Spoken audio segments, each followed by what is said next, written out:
Chapter 1871, Nightmare on the Battlefield. When over 600 PvP experts were suddenly vaporized, the dark players charging towards Zero Wing's team slid to a halt and stared at the empty lava pits before them. Damn it! What are those things? After losing nearly half of their allies, the other dark players panicked. They had seen war weapons in action before, but the Hell Tank's speed and power were beyond their understanding of such weapons.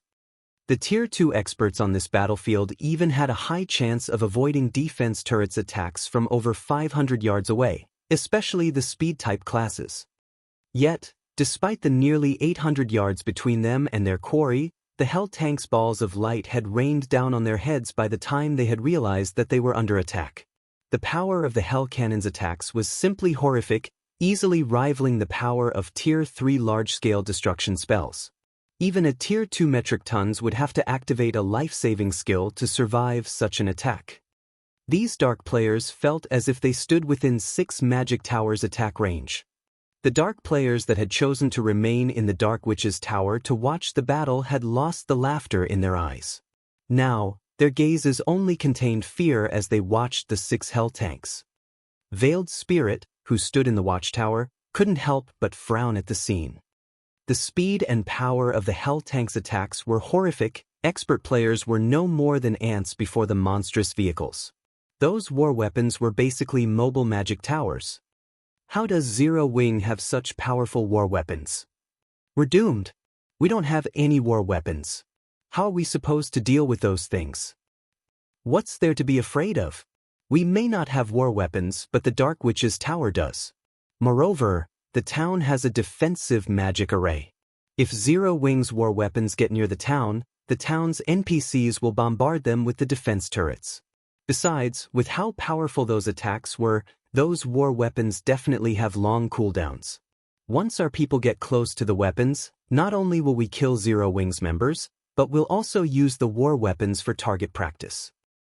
Although the might of the Hell Tank's cannons had shocked many people, some more experienced experts retained their cool and analyzed the vehicle's weaknesses, developing a plan to combat the war weapons.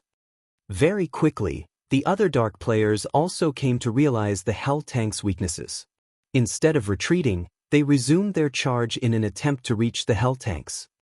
Although they had never used a war weapon themselves, they knew that all war weapons shared a single flaw: they were vulnerable at short range.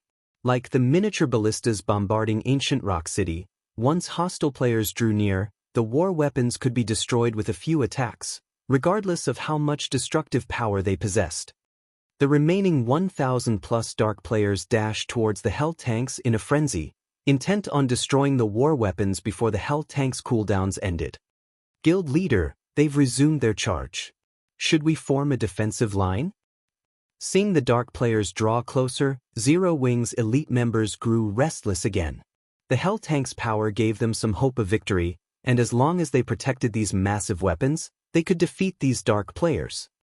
But despite the dark players closing the distance to 200 yards, Silverwing hadn't given the command to defend the war weapons.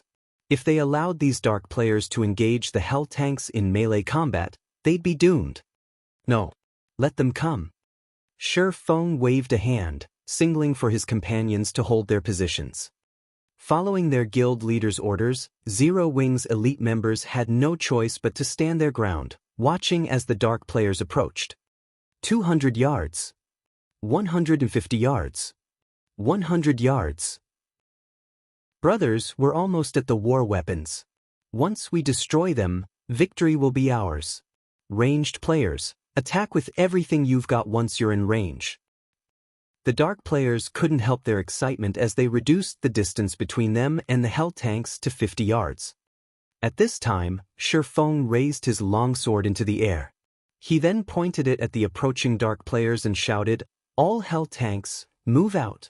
Leave none of them alive." The engineers, itching for action, eagerly stepped on the tank's accelerator.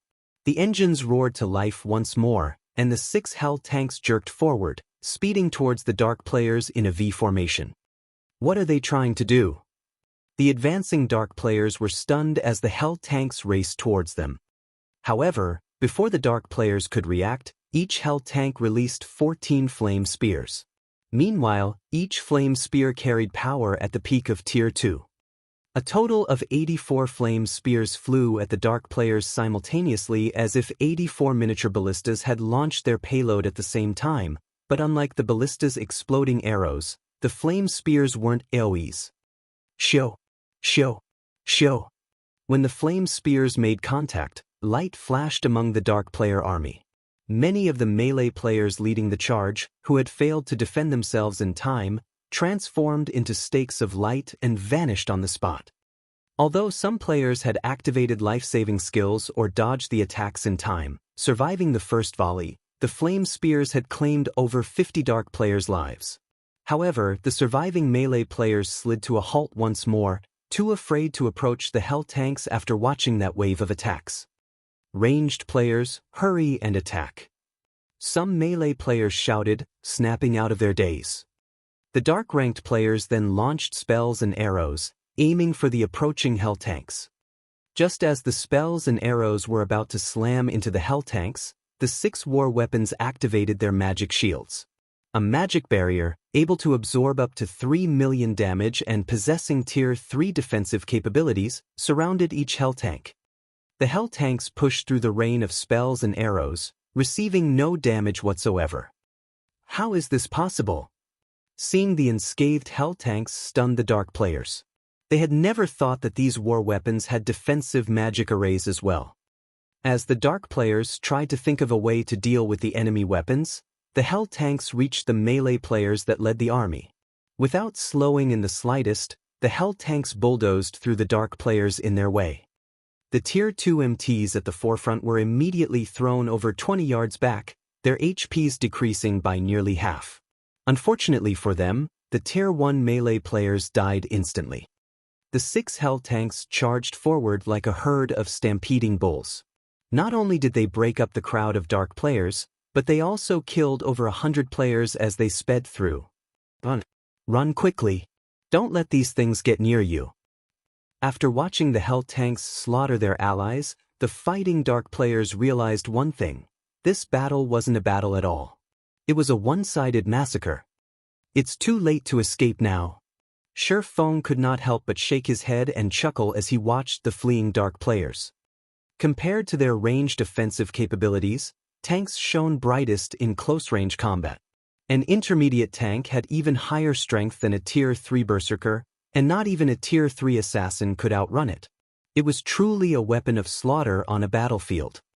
After just a short moment, the Hell tanks killed every one of the 2,000+ Dark players that had participated in the battle. Now, ownerless weapons and equipment littered the field. Chapter 1872, Evil God Takes Action. Once the Hell tanks had wiped out the attacking Dark players, Silverwing instructed his guildmates to loot the battlefield. The Dark players that operated in the Orc Empire were very well equipped on average. Otherwise, they wouldn't have dared to join the glory battlefield that was the Empire. Fortunately, Silverwing could use the weapons and equipment these Dark players had dropped as compensation for the magic crystals the Hell tanks had expended and to make a small profit. Naturally, he wouldn't leave the items for other players to loot. However, Zero Wing's members only took action sometime after Silverwing had given the order. They had still been stunned at the Hell tanks' performance. Before these Hell tanks, Tier 2 experts were a joke. They couldn't even escape the Hell tanks' destruction. Despite the 1,000+ surviving Dark players fleeing for their lives in every direction, the 6 war weapons annihilated them all. Zero Wing's members watched the war weapons, their eyes sparkling as if they gazed at a piece of top-tier equipment. These tanks are amazing. I can't wait to see how these Dark players plan to maintain their arrogance around Silverwing Town now that we have these tanks. I wonder if the guild will give a similar tank to the guild teams? If every 1,000-man legion had 5 or 6 of these things, we'd be unstoppable in the fields. Keep dreaming. How could the guild casually afford to arm a guild team with such powerful tanks? I'd be satisfied if my team had just one of these tanks, not to mention 5 or 6. While Zero Wing's members cleared the battlefield of items, they softly discussed the guild's new war weapons. When Feng overheard these discussions, he couldn't help his bitter smile. The necessary materials to produce the Hell Tank were extremely precious. He had already depleted the materials the guild had fought to collect to craft the 6 Hell Tanks before him. If he wanted to produce more, he would have to rely on guild members to collect the necessary materials from team dungeons. After all, team dungeons had cooldowns, and not every team dungeon dropped the necessary materials. Grinding for the necessary materials wouldn't be possible. However, his team members' comments did remind him of something. He could arm the Zero-Wing teams that patrolled around Silverwing town with the Hell Tanks. Although doing so would cost a lot of magic crystals and rapidly deplete the Hell Tank's durability, it would significantly increase Silverwing town's security. Current players were no match for these war weapons, and several Hell Tanks could end a battle of several thousand players within minutes. After his team had cleaned up the battlefield, Feng ordered the 6 Hell Tanks to bombard the Dark Witch's tower.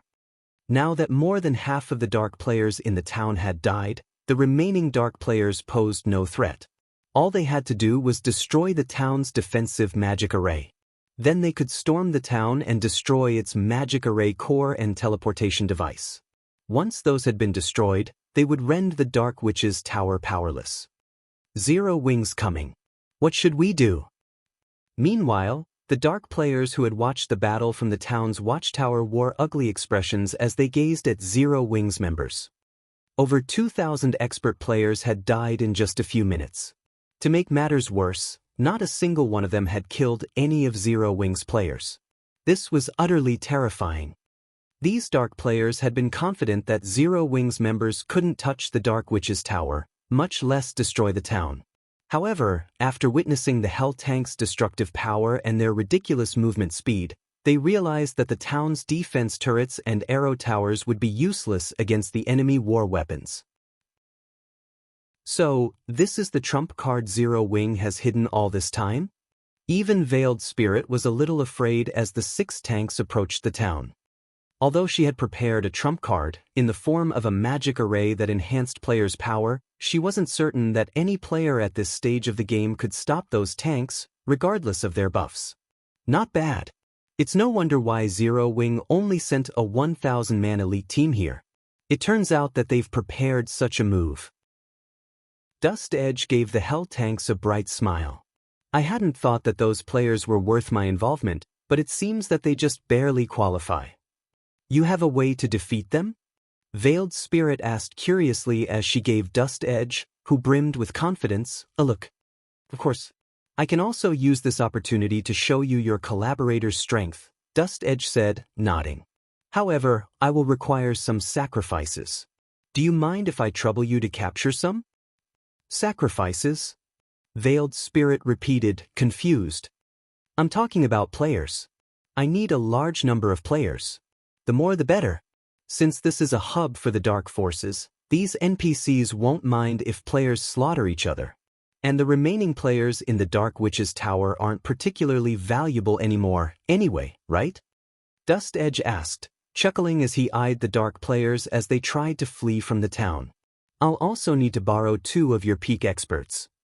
My subordinates? Veiled Spirit frowned, turning to Dust Edge with a frosty expression. Although she did not know why he needed sacrifices, it definitely wasn't for something good.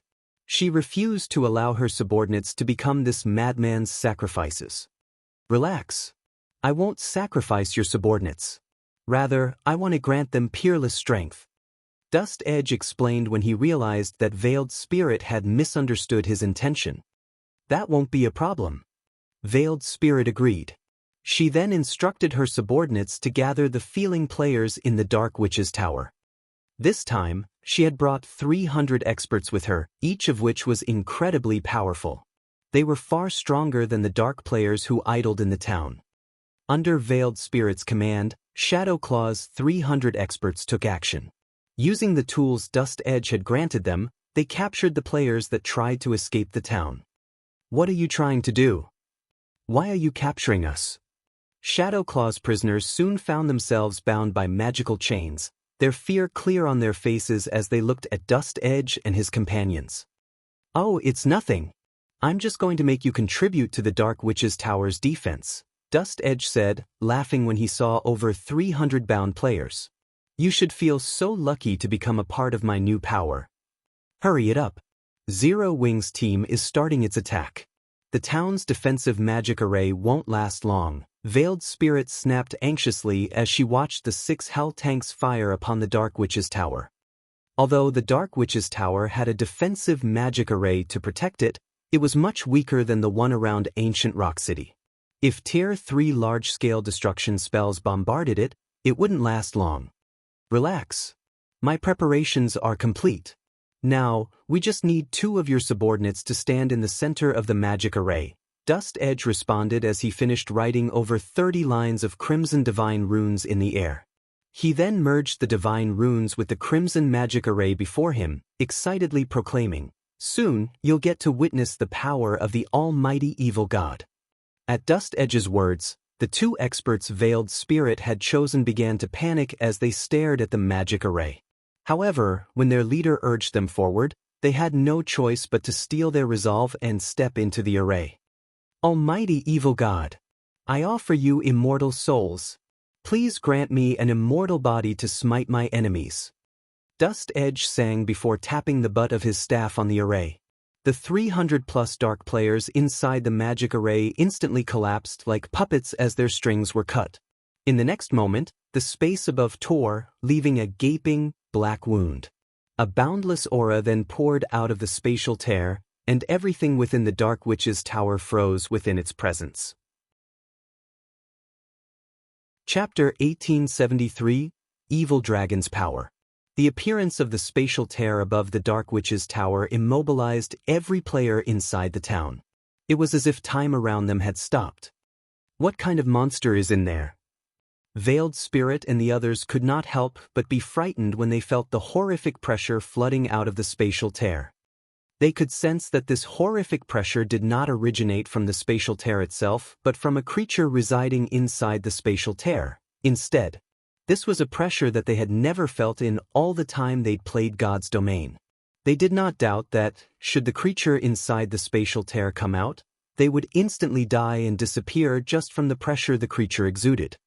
A few seconds after the spatial tear appeared, the 2 Shadow Claw members standing inside the Crimson Magic Array started screaming in agony, their lung-piercing shrieks giving all who heard them goosebumps. Dust Edge, didn't you say nothing would happen to them?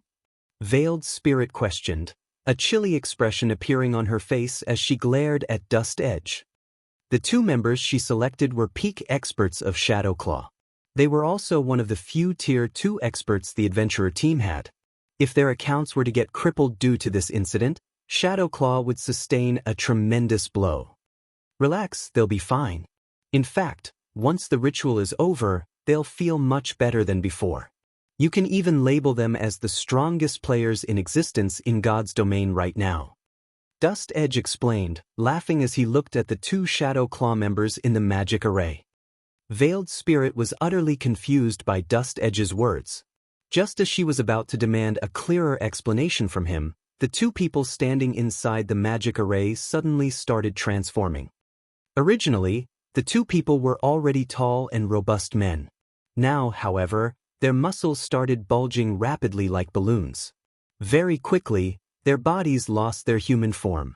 A pair of dark gray wings sprouted out of their backs, and silver scales covered their bodies. The transformation process continued for roughly 7 seconds and produced 2 10-meter-tall dragons. The 2 dragons then let loose deafening roars that echoed throughout the town. Dragons? Veiled Spirit and the others could not help but be stupefied by this sight.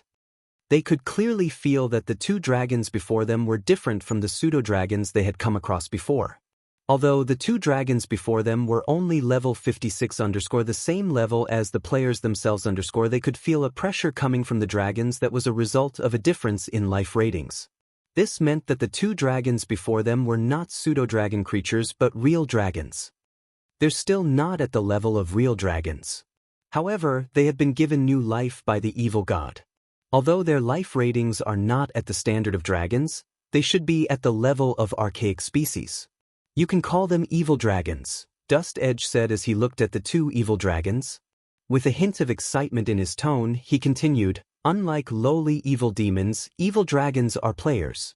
They are somewhat similar to the dark mutation you guys have, but the transformation is more thorough than dark mutation. Moreover, it is also much stronger. At this moment, they are already at the Tier 3 standard. They possess greater power and life force than even Tier 3 NPCs of the same level. Of course, this is not their peak strength, yet my power is still incomplete right now. I'll need many more resources to unlock my strength. Once I have fully grasped this power, I'll be able to make them even stronger." Evil dragons? Veiled Spirit was shocked as she looked at the massive creatures before her. No wonder Beast Emperor is willing to nurture you at all costs. Dark mutation was something she was very familiar with. However, dark mutation raised only a player's combat power. The improvement was not sufficient for a qualitative transformation. The two players that had turned into evil dragons, however, had undergone a qualitative transformation. Not only had their tiers increased by 1, but even their life ratings now rivaled that of archaic species. In other words, the two players before her already possessed the strength of level 56, Tier 3 archaic species. This was simply frightening. A Tier 3 archaic species was originally already extremely difficult to deal with. After all, the attributes such a monster possessed were simply too much for current players to handle. The only saving grace was that the combat standards of monsters were relatively low on average. They also grasped very few skills. If players cooperated properly, defeating such a monster was still possible. However, a player transformed into a Tier 3 archaic species would be an absolute nightmare for current players. Not to mention, said player would be able to control their new body as if it were their own. Let alone a 100-man team of Tier 2 experts, even a 1,000-man team of Tier 2 experts would be no match for such a player. Just thinking about meeting such a player on a battlefield made Veiled Spirit shudder in fear. The destructive power of such a player would far exceed that of a Tier 4 mythic monster controlled by players. How do you two feel right now? Are you still accustomed to your bodies? Veiled Spirit asked the two evil dragon players curiously. When players transformed their bodies using dark mutation, they would initially have trouble adapting to their new bodies. Now that the two players before her had taken on a form that was nothing like the human body, chances were high that they would have great difficulty controlling their bodies. I've never felt better. Even without concentrating, I can easily grasp the movements in my surroundings. I can even hear the conversation of two players that are hiding behind a wall 200 yards away. Indeed, those two are actually planning to report our actions here to other dark players. Those two players are simply tired of living. After saying so, the two evil dragons flapped their wings, their massive bodies transforming into a powerful gale as they flew toward the two hidden players. By the time the two hidden players noticed the two evil dragons' movements, the latter had already crossed a distance of 30 yards. Before the two expert players could move 30 yards away from their original hiding spot, the two massive evil dragons had already appeared before them and swiped their claws at them. In the next moment, Dust Edge and Veiled Spirit's group heard a loud bang coming from the evil dragon's direction. The ground the two level 55, Tier 2 experts stood on shattered instantly. As for the two experts themselves, they had died on the spot. What power! Veiled Spirit gasped involuntarily. Too strong. Too fast. Two Tier 2 experts were actually killed just like that. Even level 56 mythic monsters weren't capable of executing such a clean and swift attack. Meanwhile, the other Tier 2 experts of Shadowclaw also shrank back reflexively. Their reaction was because they'd imagined themselves in the place of those two Tier 2 experts and realized that they wouldn't fare all that much better than those two players, either. They would almost certainly suffer the same fate as that unfortunate duo. Good. Very good. After witnessing the two evil dragon players killing two Tier 2 experts instantly, Dust Edge turned to look at Veiled Spirit and said proudly, "This is the evil god's temple's true power. What do you think? As long as you all have this power, let alone the Or Empire, even taking control of human empires won't be a problem." Indeed. Veiled Spirit nodded in agreement with Dust Edge's words. She, too, felt that the partnership between Dark Soul and Beast Emperor held great promise. As long as Dark Soul had a large number of evil dragons under its command, removing Crimson Emperor and Unyielding Soul from the Dark Knight Empire would be a piece of cake. Alright, now that you two have warmed up, it's about time we go greet our guests, Dust Edge said, smiling as he turned to look at Zero Wing's members, who were close to destroying the Dark Witch's tower's defensive magic array already. At Dust Edge's words, the two evil dragon players promptly turned to look at the approaching hell tanks, sneers appearing on their faces. Previously, they had still felt somewhat fearful of the hell tanks. Now, however, it was a different story. Following which, the two evil dragon players flapped their wings and swiftly flew out of the town's magic barrier and straight toward the hell tanks. Chapter 1874, Evil Dragon vs. Tank.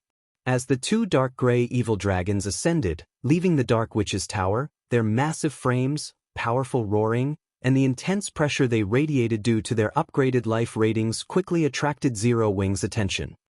Are those dragons? How does the Dark Witch's tower have two dragons? How is this possible? They're actually Great Lord-ranked archaic species. Zero Wing's members, who stood some distance behind the hell tanks, watched the two massive beasts fly away from the town with astonished expressions.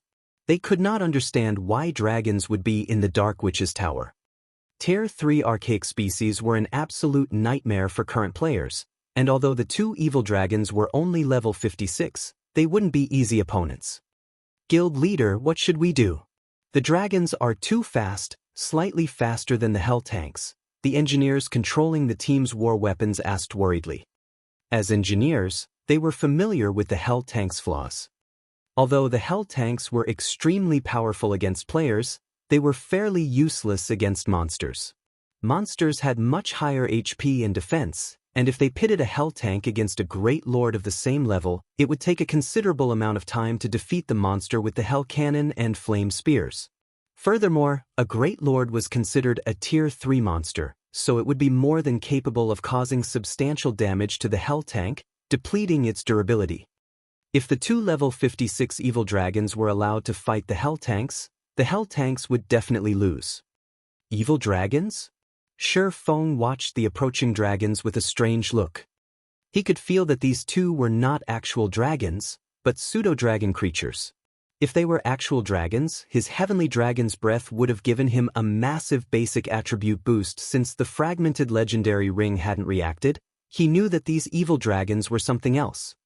Moreover, he could sense the evil dragons' human-like emotions. When he looked in their eyes, it was as if the two evil dragons were children that had just found a new toy and were eager to play with it. That wasn't an emotion monsters should experience.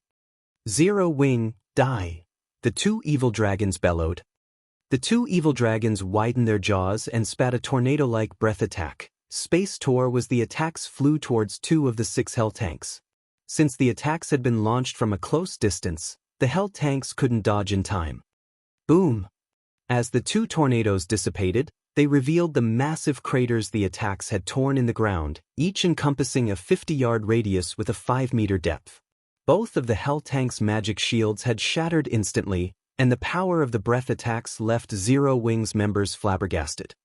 Impossible! The dragons actually spoke? Are players controlling them? That can't be right.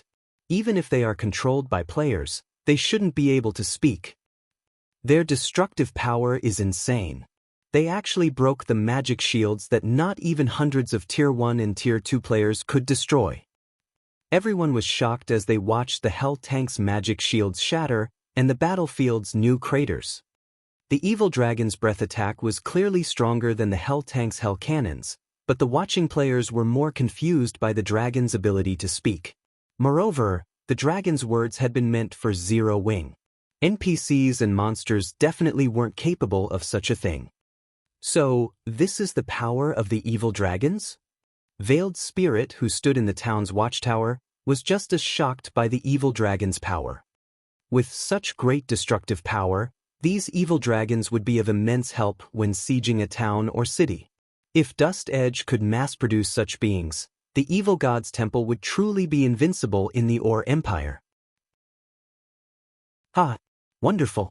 Destroy Zero Wing's tanks and teach those players how foolish they really are. Dust Edge's eyes glowed with excitement as he watched the evil dragons. The 2 evil dragons were still incomplete, yet they had displayed such frightening prowess. Once he collected the remaining materials and perfected the magic array, he could create even stronger evil dragons. A measly guild like Zero Wing would pose no threat to the evil god's temple, and the temple would claim the Ore Empire for its own. The 2 evil dragons nodded in response to Dust Edge's command, elation filling their hearts. The Hell Tanks, which had slaughtered thousands of dark players like helpless sheep, were now at their mercy. This newfound power was intoxicating. The 2 evil dragons flew toward the 2 Hell Tanks, which had lost their magic shields, and assaulted the war weapons with claw swipes. Crap! They're coming! The engineers controlling the Hell Tanks panicked and tried to move out of the dragon's way, but the creatures were too fast before the Hell Tanks could adjust their trajectory. The evil dragons had reached them, reaching towards the vehicles with their massive claws. Boom! The earth beneath the 2 tanks shattered as dust and dirt flew into the air due to the shockwave. As the dust settled, a new shocking scene was revealed. Dust Edge, Veiled Spirit, and their dark companions had assumed that the Hell Tanks were finished, but the 2 tanks were safe and sound. The evil dragon's claws had only left a few white scratches on their armored shells. How are they so tough? The 2 evil dragons stared at the tanks in astonishment. When their claws struck the Hell Tank's armor plating, they felt as if they had scratched an indestructible wall. Their claws even stung from the impact. Even the engineers were stunned. They hadn't realized that the Hell Tanks had such ridiculous defense. The evil dragon's claw attacks had only reduced each of the Hell Tanks' durability by 2 points. In other words, the evil dragons would have to land 200 claw attacks to destroy the war weapons. Stop daydreaming. All tanks, ignore the Dark Witch's tower and prioritize the evil dragons. Shi Feng suddenly shouted through the team chat. He was not surprised in the least that the evil dragons had failed to do any substantial damage. After all, the Hell Tank's outer shell had been made with Titan Oregon. Normally, it was a material used to craft epic weapons and equipment. It wouldn't be easily destroyed by a Tier 3 archaic species.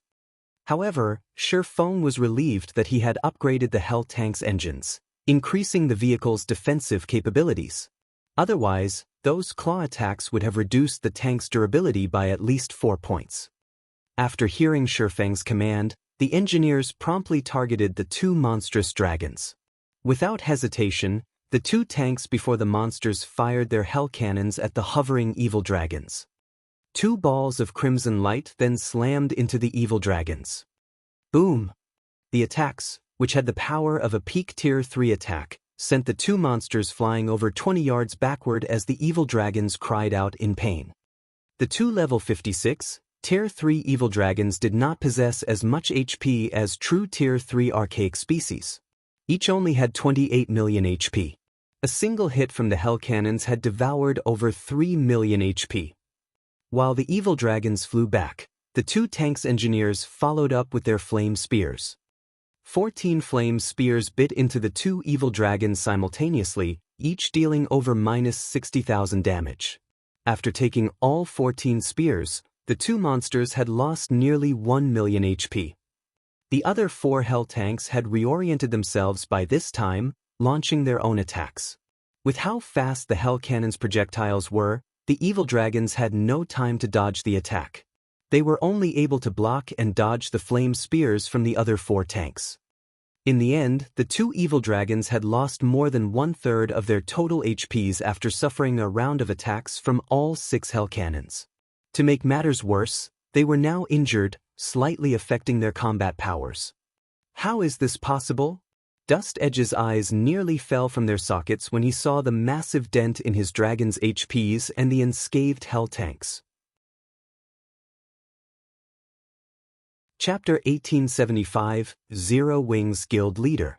Everyone was stunned as they watched the considerably injured evil dragons. Amazing! These hell tanks are so powerful. Now that the evil dragons are injured, we have a chance of winning. If the guild makes the hell tank available for exchange, I'll purchase one even if I have to go bankrupt. That thing is insane. Even a dragon is helpless against it. If I can use this hell tank when grinding and questing in the fields, I won't have to fear other players at all. Zero Wings members cheered as they looked at the two collapsed evil dragons. When they had first seen the evil dragon's prowess, they had thought they were doomed, but they had learned that not only did the hell tanks have the strength to overwhelm players, but the weapons could even contend with the horrific evil dragons. Normally, even a 100-man expert team would have to take the long way around a Tier 3 archaic species, yet these hell tanks had allowed a small number of players to fight two such monsters. They would definitely be invincible in the fields if they had the assistance of a hell tank. They were excited just thinking about it. Meanwhile, Veiled Spirit and the others, who watched from inside the Dark Witch's tower, wore gloomy expressions after the evil dragons had been beaten down. They had witnessed the strength of the evil dragon's strength personally. With those monsters' speed and destructive power, dealing with war weapons should be child's play, yet. Just how did Zero Wing get its hands on those tanks? Their defense is ridiculous. Envy and confusion swam in Veiled Spirit's gaze as she looked at the war weapons. She had never heard of such a war weapon in the game before. In her memory, war weapons had high destructive power but paper-thin defense, yet these tanks' defense was heaven-defying. The hell tanks were godly weapons on a battlefield. Meanwhile, Zero Wing commanded such incredible weapons. You too, hurry and distance yourselves from those tanks. Their movement speed and reaction speed is no match for yours. As long as you fight from a distance, those tanks will be useless. Once Dust Edge recovered from his momentary shock, he commanded his two evil dragons to take advantage of the hell tanks' weaknesses. At the end of the day, the hell tanks were simply machines that players drove. Players couldn't control the weapons as smoothly as their own bodies. However, the evil dragons were a different story. These players had full and nimble control of the beasts' bodies. In addition, the evil dragons could fly had higher movement speed than the hell tanks. With the evil dragon's capabilities, it was definitely possible to whittle down and destroy the hell tanks without taking any damage. At most, doing so would take some time. The two evil dragon players were peak experts. They had merely failed to react to the hell tanks' attacks in time since the war weapons defense had taken them by surprise. Now that they had snapped out of their daze, they did as Dust Edge had instructed and put some distance between them and their targets. Although the strongest weapons of the evil dragons possessed were their breath and claw attacks, their ability to control wind and attack from a distance wasn't to be underestimated. When they flapped their wings, they could create storm blades that carried the power of Tier 3 attacks. Against the hell tanks that were incapable of flight and had delayed reactions, these storm blades would be an overwhelming advantage. They responded so quickly. Feng clicked his tongue as the evil dragons moved to attack from a distance. It's a pity that the Hell Cannon's power is only at the peak of Tier 3 and can't inflict severe injuries to these evil dragons. Otherwise, that round of attacks would have ended the battle. Guild leader, what should we do now? One of the engineers, who drove the Hell tank Feng occupied, asked. At this rate, those monsters will whittle us down until we die. Since the evil dragons had put some distance between them and the hell tanks, they could now dodge and block the tanks' flame spears easily. The evil dragons could also strike with their storm blades. By the time the drivers noticed the attacks, it would be too late to evade. Now that storm blades bombarded the hell tanks, they steadily lost durability. It was only a matter of time before the hell tanks ran out. It seems that we can't rely on the hell tanks to defeat these two monsters. After giving the matter some thought, Feng said, all tanks, group up and take up a defensive formation. Once your hell cannon's cooldown has ended, wait for my command to fire. We'll launch a concentrated assault on the evil dragons. The 6 hell tanks then circled, using their flame spears to prevent the evil dragon players from landing casual attacks. For a moment, the tanks' decreasing durability slowed. However, as the seconds passed by, the vehicle's durability rapidly depleted under the dragon's frenzied assault. 386. 357. 324. I'm pretty surprised with Zero Wing. I didn't think it actually had such a trump card. It's no wonder why it dares to raid the Dark Witch's tower with such a small team. Unfortunately, Zero Wing's luck will end here. I want to see how long those tanks can last against my evil dragons, Dust Edge said, chuckling as he watched the evil dragons suppress the hell tanks. Meanwhile, the Zero Wing members watching from a distance were extremely nervous. Although they wanted to help, they were powerless in this situation. The engineers who drove the hell tanks sweated with anxiety. 15 seconds had never felt like such a long time. Just as the hell cannon's cooldown was about to end, Silverwing leaped out of the hell tank, attracting the attention of everyone present. Guild leader? Zero Wing's members were stupefied as Silverwing suddenly emerged from his hell tank. The hell tanks were under heavy fire by the evil dragons, and the shockwave from the creature's attacks was more than enough to kill players, yet Silverwing had left the relative safety of his hell tank, exposing himself to the evil dragon's attacks. Are they trying to surrender now that they know they can't win? Dust Edge joked when he saw someone exit one of the tanks. The Shadow Claw members were similarly surprised. They could not understand why someone would leave the safety of the tank and put themselves in death's path. The evil dragons could even instant-kill a Tier 2 player. As everyone chatted about this reckless player quietly, Veiled Spirit watched with a somber expression. "Commander, has something happened?" A female cleric asked curiously when she noticed the ugly expression on Veiled Spirit's face. "Crap, that is Black Flame," Veiled Spirit shouted after getting a closer look at the figure. She hadn't been able to get a clear look at him since the evil dragon's storm blades had kicked up dirt and dust around the hell tanks, but after watching carefully with squinted eyes, she recognized the player. Veiled Spirit could never forget Black Flame's appearance. After all, he was the sole reason that Shadow Claw's ambush on Zero Wing had failed so miserably. When they heard their commander's comment, the other Shadow Claw members grew nervous. In their minds, Black Flame's name was synonymous with monster. The man's most memorable feat was his ability to contend with a mythic monster by himself. Although he had only stood against the monster for a short moment, it was a display of strength that countless experts dreamed of commanding. "Oh, he is Black Flame?" Hearing Veiled Spirit's warning, Dust Edge squinted his eyes as he looked at Silverwing. Currently, Silverwing stood beside a hell tank, yet the man was utterly unfazed by the evil dragon's frightening aura. It was as if the evil dragons didn't even exist to Silverwing. Sure enough, he really is extraordinary. Unfortunately, even if Zero Wing's guild leader is here, there is no changing the guild's fate here. You two get rid of him.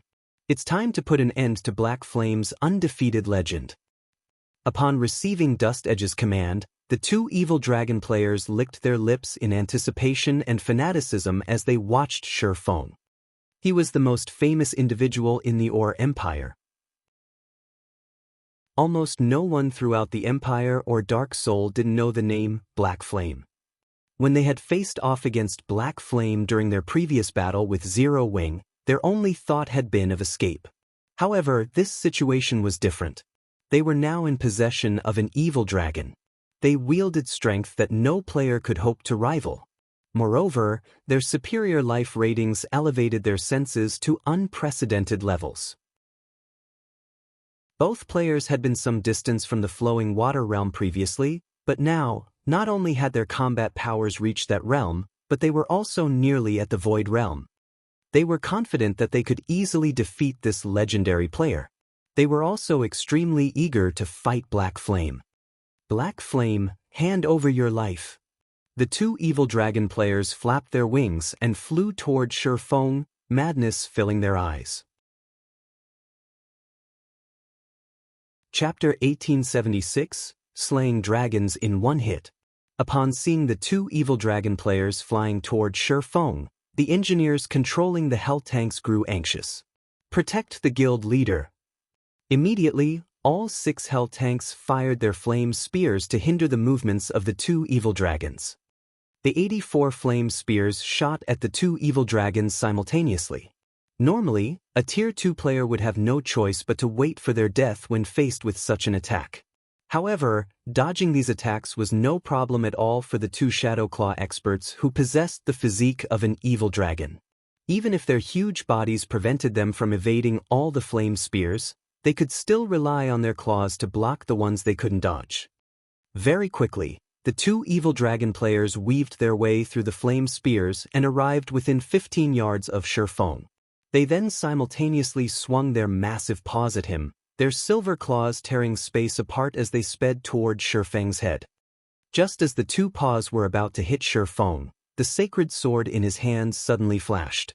In the next moment, a massive bolt of lightning cut the space before Shifeng in half, spatial tears appearing in its wake. This move was none other than Lightning Slash, the additional skill of Killing Ray. The moment their claws came into contact with the massive lightning bolt, the two evil dragon players felt as if a truck had just hit them. Their bodies went flying over a dozen yards before crashing heavily into the ground, cratering it. Impossible! Is he really a player? Dust Edge and the others gaped in shock when they saw this scene. They simply could not believe their eyes.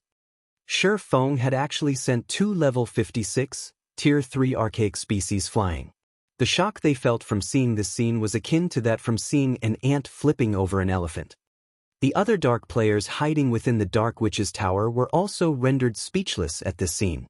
They didn't even know what had just happened. After all, everything was too quick.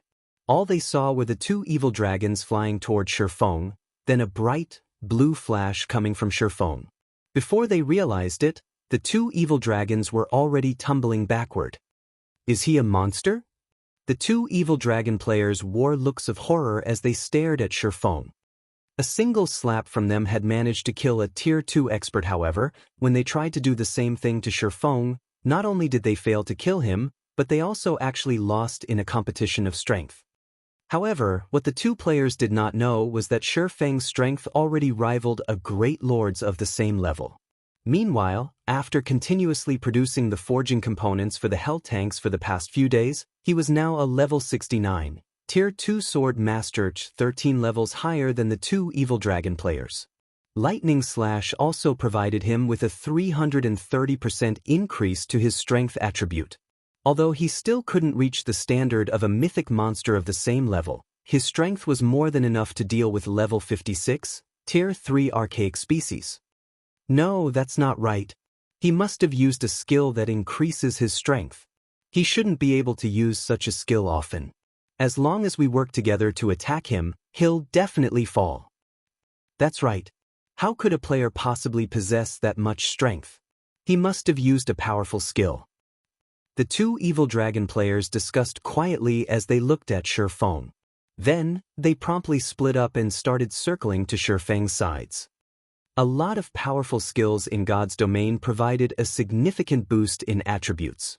Among these types of skills, berserk skills were the most common. However, there were also certain skills that exceeded one's imagination, such as taboo skills. Such skills were generally kept as a trump card and could not be used frequently.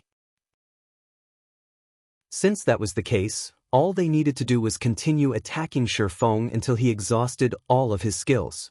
In any case, both of them had a maximum HP of 28 million. They were not afraid of fighting a battle of attrition against players at all. As for the attacks of the Hell tanks, they only needed to be wary of the Hell cannons.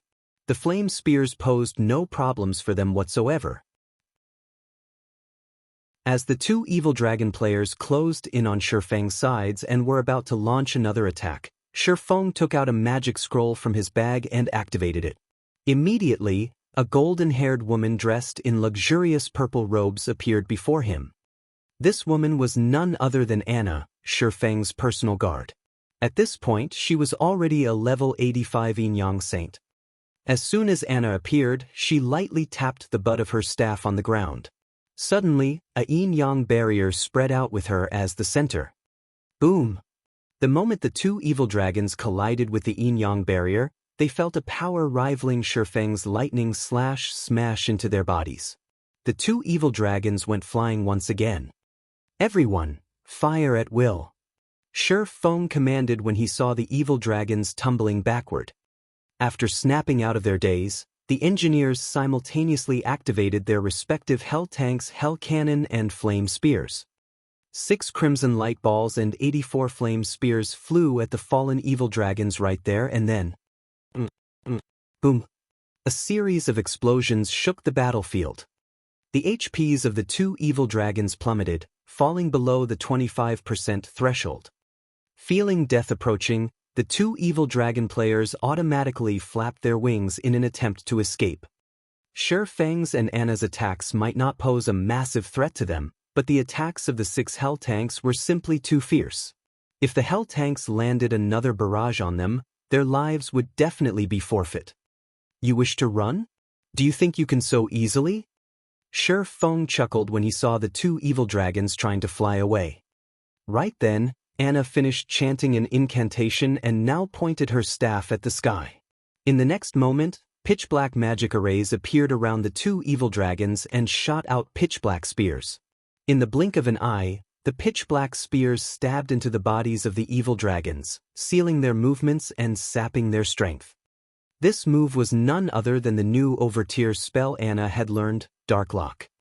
Due to Darklock, the 2 evil dragons were unable to move whatsoever. Their attributes had also decreased by 30%, which further reduced their already low HPs. On the verge of ordering the hell tanks to fire the killing blow on these 2 evil dragons, Feng suddenly felt a pulse coming from his bag. What's going on? Just as Feng was about to inspect his bag to check which item was producing the humming noise he was hearing right now, a broken sword suddenly flew out of his bag. This broken sword was none other than the evil god's inheritance, the weapon that Feng dreaded using. System: faint traces of the evil god's power detected. Do you wish to use the evil god's inheritance to absorb this power? Does this sword want me to use it to kill these evil dragons? As Feng looked at the broken sword, he could tell that the evil god's inheritance was riveted by the dying evil dragons. He then clicked to use the weapon in order to see what would happen if he killed the evil dragons with the evil god's inheritance. After Feng made his selection, the abyssal blade suddenly vanished from his hand, and taking its place was the evil god's inheritance. At this moment, despite Feng not having sacrificed any of his attributes, he was actually able to utilize the full power of the evil god's inheritance, the weapon causing his basic attributes to skyrocket. Although the entire process seemed to take a lot of time, in reality, only 3 seconds had passed since the evil god's inheritance started humming until now. Tightening his grip on the evil god's inheritance, Feng activated Instant Strike and appeared above the heads of the 2 evil dragons. He then sent a slash at them. Godslayer. Suddenly, 5 pitch-black sword lights devoured the 2 evil dragon players. Seen from afar, it looked as if a gigantic pitch-black mouth had swallowed the 2 evil dragons whole. As the pitch-black sword lights faded away, the 2 evil dragon players' HPs instantly fell to 0. Their bodies petrified into 2 stone sculptures, which then disintegrated into dust particles that scattered on the wind. A short while later, all traces of the 2 evil dragons had thoroughly disappeared from the battlefield. Chapter 1877, Second Evil God's Mark. As the 5 pitch-black sword lights disappeared, the 2 evil dragons disintegrated into dust and scattered with the wind. The players spectating from the distant watchtower only reacted after the 2 evil dragons had vanished. Hey died. Is Black Flame really a player? Everyone had gasped when they saw Feng's sudden attack. Although they understood that the 2 evil dragons had very little HP left, each had held on to over 1,000,000 HP, yet Feng had slain both with a single attack. The man's damage was horrific. When the dark players in hiding saw this, they abandoned any thought of killing Feng. They now considered the idea laughable and ignorant. It was no exaggeration to say that no player at this stage of the game could survive Feng's last attack. Unless they used an invulnerability skill, they would die in an instant if they tried to take on the swordsman. Furthermore, Feng had summoned a level 85 personal guard to his side. Anna had only moved her staff slightly, yet she had repelled both evil dragons. With such a personal guard, getting close to Shifeng would be utterly impossible. As for the person responsible for the evil dragon's deaths, he finally snapped out of his daze. What a powerful weapon! Not only was the Godslayer skill was much stronger than before, but the weapon had also granted a much higher boost to his physique. He could feel his strength rival that of a Tier 3 player. Gaining a Tier 3 physique was a qualitative transformation for any player. Once players' physiques reached Tier 2, their 5 senses would sharpen, but when they wielded a Tier 3 physique, their natural response time would also improve. Originally, only talented players possessed the ability. Although ordinary people could improve their neural response time by training, there was a limit in addition. The training process would be intensely arduous, and very few people would be able to endure the hardships that awaited them. However, when players' physique reached Tier 3 in God's domain, their neural response time would improve. Although the improvement was a measly 10% or so, when applied in a high-speed battle between Tier 3 existences, the effects would be significant. For example, if a player with a Tier 2 physique could execute 10 attacks in a fixed time, then a player with a Tier 3 physique and the same basic attributes could execute 11 attacks. This additional attack would allow the player with the Tier 3 physique the chance of landing an attack on their opponent. By relying on the advantage of one extra attack, the player with the Tier 3 physique could eventually achieve victory. This was also why reaching Tier 3 was so difficult in God's domain. In the past, Tier 3 had been a threshold to determine whether a player was a true expert or not. Meanwhile, despite the evil god's inheritance being a shadow of its former self, equipping it had nearly boosted Shifeng's physique to the Tier 3 standard. One could easily imagine how powerful the evil god's inheritance was. It definitely wasn't something an ordinary legendary weapon could compare to. After killing the 2 evil dragons, the sound of a system notification reached Shifeng's ears. System, evil god's inheritance has accumulated sufficient life force and recovered the second evil god's mark. Activating the second evil god's mark's ability. As the system notification ended, the evil god's inheritance began to transform. The blurry divine runes that covered the broken sword became much clearer. The ambient mana also avoided the broken sword due to these divine runes. Naturally, the broken sword's attributes had changed significantly. Evil god's inheritance, one-handed sword. A treasured sword that the evil god had once used. However, the sword had been destroyed in a battle, shattered into 3 pieces. Although the evil god's treasured sword had been destroyed, the evil god's power within remains intact. As long as one gathers all 3 fragments, it is possible to restore the sword to its past glory. This piece is the sword's broken hilt. By permanently sacrificing 8 points of all attributes, the user may temporarily use the sword's power. Although this sword has been severely damaged, it can still exert 1/10 of its original power. First evil god's mark. Power absorption can increase strength by a maximum of 120%, stamina by 30%, and all resistances by 120%.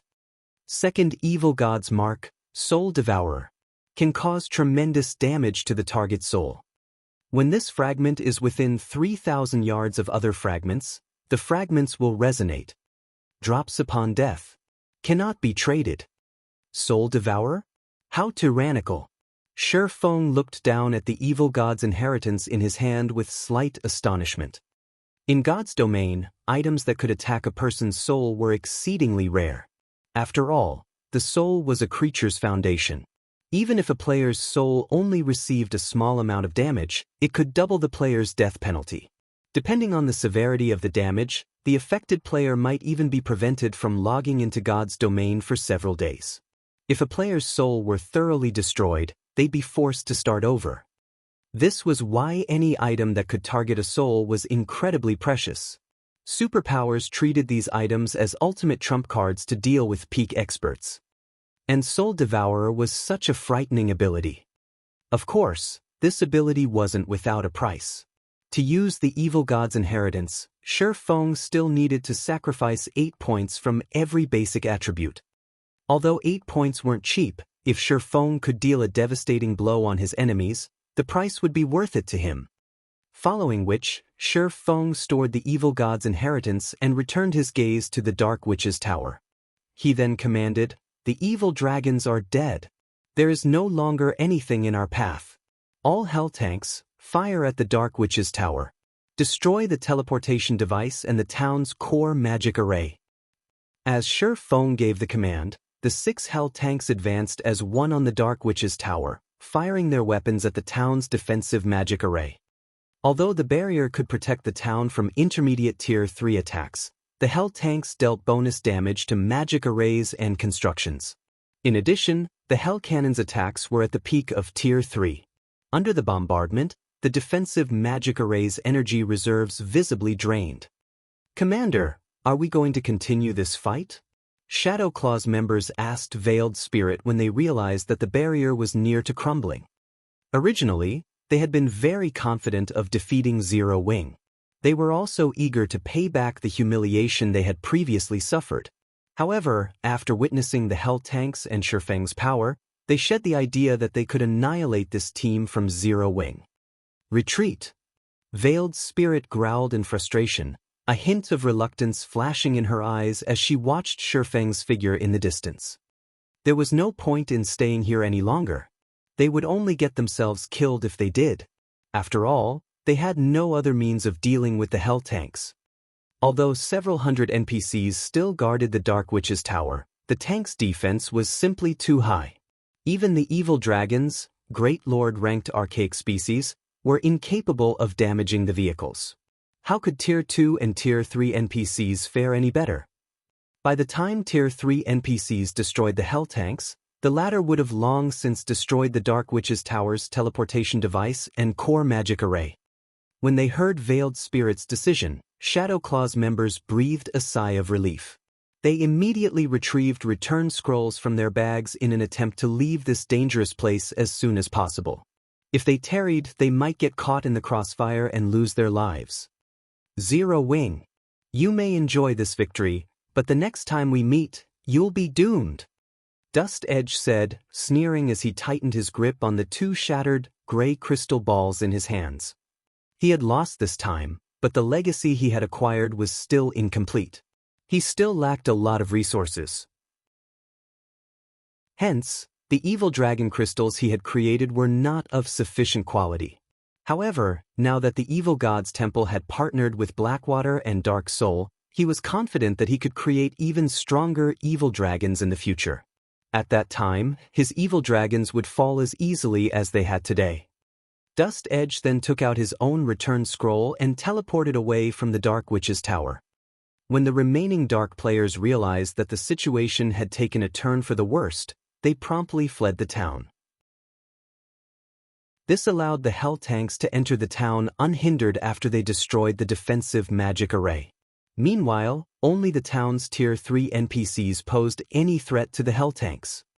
However, with how few Tier 3 NPCs the town had, the hell tanks endured the attacks as they destroyed the town's teleportation device and core magic array, which, in turn, destroyed the Dark Witch's tower. Once the Dark Witch's tower's core magic array had been obliterated, every player in the Or Empire received a system notification. Or Empire Region System Announcement. Congratulations to Zero Wing for destroying the Dark Witch's tower. Rewarding 20,000 guild popularity and 1 basic teleportation device. The system announcement repeated 3 times, its content echoing in the minds of every player in the Or Empire. Chapter 1878, Dark Witch's Tower Destroyed. Or Empire, Ancient Rock City. A large number of evil beasts and evil demons was currently battering Zero Wing's defensive magic array. Meanwhile, Zero Wing's members were doing their best to wipe out the monsters attacking them. The 200 miniature ballistas were practically firing non-stop. All kinds of explosions constantly echoed throughout the battlefield outside Ancient Rock City. As for the 5 mythic evil beasts, they were fighting a heated battle with the 3 heavily injured divine magic dragons. The battle between these 8 monstrosities had destroyed the terrain around them. No other monsters or players could get within 300 yards of these 8 mythic monsters. Meanwhile, the players spectating from a distance felt their blood boil as they watched the spectacular battle before them. Amazing! This war is simply amazing. Ancient Rock City really does have a lot of evil beasts and evil demons. With the battle having lasted this long, more than 50,000 monsters must have died already, yet the number of monsters on the battlefield doesn't seem to have decreased in the slightest. It really makes you wonder what gave Zero Wing the courage to attack Ancient Rock City. Hey, Zero Wing is plenty amazing already. Can't you see how many monsters are attacking Zero Wing's army right now? If it were any other large guild in Zero Wing's place, they would have long since drowned in that sea of evil beasts and evil demons already. However, even until now, Zero Wing has yet to suffer a single casualty. Although Zero Wing hasn't suffered any casualties yet, the energy of its magic barrier should be close to depletion already. Once the barrier's energy runs out, Zero Wing's army will be doomed. After all, those evil beasts and evil demons are all level 60 and above, with plenty of level 70+ great lords among them. Zero Wing's 100,000 players simply aren't enough to defeat all those monsters. Right now, the only thing I'm wondering is which will zero out first, Zero Wing's magic barrier or Ancient Rock City's monsters. Many of the spectating players had not expected the battle to escalate to such a point. The evil demons and evil beasts under Beast Emperor's command weren't existences that current players could go up against. However, by relying on its movement-type defensive magic array and miniature ballistas, Zero Wing had actually managed to fight Beast Emperor's forces to a standstill and even shattered Ancient Rock City's defensive magic array. These were feats that were beyond most superpowers. The dark players that were originally planning on ambushing Zero Wing's army, in particular, were now standing at the sides and quietly observing the battle, not daring to set foot onto the battlefield. After all, the fusillade of 200 miniature ballistas was simply too powerful. Each volley of arrows could easily kill several hundred evil beasts and evil demons, let alone players. However, while the independent players were surprised by Zero Wing's performance and had their opinions toward the guild changed drastically, the spectating upper echelons of the various superpowers remained very calm. In fact, some even reveled in Zero Wing's current predicament. Zero Wing sure is tenacious. Unfortunately, the outcome of this battle has already been decided. No matter how Zero Wing struggles, nothing will change. That movement-type defensive magic array costs a lot of magic crystals to sustain. However, there are millions of evil demons and evil beasts inside Ancient Rock City. At the end of the day, Zero Wing is simply too immature to try and use Beast Emperor as a stepping stone to rise to power in the Ore Empire. With this, Zero Wing should also understand its limitations. If it still insists on monopolizing the profits of the secret stone fortress, then we'll have no choice but to have Zero Wing disappear from the Ore Empire. However, Zero Wing has really given us a great surprise this time. I never thought that it could force Beast Emperor to use one of his trump cards. When we try to capture Ancient Rock City in the future, we'll have to think of a countermeasure for that attack first. The spectating upper echelons of the various superpowers sneered as they watched Zero Wing's members. Ordinary players might not know much about Zero Wing, but they did. They had done a thorough investigation of Zero Wing already. They even knew how many magic crystals it cost to use the movement-type defensive magic array each time. Hence, they were well aware that Zero Wing would not last very long against Beast Emperor. Although Zero Wing's performance had indeed surpassed their expectations, that still wasn't enough to convince them of Zero Wing's strength. While this level of strength was above average for a first-rate guild, to superpowers like them, be it the army of 100,000 elite and expert players or the 200 miniature ballistas, destroying these things would not be a problem if they really got serious. It was just that they did not wish to pay the enormous price for doing so, unless absolutely necessary. However, the situation right now was also slightly different. If it were simply removing Zero Wing from the Ore Empire, it was definitely doable. After all, there wasn't just one superpower putting pressure on Zero Wing, but multiple instead. After this battle, if Zero Wing still insisted on monopolizing the secret stone fortress, then it would surely end up getting annihilated by the combined forces of the superpowers. At that time, each superpower would only have to pay a small price to get the deed done. In such a case, they definitely wouldn't hesitate to do so. Big Sis Rain, this is bad. Although Zero Wing is trying to prove itself qualified to monopolize the secret stone fortress, according to the reports we've received thus far, several superpowers operating in the Ore Empire have already come to a secret agreement. As long as Zero Wing refuses to become a subordinate guild of one of them, they will remove Zero Wing from the Ore Empire. At that time, even if we try to intervene, the Great Pavilion Master will most likely stop us in fear of the alliance formed by those superpowers. Blue Phoenix, who was observing the battle at Ancient Rock City in person, reported to Phoenix Rain. According to Phoenix Rain's original plan, if Zero Wing really wasn't a match for Beast Emperor, then they would use the Dragon Phoenix Pavilion's identity to back up Zero Wing. If they did that, the various superpowers might decide not to take action against Zero Wing. After all, individually, these superpowers couldn't take down the Dragon Phoenix Pavilion easily. Not to mention, if the Dragon Phoenix Pavilion gained access to the secret stone fortress via Zero Wing, the superpowers would have an even more difficult time dealing with the Dragon Phoenix Pavilion and Zero Wing. However, it was a different story if these several superpowers cooperated.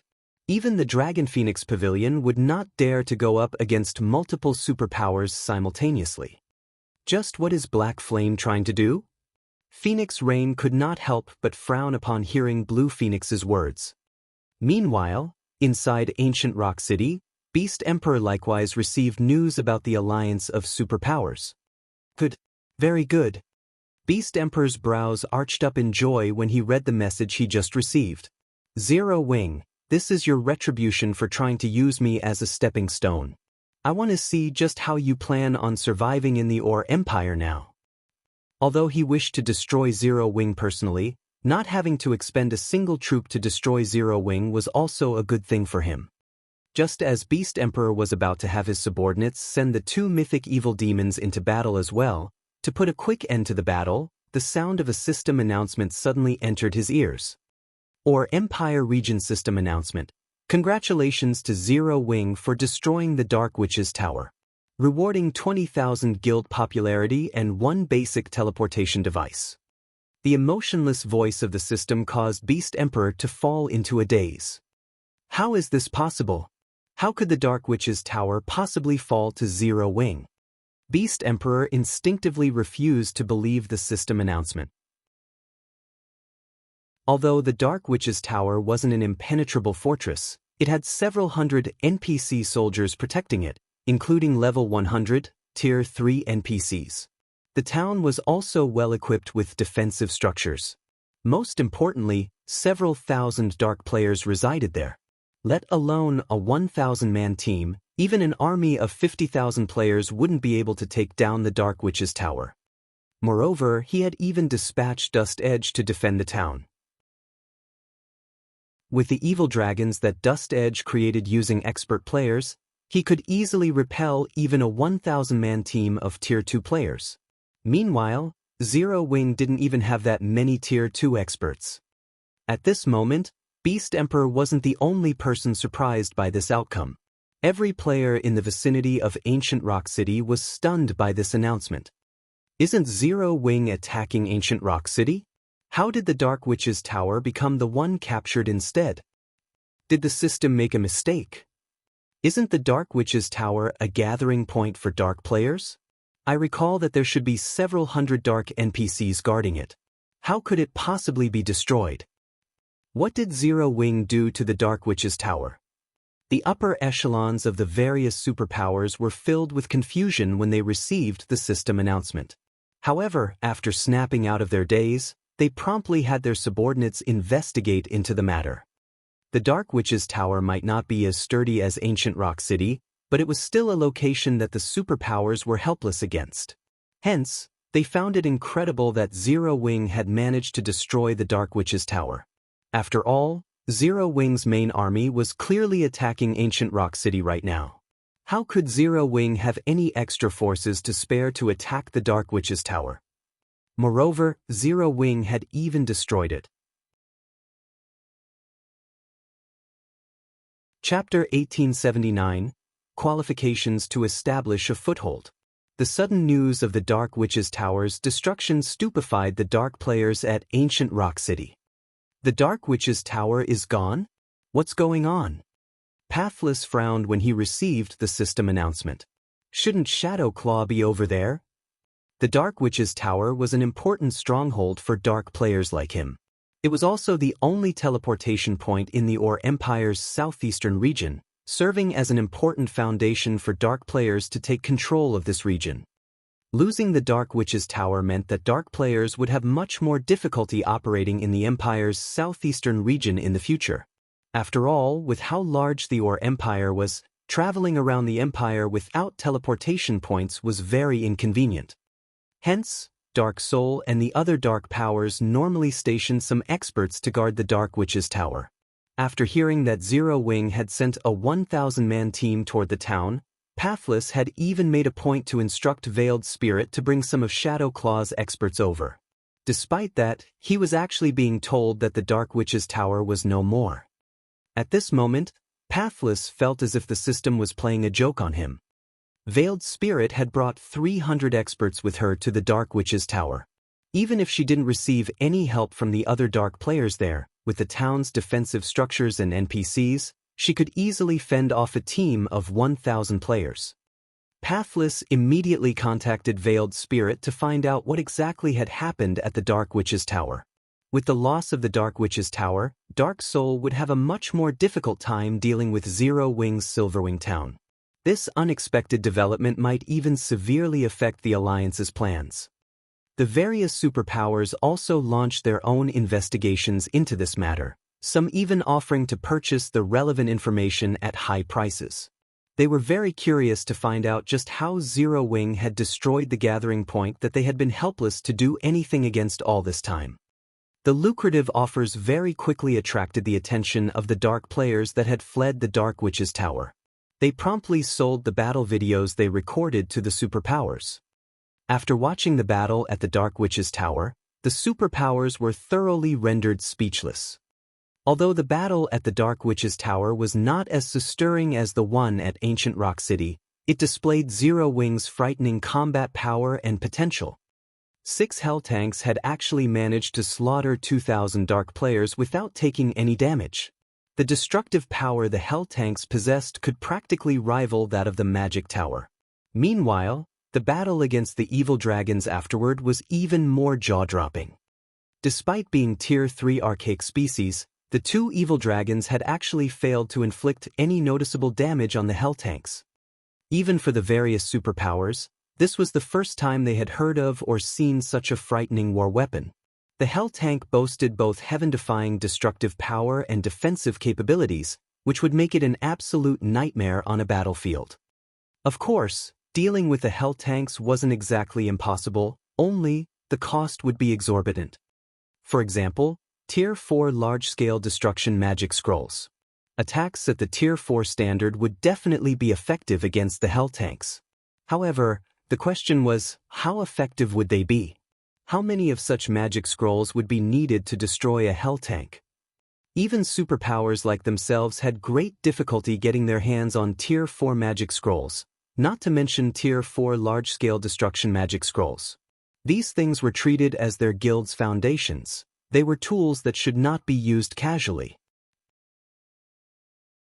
Moreover, the most frightening aspect about the Hell Tank was that, aside from being useful in siege battles, it would also be effective in guerrilla warfare. 6 Hell Tanks could effortlessly slaughter over 2,000 expert players. In the future, when Zero Wing came across ambushes involving hundreds or thousands of players, it could deploy just 1 Hell Tank to fend off these ambushes.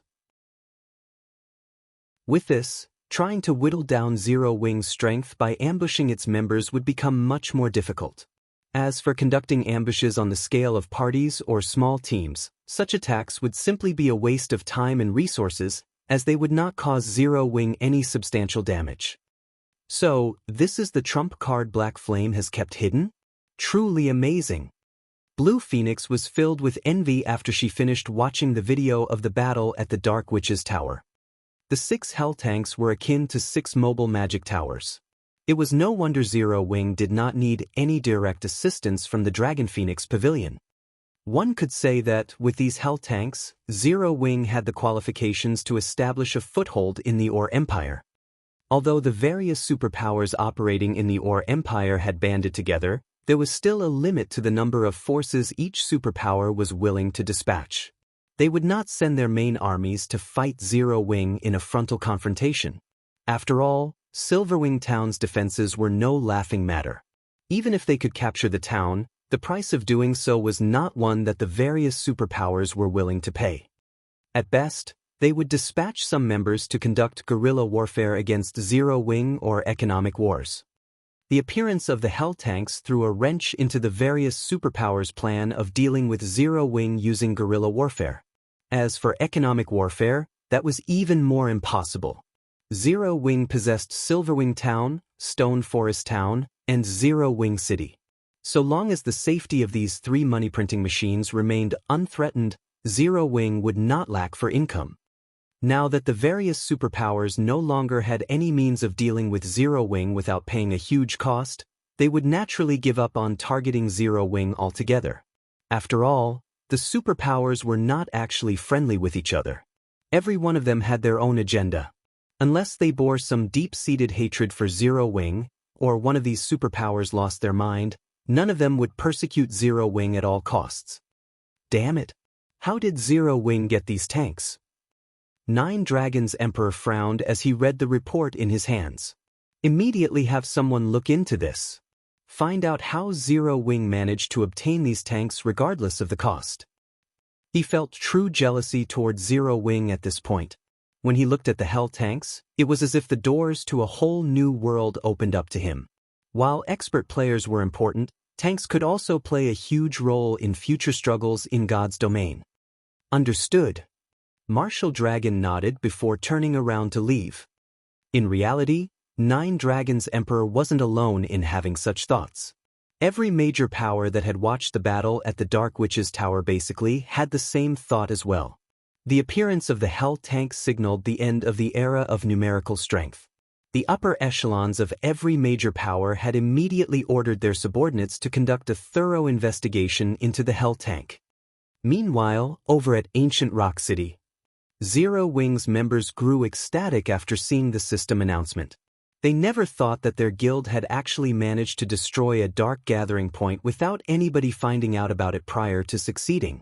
The Dark Witch's Tower was a dark gathering point that even the various superpowers were helpless against. Moreover, now that the Dark Witch's Tower was no more, they would have a much easier time operating in the vicinity of Silverwing Town. The guild leader did it?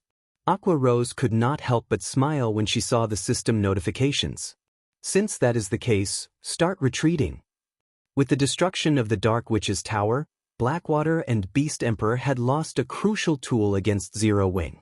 Without the threat of the Dark players, Silverwing Town's development would recover to its peak. After including the benefits offered by the Secret Stone Fortress, Zero Wing would definitely be able to compete against Blackwater in the Ore Empire. After Aqua Rose gave the command to retreat, Zero Wing's members started slowly withdrawing from the battlefield. Boss, Zero Wing seems to be retreating. Should we give chase? Wind Hunter asked in a quiet tone. Chapter 1880, Descent. Hearing Wind Hunter's question, Beast Emperor could not help but turn towards the Blackwater members and Dark players watching the battle outside of the city. When Zero Wing had begun its retreat, a hunger to take action swept through the two groups of players. Although the movement-type defensive magic array protected Zero Wing's army, it could only withstand up to Tier 3 attacks. Tier 4 attacks would exceed the magic array's tolerance and shatter the array. Although the 3 divine magic dragons had the 5 mythic evil beasts tied up right now, he still had 2 mythic evil demons on reserve. Following which, Beast Emperor gazed at the many destroyed buildings behind him with a cold glint flashing in his eyes. He felt his heart ache as he looked at the destroyed buildings.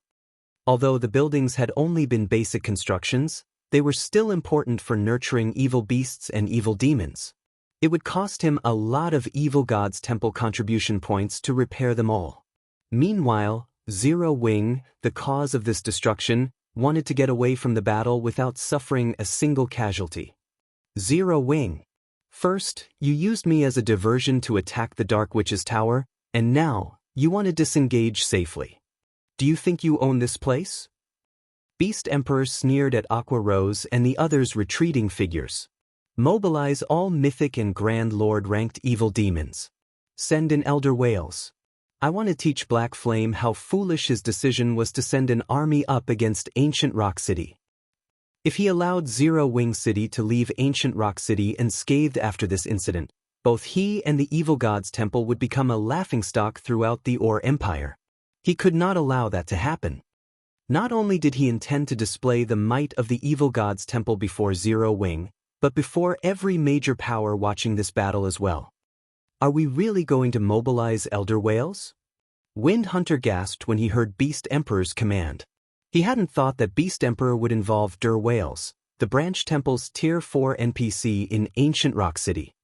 Elder Whales was the strongest trump card Ancient Rock City had at the moment. They had also gone through great lengths to secure a single opportunity to request the NPC's assistance. Initially, they had planned to save the opportunity for their assault on Silverwing Town. He had never expected Beast Emperor to use it here. Of course, I wanted Black Flame to learn how foolish it was to send a measly army of 100,000 players to attack my city. If we destroy Zero Wing's army here, the guild's hold over the secret stone fortress will crumble, Beast Emperor said, a hint of madness in his eyes.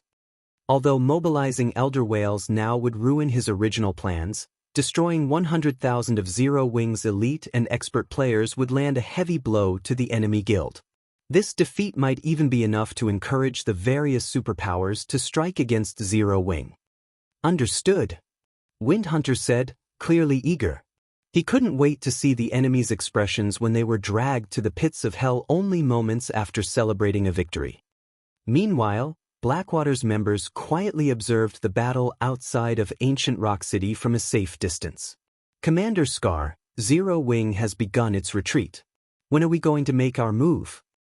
Finally, this is our Heavenly Eagle Legion's chance to show the Vice Guild leader our worth. I don't think there's a need to wait until both sides are severely injured.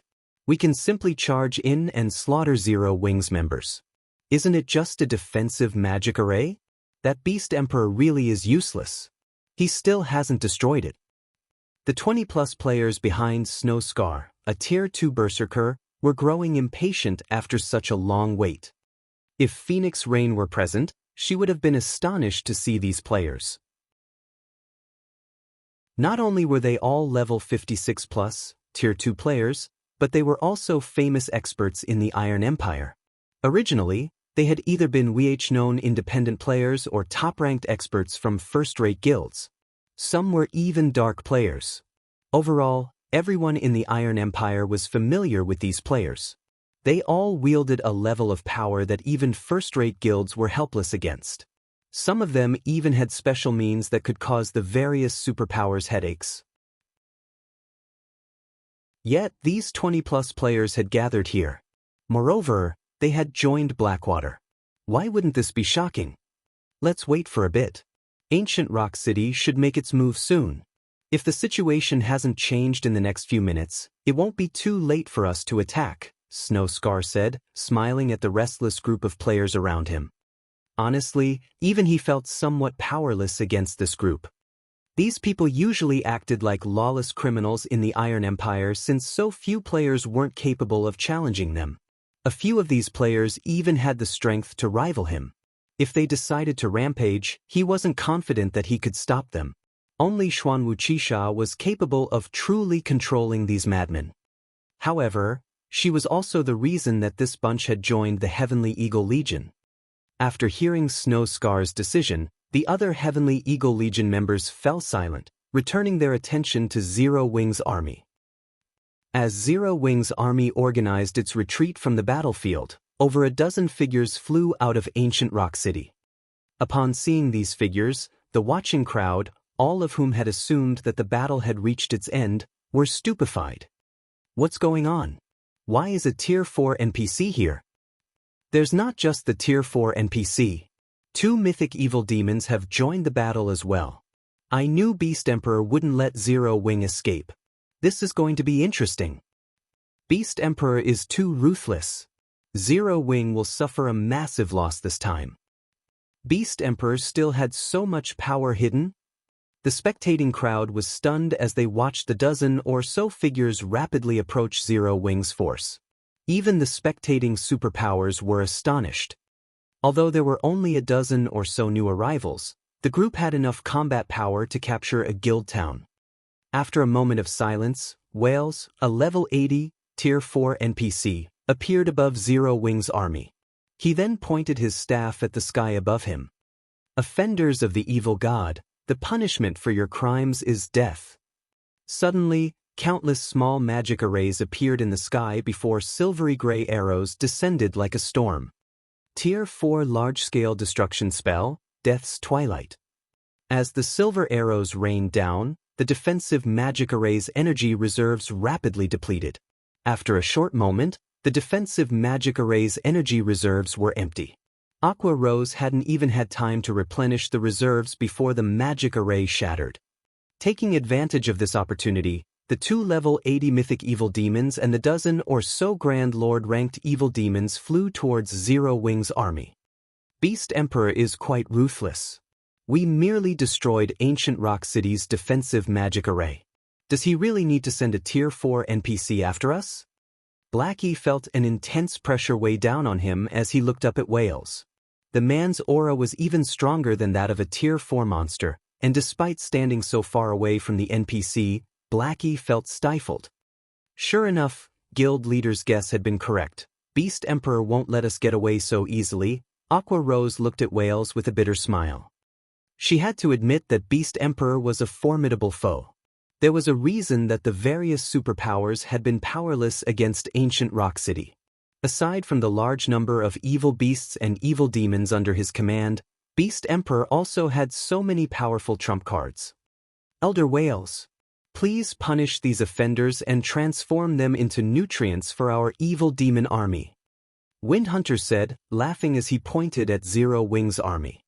100,000 elite and expert players.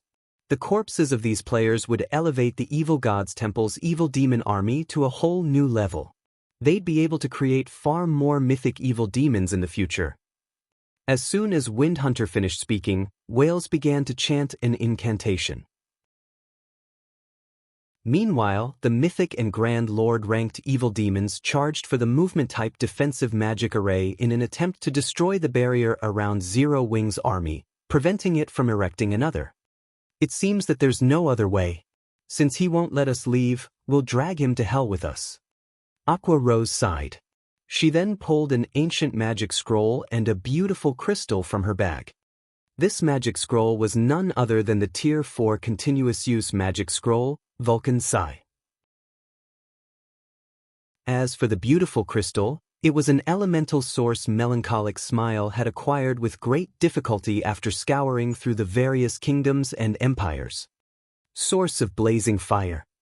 Vulcan's kin, descend.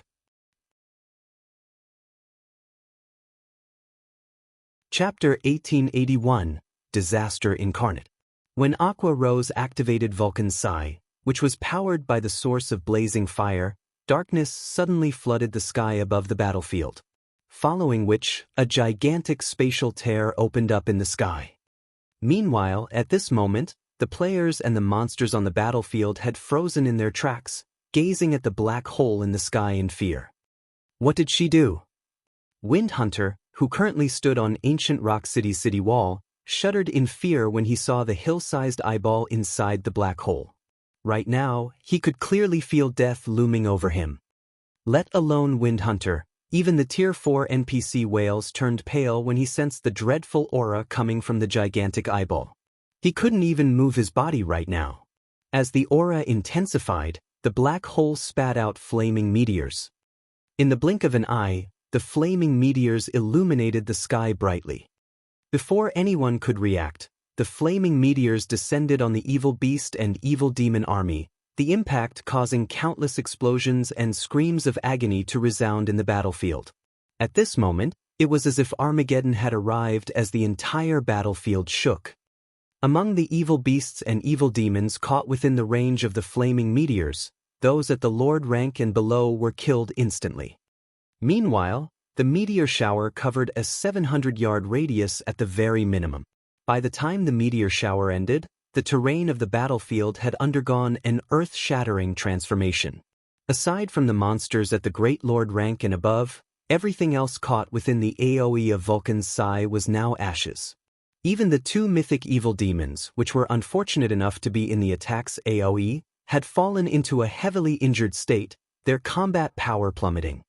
In just one attack, more than 5,000 evil beasts and evil demons were killed. The destructive power of Vulcan's Sigh stupefied everyone on the battlefield. The dark players that were originally planning on charging into battle all gulped audibly, their backs growing cold as they watched this scene play out before them. That was close. Fortunately, we didn't charge into battle too quickly. I never thought that Zero Wing would actually have such a trump card hidden as well. Had we charged into battle, we probably would have died to this large-scale destruction spell. However, Zero Wing is already at the end of its tether. The number of evil beasts and evil demons killed is nothing to Beast Emperor. How does Zero Wing plan on repelling Beast Emperor's remaining forces? I refuse to believe that Zero Wing still has another magic scroll like that. I guess you're right. Once Zero Wing's members get scattered by the evil beasts, it'll be our turn to make a move. Zero Wing's members are all walking sacks of money. We'll be able to make a fortune if we manage to kill a few of them. Although everyone was shocked by the might of Vulcan's Sigh, none of them was an ordinary player. They understood that such a powerful large-scale destruction spell could be used only once. This was merely Zero Wing's last gasp before it got annihilated. It wouldn't stop Beast Emperor's forces from giving chase. At this moment, Snow Scar, who was watching the battle from a short distance away, unsheathed the two sabers he carried in his bag and commanded, "Prepare to move out." This was the moment he had been waiting for. When cornered, even a rat would bite back at the cat, not to mention a guild like Zero Wing. Meanwhile, now that Zero Wing's last-ditch defense was over, it was the perfect opportunity for them to take action. At Snow Scar's words, the eyes of Blackwater's members glowed with excitement and anticipation.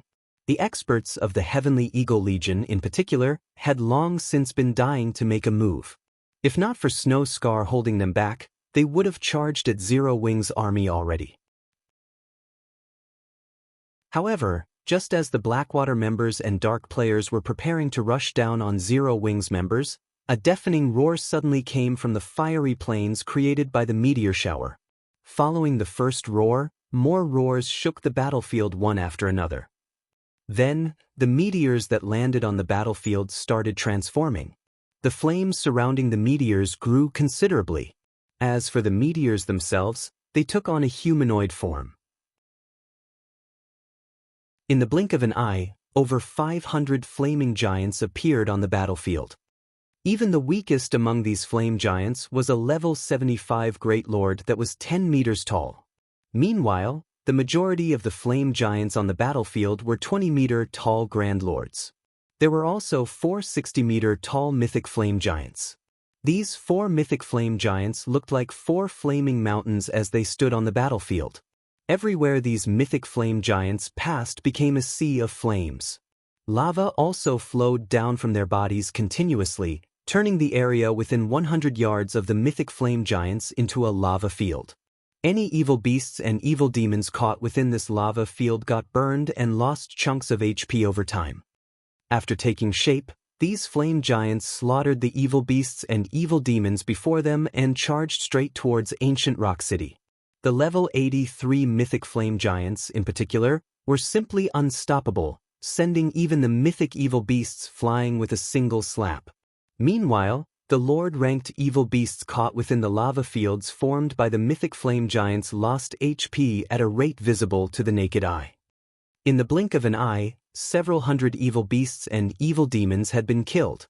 The battlefield had been turned into a sea of flames as well. It was no exaggeration to say that this legion of flame giants was disaster incarnate. Damn it! Stop them! Quick! We must not let them enter the city! Beast Emperor shouted, his complexion turning deathly pale when he saw the flame giants charging toward ancient Rock City.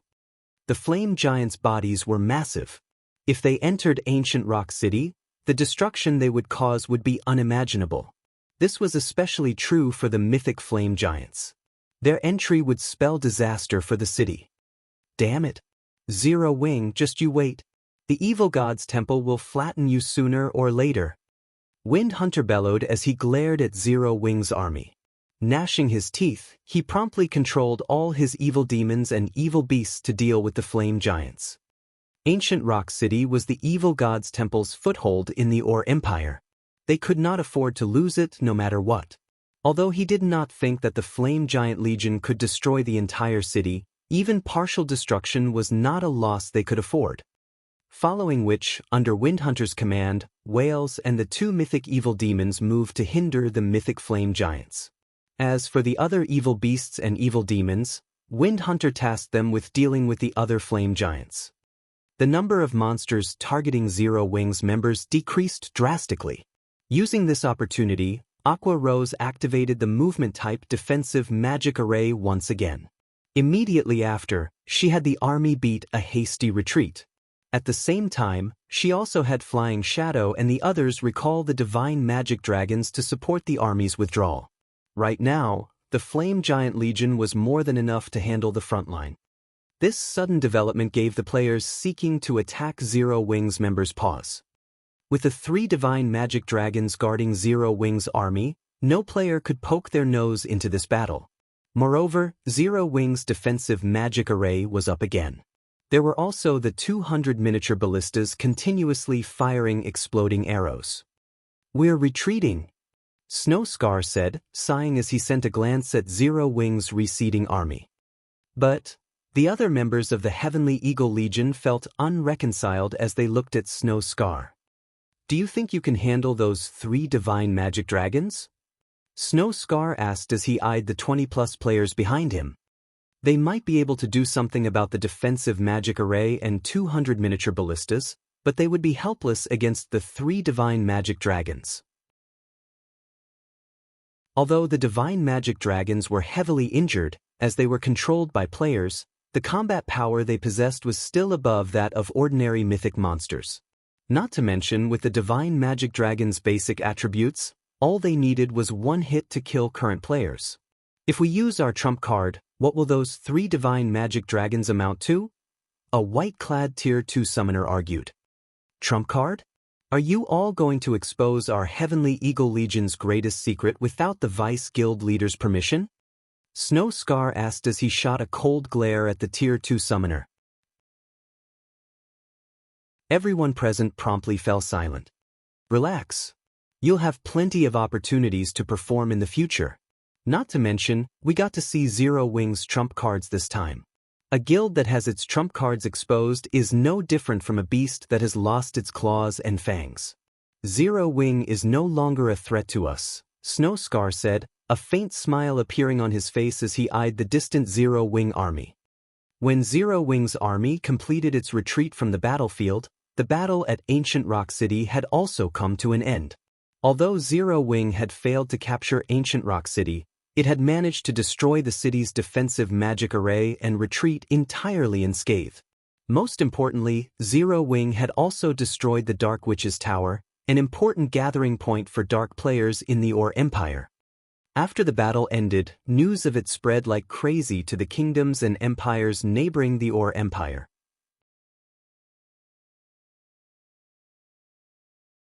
Chapter 1882, Everyone's Considerations.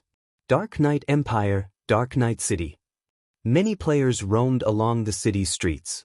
Players visiting the city for the first time were awed by its prosperity.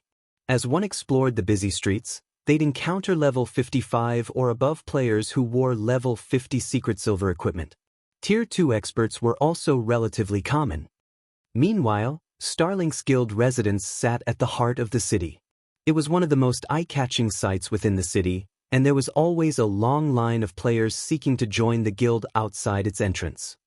Why does it feel like more players have applied to join Starlink recently? I've even heard rumors that players from outside of the Dark Knight Empire have come to join Starlink. That's only natural. I've heard that Starlink has acquired a magic crystal vein, so the guild no longer lacks magic crystals. Moreover, the guild recently cleared a path to the Sea of Trees and can now travel to the area. The Sea of Trees? Are you talking about the Dark Knight Empire's rumored Dream City? Of course. What else would I be talking about? I've heard that the Sea of Trees is a wonderful place, protected by the 6 great primordial elf kings. It also has a passage that allows you to complete your promotion to Tier 2. You can actually skip the regular Tier 2 promotion quest. The passage is also easier than the normal promotion quest, although, once you complete the trial, you don't get one of the main Tier 2 classes, but a special Tier 2 class. A special Tier 2 class. That's right. It's a semi-support class called Traveling Bard. The class is a combination of the Berserker, Elementalist, Cleric, and Oracle classes. How awesome! You can actually skip the normal Tier 2 promotion quest. The Tier 2 promotion quests are so difficult that you're not guaranteed to pass if even with the full support of a large guild.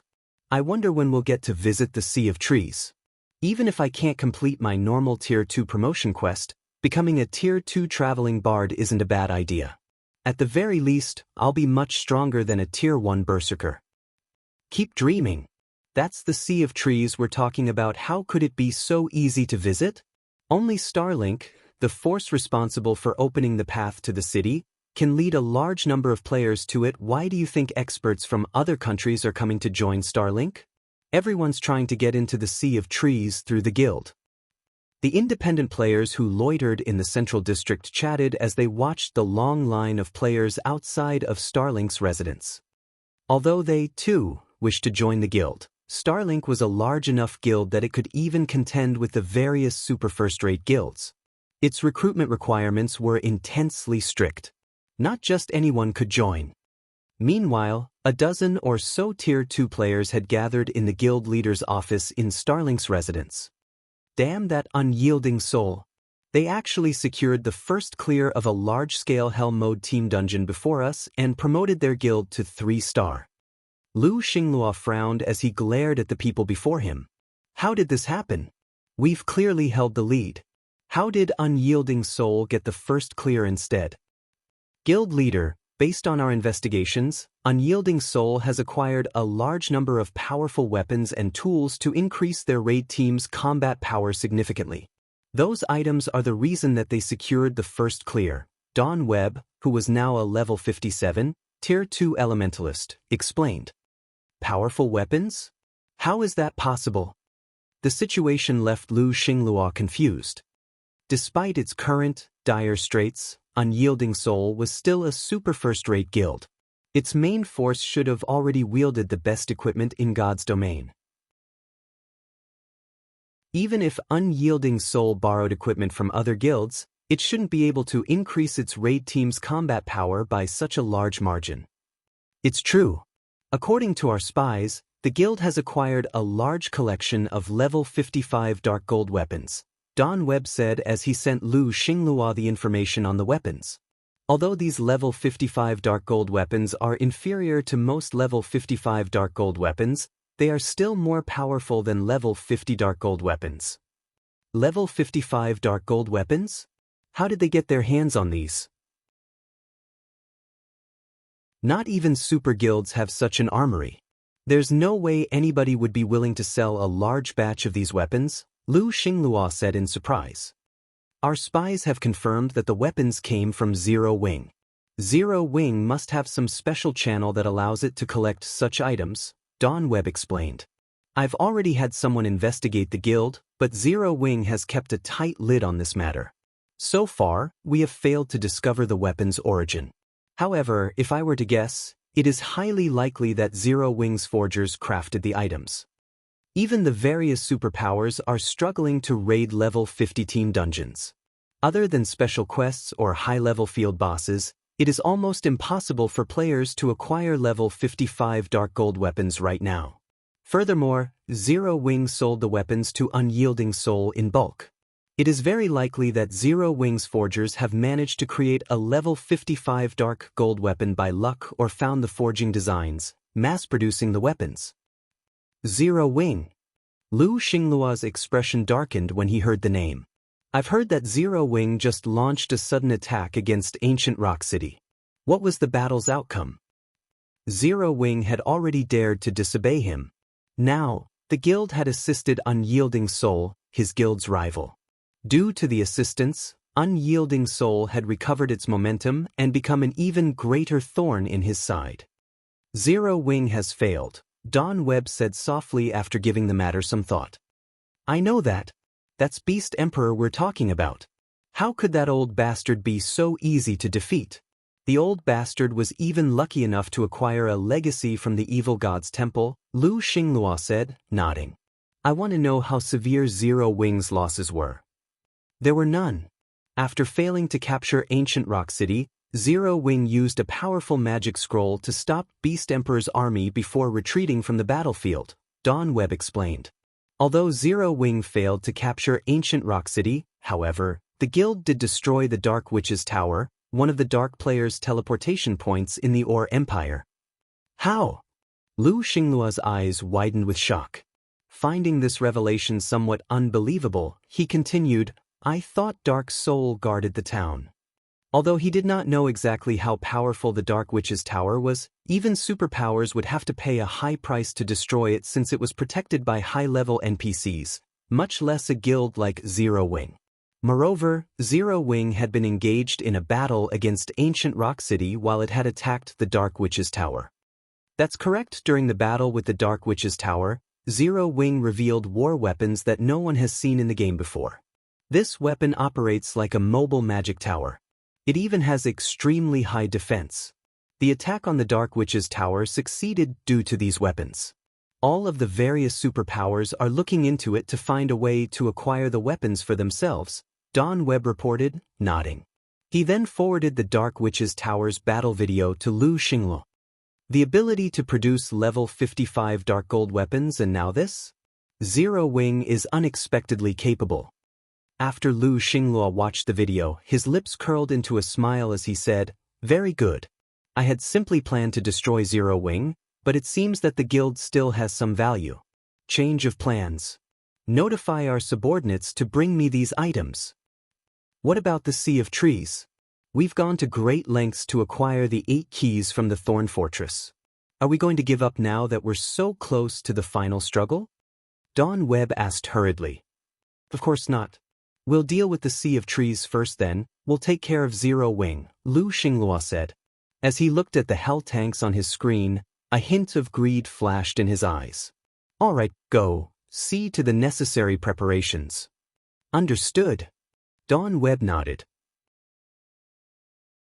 He then led his men out of the office. Meanwhile, in Silverwing town, the return of Zero Wing's army caused a huge commotion in the town. After all, the battle's outcome had been striking. Although Zero Wing had failed to take down ancient Rock City, the Dark Witch's Tower's destruction ensured that dark players would no longer pose a threat to Silverwing town. Including the guild's occupation of the secret stone fortress, Zero Wing had secured the Ore Empire's southeastern region. No force would be able to hinder the guild's members now. With the rich leveling resources in the Ore Empire, Zero Wing's development speed would skyrocket. For a time, independent players from other countries traveled to Silverwing town in hopes of joining Zero Wing. Many among them were expert players. Guild leader, the various superpowers representatives have left.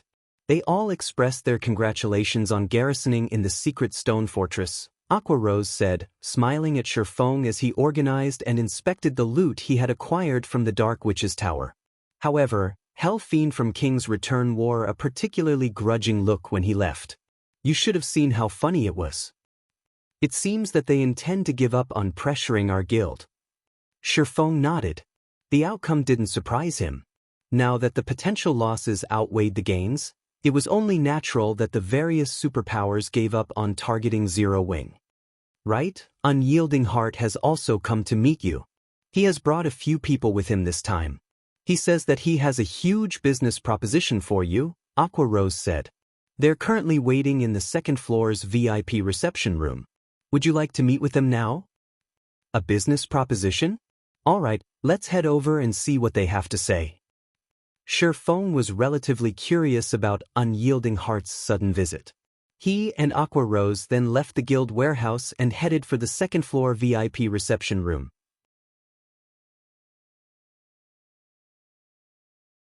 Chapter 1883.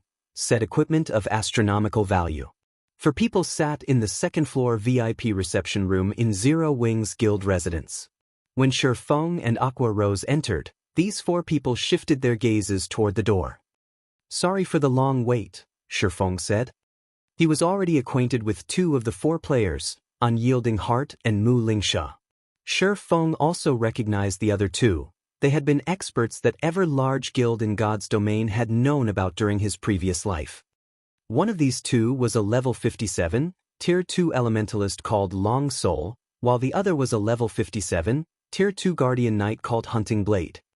In the past, Long Soul had also been known as the Crimson Wizard, whereas Hunting Blade had been known as the Iron Giant. Although neither had ranked on the God's Domain's experts list in the past, the Secret Pavilion had given them official titles. They hadn't ranked simply because they hadn't wanted to. Every superpower had their own secrets, and none of them would display every expert they had. Hence, under pressure from the various superpowers, the Secret Pavilion hadn't included every expert on the God's Domain experts list. However, the Secret Pavilion had still provided a brief description of some of these experts. All of the experts that had earned a title had striking battle records. Although Long Soul and Hunting Blade hadn't been as famous as Unyielding Heart, they weren't any weaker than the guild leader. Of course, the two players had only earned their titles after reaching Tier 3 in the game. At this point, few people knew these players' true abilities. Guild leader Black Flame, you've come, Unyielding Heart said, smiling as he stood. He then gestured to Long Soul and Hunting Blade and said, let me introduce you. This is Long Soul, Unyielding Soul's chief elementalist, and this is Hunting Blade, Unyielding Soul's chief guardian knight. Hello. Both Long Soul and Hunting Blade nodded at Shifeng as they carefully observed the swordsman's every action, attempting to determine Shifeng's capabilities. Shifeng was a large part of the reason for Zero Wing's current success. The guild had even secured a foothold in the Ore Empire and forcibly dissuaded the various superpowers from targeting Zero Wing. Some time ago, Zero Wing had even sold Unyielding Soul a large number of level 55 dark gold weapons, which allowed Unyielding Soul to earn the first clear in a level 50, large-scale team dungeon and become the first guild in the Dark Knight Empire to reach 3-star status. It was because of these achievements that Unyielding Soul now had more capital to contend with Starlink in its home empire. Once everyone had been introduced, Unyielding Heart removed a list from his bag and handed it to Shifeng. A quick glance at the list left Shifeng confused. Guild leader Black Flame, I suspect that you might be interested in the items listed, am I correct? Unyielding Heart asked, smiling. You are. Zero Wing is very interested in acquiring these items, Shifeng said, nodding. Every item on the list was a material that Zero Wing was currently trying to purchase in bulk. There were even materials for crafting the Hell Tank among them. Certain materials the Hell Tank required couldn't be acquired from team dungeons. Only a few special maps produced these materials. Unfortunately, the various large guilds valued these materials and usually didn't sell them. Hence, Melancholic Smile could only try her best to purchase these materials from other countries' independent players. Since he had no real reason to hide the fact, Shifeng acknowledged his need for these materials. Any large guild could easily deduce that Zero Wing was attempting to collect materials, after all. Only, these guilds did not know what Zero Wing wanted the materials for. Unyielding Soul is willing to sell these materials to Zero Wing in bulk and at market price, Unyielding Heart said. You're willing to sell Zero Wing? Shifeng smiled. That would be wonderful, but I doubt that's why you're here. If Unyielding Soul only wanted to sell Zero Wing these rare materials, Unyielding Heart wouldn't have personally visited the guild. He could have simply sent a subordinate to initiate the transaction. Moreover, Unyielding Heart had gone so far as to bring the Crimson Wizard and Iron Giant with him. Of course, that's not the only reason I've come.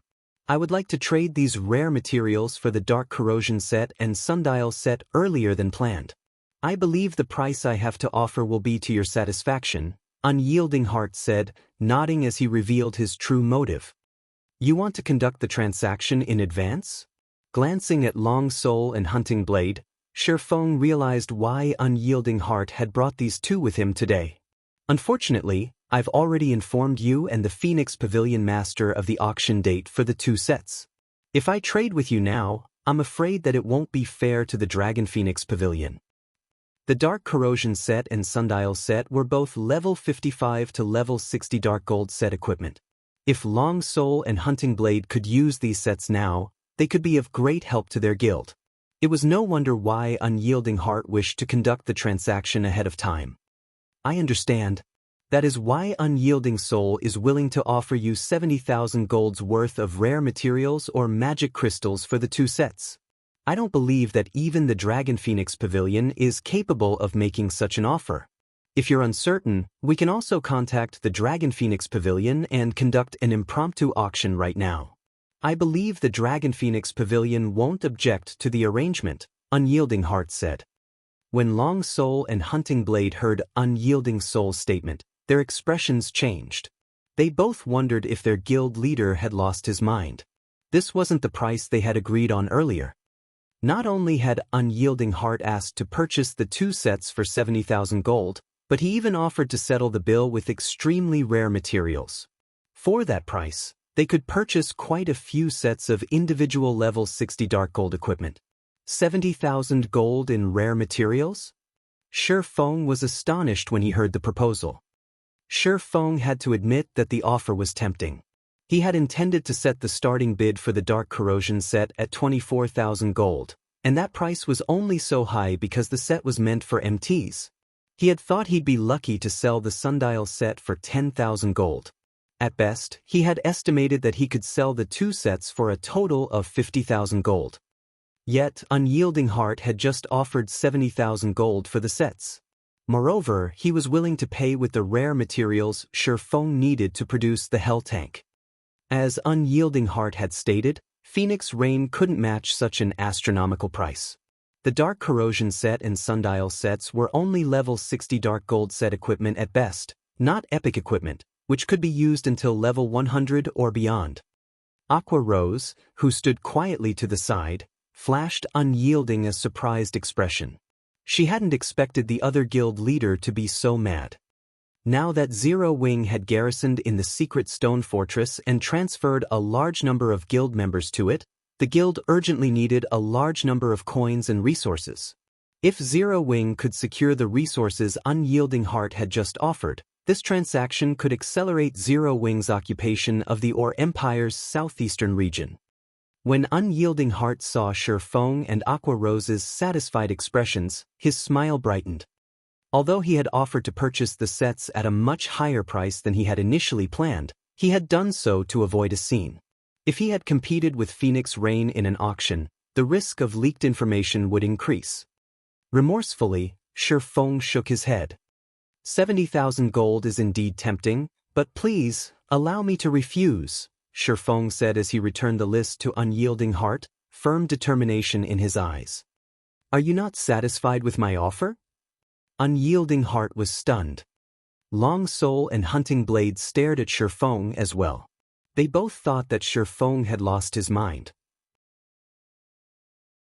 No one else would offer such a generous price, yet Shifeng had rejected it. No, I find it quite satisfying, Shifeng answered truthfully. Then why? Unyielding Heart's confidence began to crumble as he stared at Shifeng. Unfortunately, I'm more interested in the Sea of Trees, Shifeng said, chuckling.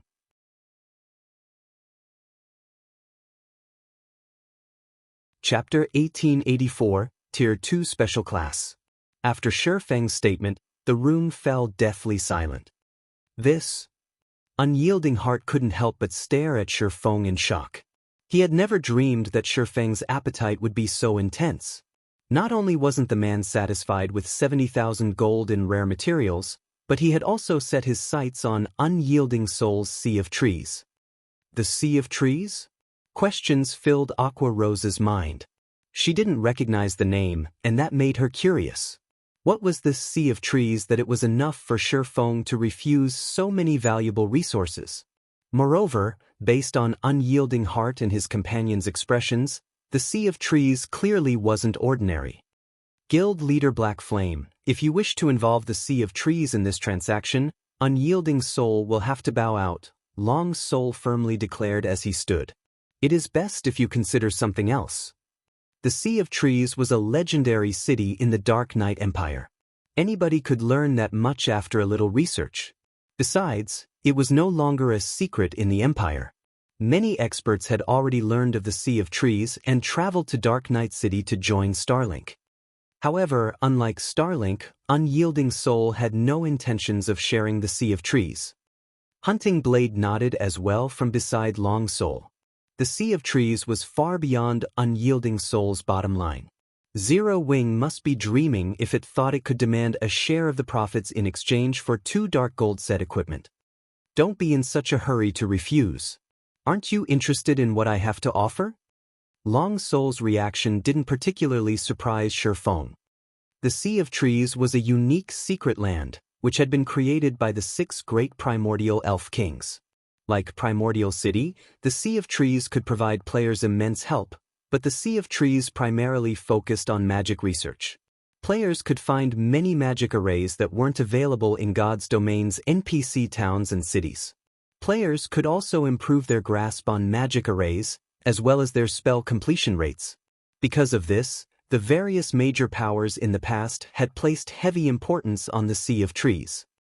After the Sea of Trees activated, players would only be able to visit the city if they had a key.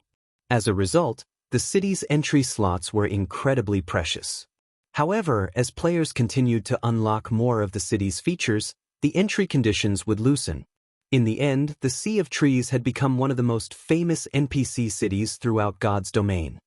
Meanwhile, the Sea of Trees' most well-known benefit was its Tier 2 special class, Traveling Bard. As one of the few semi-support classes available at Tier 2, the class had the ability to boost teammates, although the Traveling Bard didn't command high DPS. A Traveling Bard could increase a 100-man team's combat power by at least 15%. This was why the various large guilds had valued this Tier 2 special class. Naturally, Unyielding Soul would have a greater advantage if it monopolized the class for as long as possible. It doesn't matter what you say. We won't budge on this matter, Long Soul growled resolutely. Unyielding Soul had researched the Traveling Bard class in detail, so they knew just how much help the class would provide to a team. As long as Unyielding Soul had Traveling Bard players, the guild could clear team dungeons far faster than other superpowers. As for Starlink and Crimson Emperor, who had also obtained keys to enter the Sea of Trees, neither would share their slots to ensure their advantage over their competition. What if I told you that I have a way to increase players' success rate of becoming Traveling Bards? Shifeng asked, chuckling. I know a little about the Traveling Bard class. I have heard that a limited number of players can class change into a Traveling Bard, 20 per week, I think. Moreover, I don't believe that Unyielding Soul is the only guild in the Dark Knight Empire that has acquired the keys to enter the city. How do you know this? Long Soul stared at Shifeng in shock. The matter regarding the city's keys should have been a core secret that only their 3 guilds knew. Players outside of the guilds should only know that they could become Traveling Bards after visiting the Sea of Trees, but how could such a massive advantage exist without limit? There was indeed a player limit for the promotion quest. Only 20 players could acquire the class each week. Once that limit had been reached, players would have to wait 7 days before they could attempt the class change. Increase the class change success rate? Guild Leader Black Flame, do you really have a way of doing so? Unyielding Heart could not help his growing interest.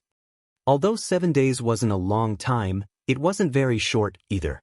The various superpowers' main force members would surpass level 60 after 2 cooldown cycles. At that time, Tier 2 players would not be as much of a rarity. Fortunately, the Traveling Bard's value wouldn't lessen in that time, although the class would be most valuable during the first 2 cooldown cycles. Currently, the Dark Knight Empire's 3 main powers vied for these first 20 slots. If it were possible to increase the class change success rate, Unyielding Soul would have a massive advantage over its competition. Of course, moreover, my method increases the success rate by at least 20%, Shi Feng confidently explained. A 20% improvement? Unyielding Heart gasped. Although the Traveling Bard's class change quest was slightly easier than the usual Tier 2 promotion quest, that didn't mean it was easy. The expert's Unyielding Soul had carefully selected to attempt the class change only had a success rate of roughly 50%. If it were possible to increase that by 20%, Unyielding Soul could monopolize the 20 slots. The Sea of Trees' initial entry slots are incomparably precious. Besides, how do we know that you're telling us the truth? Long Soul stated. I don't have any proof. It is up to you to believe me or not. I only want 10 entry slots into the city. I'll also reduce the price for the 2 sets to 50,000 gold in resources, Shi Feng said, smiling. For a time, Long Soul was at a loss for words. All right, I'll agree to your offer on behalf of Unyielding Soul, Mu Lingsha, who had remained silent all this time, said suddenly. Miss Mu, what if he's just spouting nonsense? Long Soul tried to dissuade the woman. I don't believe that guild leader Black Flame would trick us. Furthermore, his understanding of the Traveling Bard class isn't inferior to ours in the least. This proves that he knows what he's talking about, Mu Lingsha said. Since Mu Lingsha was so determined, Long Soul had no choice but to nod silently. However, as Mu Lingsha had implied, only the core upper echelons of the Dark Knight Empire's 3 major guilds should know any details related to the Traveling Bard class. Information leaks should be impossible, yet Shi Feng had revealed accurate information on the class. This proved that he indeed knew something. All right, let us sign a contract then. Once Unyielding Soul's group had agreed, Shi Feng revealed a contract he had prepared beforehand. He then filled in some of the blank areas of the contract before handing it to Unyielding Soul's representatives. The conditions were very simple. Unyielding Soul would give Zero Wing 10 entry slots to the Sea of Trees and 50,000 gold in rare resources. In return, Zero Wing would hand over the 2 dark gold set equipment and the information on how to increase the class change success rate for the Traveling Bard class. After both sides had signed the contract, Shi Feng revealed his method to Mu Lingsha. In truth, the method was very simple. Learn how to produce magic arrays. As long as one could manufacture intermediate magic arrays, players would have a far easier time when attempting the Traveling Bard class change quest. Although the method was simple, nurturing players to the intermediate magician standard wouldn't be. Hence, Shi Feng had only asked for 10 slots. After all, the number of Tier 1 players that could craft intermediate magic arrays was incredibly low. Most expert players in God's domain would be fortunate if they could produce basic magic arrays, much less intermediate rank. Both sides then agreed to meet up in Dark Knight City 2 days before they'd head to the Sea of Trees. When Shi Feng had completed his side of the bargain, he received 50,000 gold in resources. These materials should be enough to set up the basic teleportation device. Shi Feng smiled at the magic crystals and materials Unyielding Heart had transferred to him. Although the system had awarded a basic teleportation device, setting it up in a town or city required additional magic crystals and materials. In fact, the task demanded 20,000 magic crystals and roughly 4,000 gold in materials. Previously, due to the battle against Beast Emperor, Zero Wing had spent most of the magic crystals it had stockpiled. Fortunately, Shi Feng's deal with Unyielding Heart had netted him 40,000 magic crystals, more than enough to set up the basic teleportation device. Immediately after the meeting, Shi Feng made his way for Silverwing Town's most popular attraction the airport.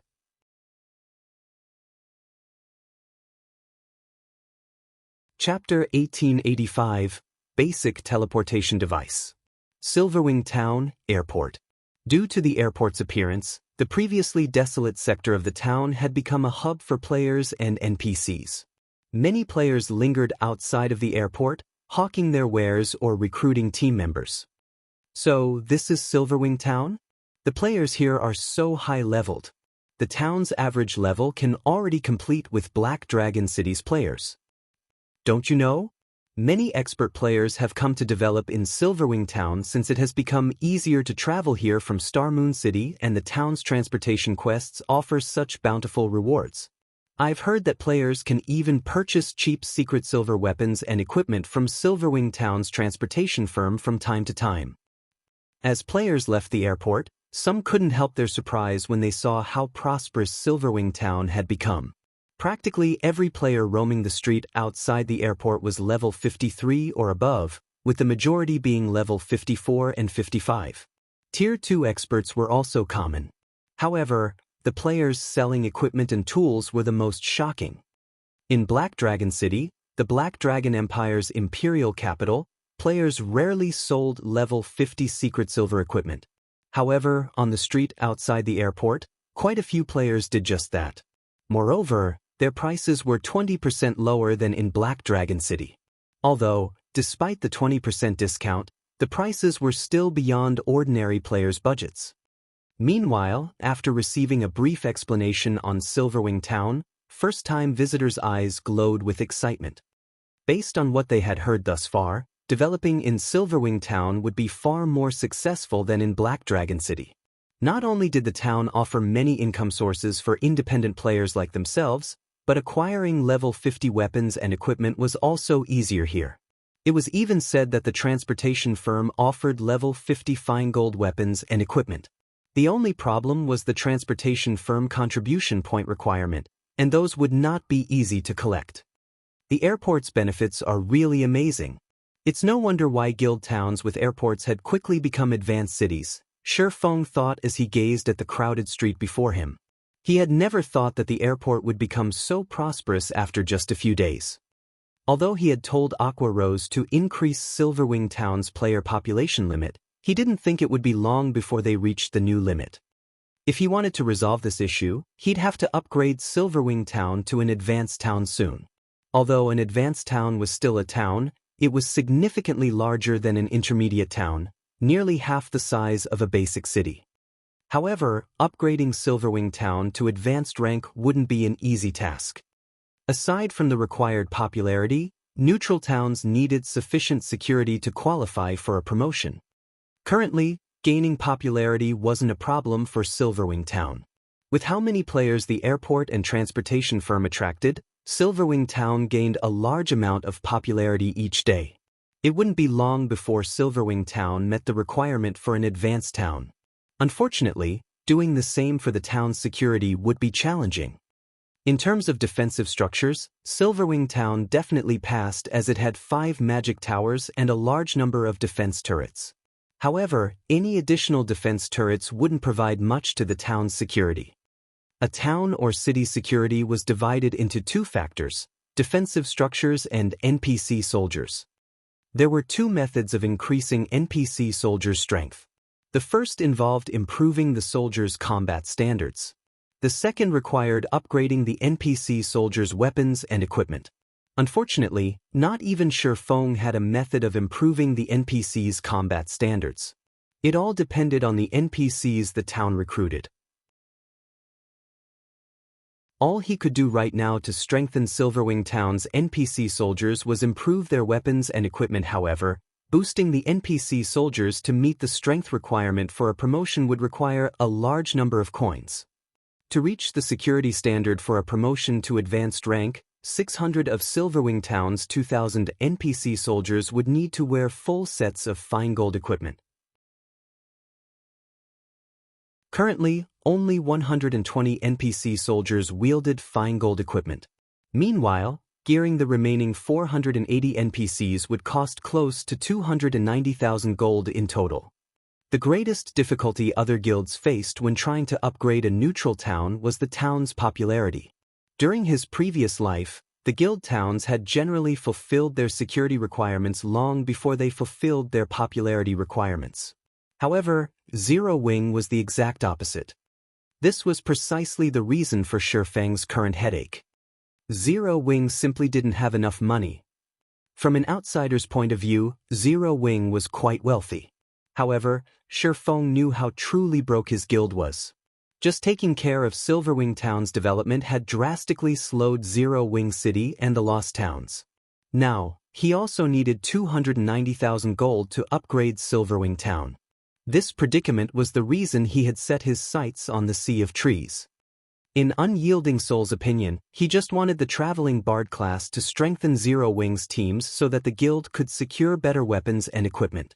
In reality, however, the Traveling Bard class was nothing to him. The Sea of Trees itself was his true target. As players gradually unlocked the city's various features, the legendary Dream City would enjoy immense fame throughout the continent of God's domain. Thus far, the populace was still unaware that the Sea of Trees was actually a trade city for the various neutral races. Of course, this feature would only become available after players had removed the city's second seal. At that time, neutral NPCs would swarm to the Sea of Trees, and after the third seal was removed, neutral players would join them. At that time, like Blackwing City's passes, the Sea of Trees keys would become more common in neutral races' maps. The keys would no longer be limited to the Dark Knight Empire. Unlocking this feature would also open trade between human players and neutral players. Although there did not seem to be many neutral players in the game right now, when they gathered, they would easily outnumber an empire's player population. After all, many players desired a stronger body, and becoming a neutral race would satisfy this desire. Since no one knew this secret yet, he had to prepare to secure a share of the profits, using this opportunity to make a fortune. It wouldn't be long before the Sea of Trees' second seal was removed, and if he didn't take action quickly, the Dark Knight Empire's three main powers would claim the Dream City's benefits. However, gaining these benefits had a prerequisite. Coins. Lots and lots of coins. Thinking up to this point, Shifeng hurried towards a large, empty shop not far from the airport. This was one of the many shops Shifeng had left empty specifically for the airport. Immediately, Shifeng took out the basic teleportation device and a large number of materials from his bag. He then began to set up the device in the center of the shop's main hall. After working non-stop for 8 hours, Shifeng finally formed the necessary magic arrays and magic circuits, connecting them to the basic teleportation device. As he finished his work, he released a sigh of relief. The necessary magic arrays were not easy to form. Players needed a strong understanding of advanced magic arrays to do so. Creating the necessary magic circuits was even more complex. These magic circuits had to be connected to God's domain's ley lines. Normally, the task required 3 advanced magicians, but since he was Zero Wing's only advanced magician right now, he had to complete the task slowly. Fortunately, he had grasped the production process for advanced magic arrays. Otherwise, he wouldn't have been able to utilize the basic teleportation device at all. System, you have successfully connected the ley line magic circuit. Do you wish to activate the basic teleportation device? Activate.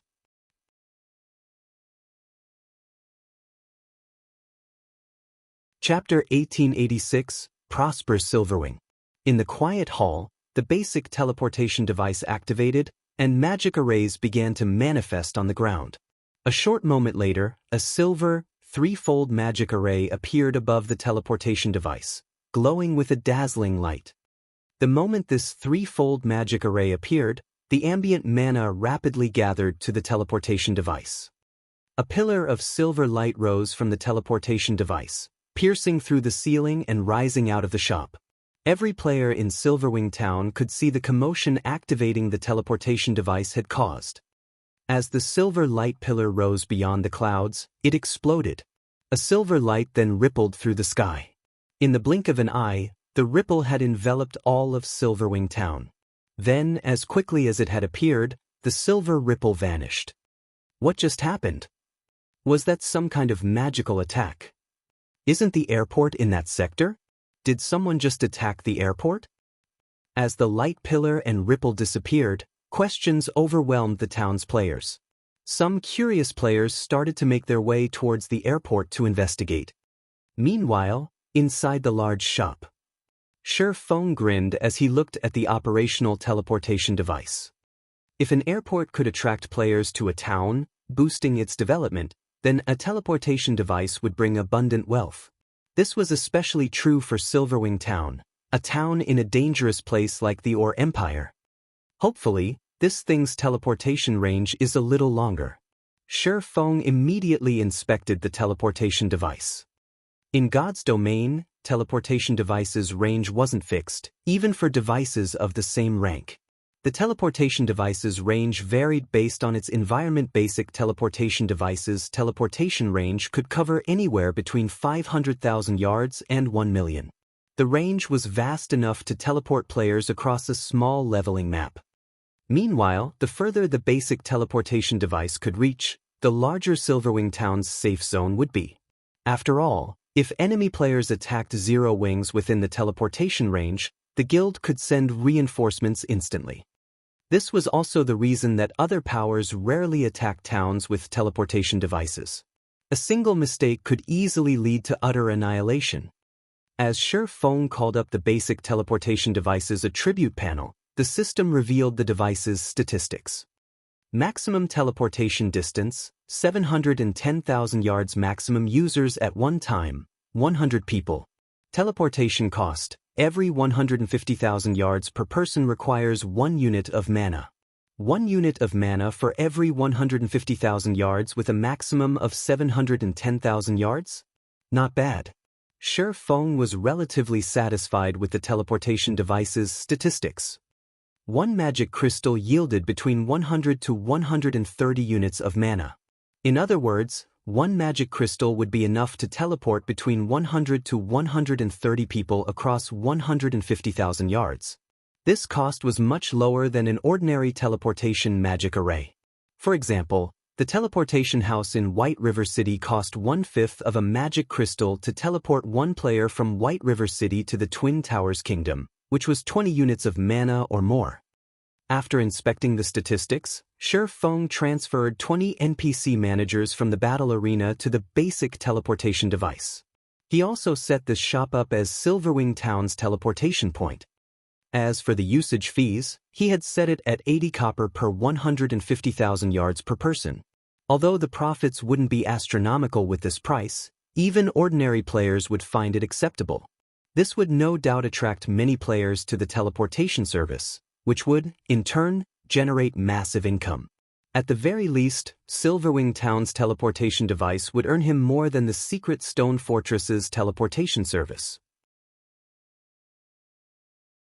Although the teleportation array in the fortress consumed far less mana than this teleportation device, the fortress's managers only received a portion of the profits after deducting the operation costs. Once Feng finished with the shop, he instructed his NPCs to open it to the public. Many players had already gathered on the street outside of the shop due to the airport, and after seeing the silver light pillar, even more players had joined the crowd. The moment the shop opened, a flood of players surged in out of curiosity. What's going on? Silverwing Town even offers teleportation services to nearby areas? I thought only fortresses have this kind of teleportation function. This is wonderful.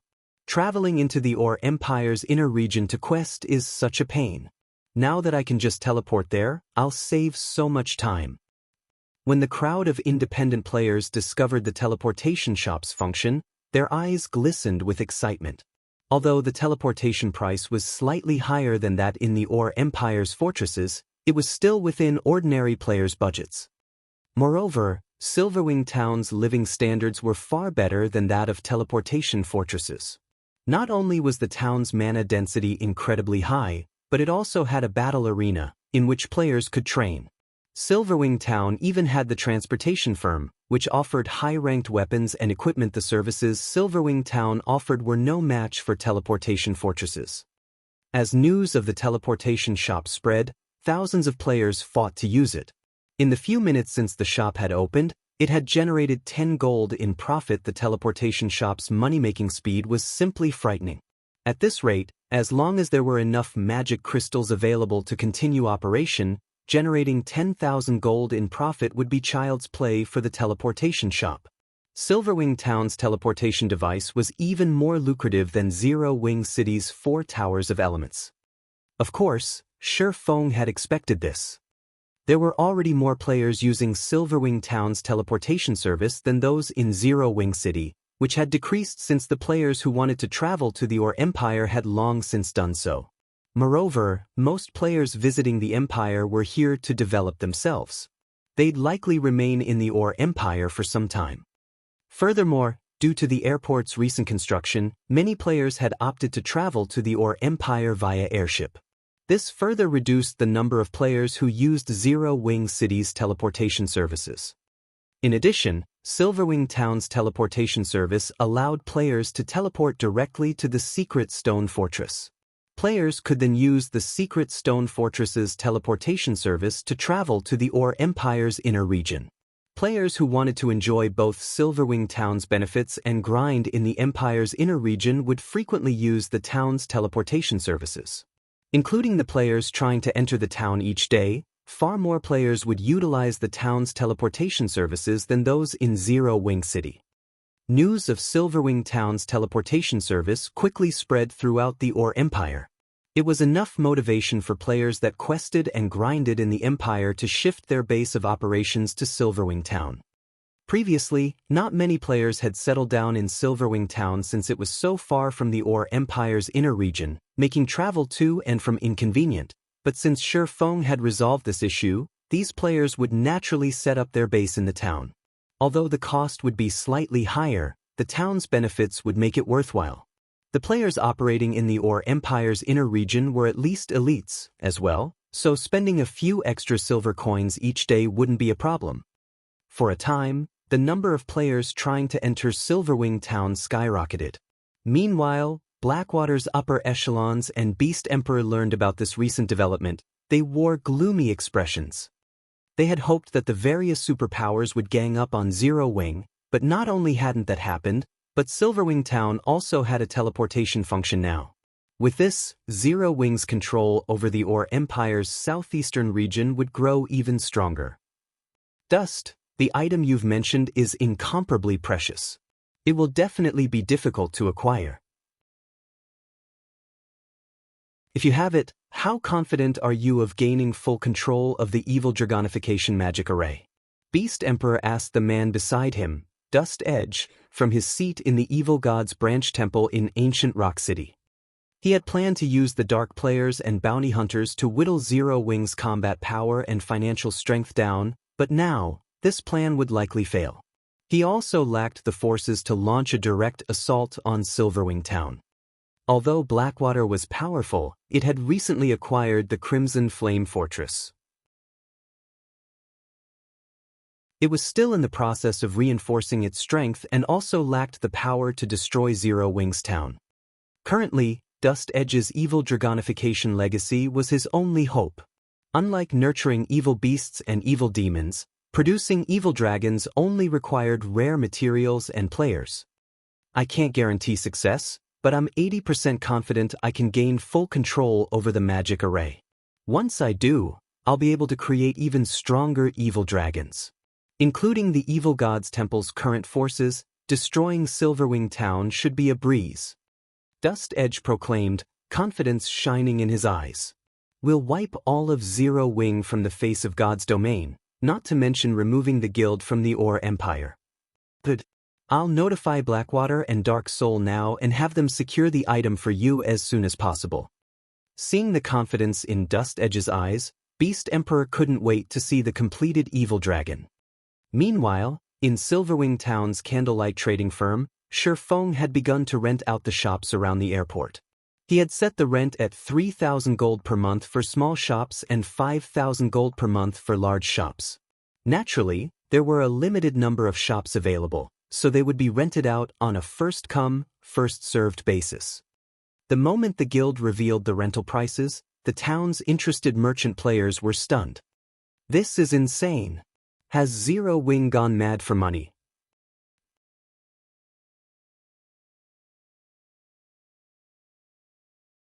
Chapter 1887, Foundations Solidifying.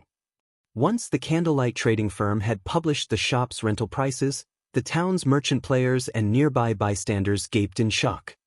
Crap. 3,000 gold to rent a shop for 1 month. I can buy a shop in an NPC city with that kind of money. Silverwing town can't even compare to an NPC city, yet Zero Wing dares set the rent so high. Who could possibly afford such a price? If I had 3,000 gold, I could fully equip myself in top-tier equipment. With that kind of equipment, I'd be able to earn back the gold in a month if I'm lucky. It'd be far more profitable than renting a shop in Silverwing town. For a time, Silverwing town's players heatedly discussed the astronomical rent. Guild leader, I'm afraid that very few merchant players will be able to afford this price. Many capable trading firms have offered to rent the shops long-term if we lower the price by 30% as well. Why don't we drop it just a little? Aqua Rose suggested from her seat in the second-floor hall. Truthfully, even she thought that Shifeng's price was a little too high. It might be acceptable for the shops in Zero Wing City since the city had over 5 million player residents. The city's merchant players would accept such a high rent. Even the players that purchased permanent shops in NPC cities still had to pay a 15% monthly property tax, after all. Moreover, this property tax would change based on the shop's monthly evaluation. The tax wasn't fixed based on the initial purchase price. However, Silverwing Town wasn't Zero Wing City. Although it had already become an intermediate town, it could only accommodate a limited number of players at a time. Right now, its player population was nowhere near that of a major NPC city, not to mention Zero Wing City. Tell them that my price isn't that high considering Silverwing Town's current prosperity. If they refuse, we won't push the matter. However, I can't guarantee that the prices won't increase after another fortnight, Shifeng said nonchalantly. Silverwing Town was home to the treasure trove known as the Transportation Firm, which allowed players to purchase rare items. If players purchased these rare items before reselling them in other countries, they could make quite a profit. In addition, the shops themselves could be used as warehouses to store items. If his plans for the Sea of Trees hadn't required so many coins, he wouldn't have chosen to rent out Silverwing Town's shops yet. Guild leader, I've also received a report regarding the Orc capital city. It seems that Blackwater has removed the seal on the Orc capital city's armory. The various large guilds have already dispatched expert teams to explore the armory. Although we are attempting to do the same, Blackwater's surveillance around the regional dungeon is quite tight. If we approach, Blackwater's members will intercept us. We can't get anywhere near the city, Aqua Rose said worriedly. However, the Orc capital city's armory is guaranteed to contain a plethora of war weapons. If we let Blackwater claim them, it'll be detrimental for our guild's development in the Empire. They've opened the Orc capital city's armory? Shifeng frowned. Blackwater is certainly impressive. The Orc capital city was an Azura mode regional dungeon, which doubtlessly had bountiful resources. Needless to say, plenty of war weapons were stored within regional dungeons' armories. It was a perfect location to secure war weapons for the large guilds that lacked such things. However, since Blackwater controlled the Crimson Flame Fortress, it essentially controlled the path to the Orc capital city. Moreover, Blackwater would have a much easier time eliminating Zero Wing's members once they entered the city since the guild had the home ground advantage. If Blackwater truly acquired a large number of war weapons, it would become a detriment to Zero Wing. Zero Wing had solidified its position in the Orc Empire because it had far more and stronger war weapons than other guilds. If it lost this advantage, Blackwater would have a much easier time capturing Silverwing Town. The various superpowers might even take advantage of the situation to strike at Zero Wing while it was down. Based on our reports, the various superpowers have begun to prepare for the armory's exploration. If we fall behind, Aqua Rose felt utterly helpless about the situation. While Zero Wing could sneak some of its experts into the Orc capital city, They could only send in so many before attracting Blackwater's attention.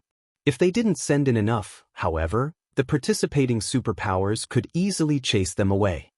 We'll give up on the Orc capital city, Shifeng decided after considering the matter. Give up? But Shifeng's response surprised Aqua Rose. If they gave up on the Orc capital city, Zero Wing's situation would become quite awkward once the various superpowers had explored the armory and acquired a stock of war weapons. I'm not done. Although we'll give up on the Orc capital city, we can still explore other locations.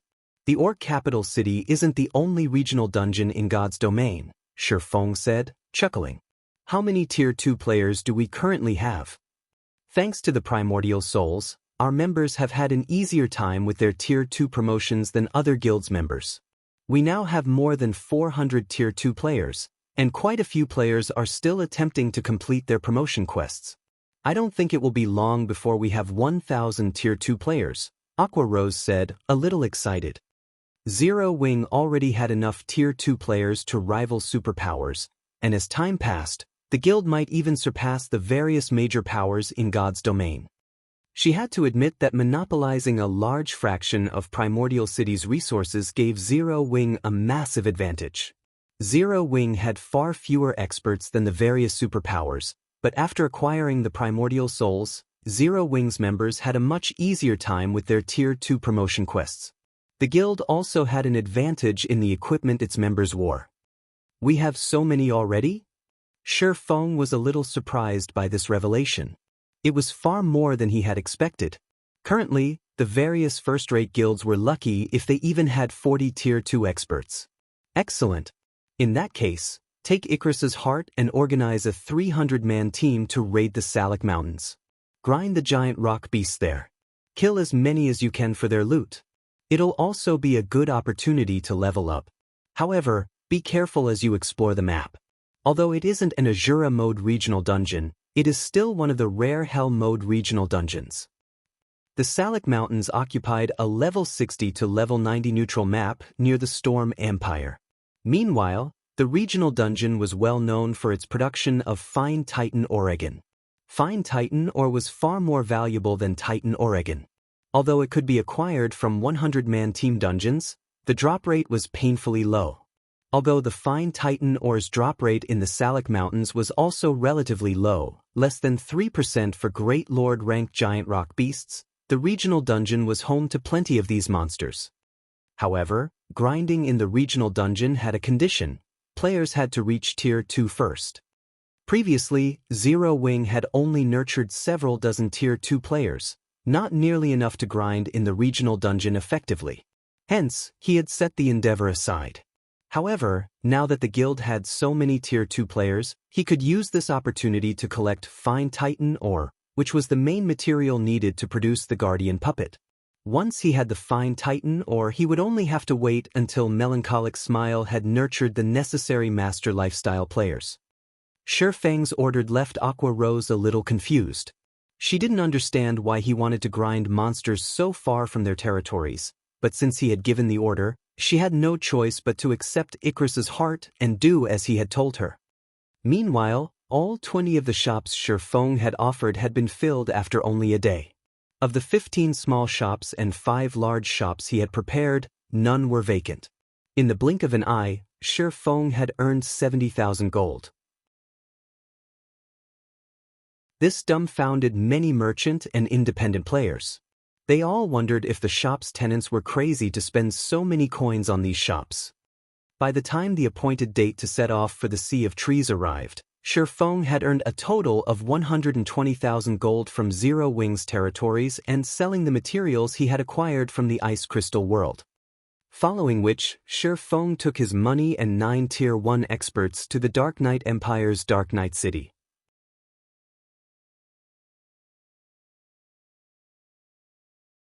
Chapter 1888, Undead Knight Dark Knight Empire, Dark Knight City.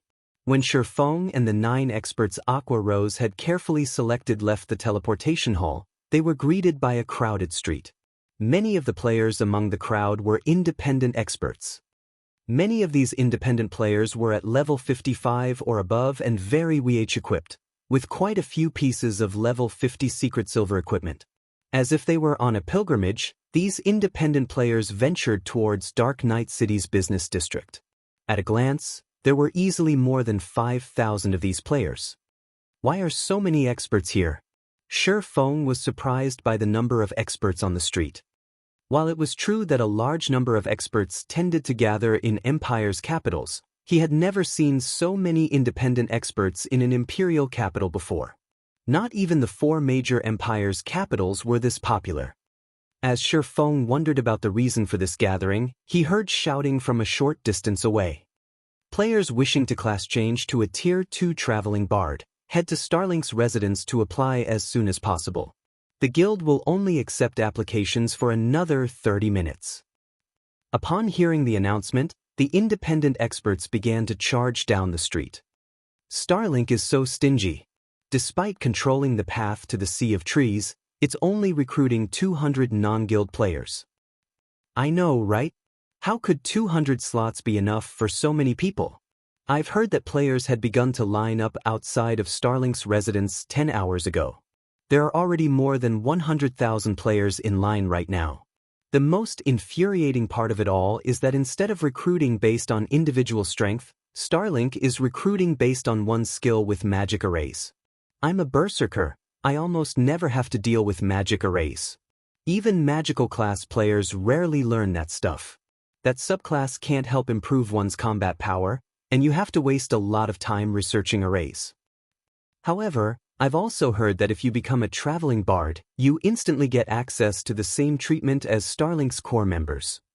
If you don't want to compete in Starlink, you can do so over at Unyielding Soul. Shortly after Starlink began its recruitment, Unyielding Soul did the same for the traveling bard class change. However, it only has 100 slots available. Though, like Starlink, you'll receive core member treatment if you complete the class change. I really didn't expect a Tier 2 class change to require knowledge on controlling magic arrays. If I had known about it earlier, I would have studied magic arrays a while ago. The players on the streets chatted as they watched the swarm of players rush towards Starlink and Unyielding Soul's guild residences, discussing the two guilds' recruitment standards. They also expressed their regrets about not learning to control magic arrays earlier. Starlink is recruiting players with knowledge on magic arrays? Shi Feng frowned a little when he overheard the nearby players' conversations.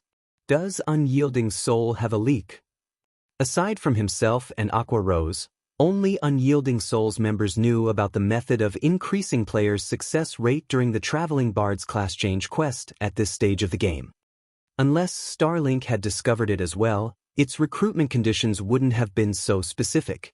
Magic arrays were usually only useful to lifestyle players. The benefits of manipulating magic arrays would be minuscule at best to combat players. Moreover, that was limited to magical classes. Knowledge regarding magic arrays was basically useless to physical classes. While Shi Feng and his group traveled toward the Purple Night Plaza, the agreed meeting place, players crowded every inch of the plaza. Tens of thousands of players from Unyielding Soul, Starlink, and Crimson Emperor surrounded the area, and every one of these players wore full sets of level 50 secret silver equipment at minimum. Some of these guild players even carried level 50 dark gold weapons. The scene made the lingering independent players envious. Meanwhile, only these 3 guilds members were allowed to enter the Purple Night Plaza right now. Outsiders could only watch from a distance. As Shi Feng and his group approached, Mu Lingsha, who had been waiting for them for quite some time, led them to an area Unyielding Soul's members had cordoned off, instantly attracting many players' attention. Who are those people? Didn't they say that the 3 guilds have reserved the entire plaza? Based on their guild emblems, they don't seem to be from Unyielding Soul. I think I've seen that guild emblem before, right? That's the guild emblem for the guild that has garrisoned in the Ore Empire's secret stone fortress. That's Zero Wing's emblem. But why are Zero Wing's members here? Didn't they say that the 3 main guilds weren't even giving the Sea of Trees slots to players from first-rate guilds? Zero Wing is pretty impressive. It actually gained Unyielding Soul's favor and earned some slots for itself. So what if Zero Wing got some slots? It's not like they're guaranteed to complete the class change. As Feng led his team into the Purple Night Plaza, his 9 guildmates grew nervous. This was the first time they had encountered such a large group of experts. Of the tens of thousands of players in the plaza, all would be rare experts in a kingdom. With so many in one place, they radiated an immense pressure. Experiencing such a phenomenon would likely be rare for first-rate guilds' upper echelons. Moreover, Unyielding Soul and Starlink's members stared each other down in the center of the plaza. A chilling atmosphere lingered between the two guilds. As for Crimson Emperor, their players seemed slightly more relaxed, but although the guild was acting like a spectator, it would take action if given the opportunity.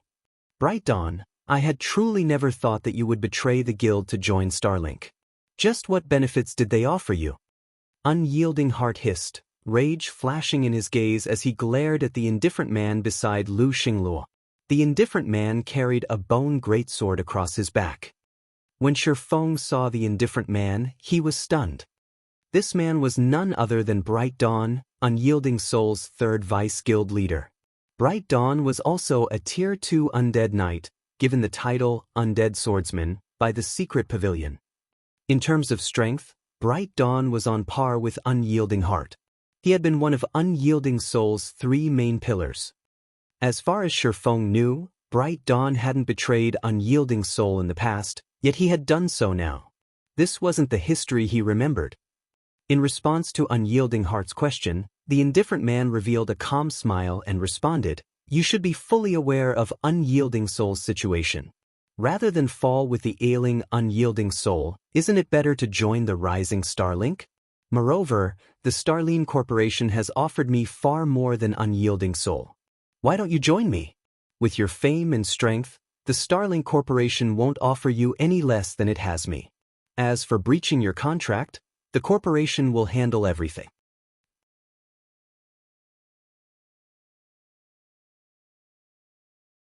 Chapter 1889, Change in Trajectory.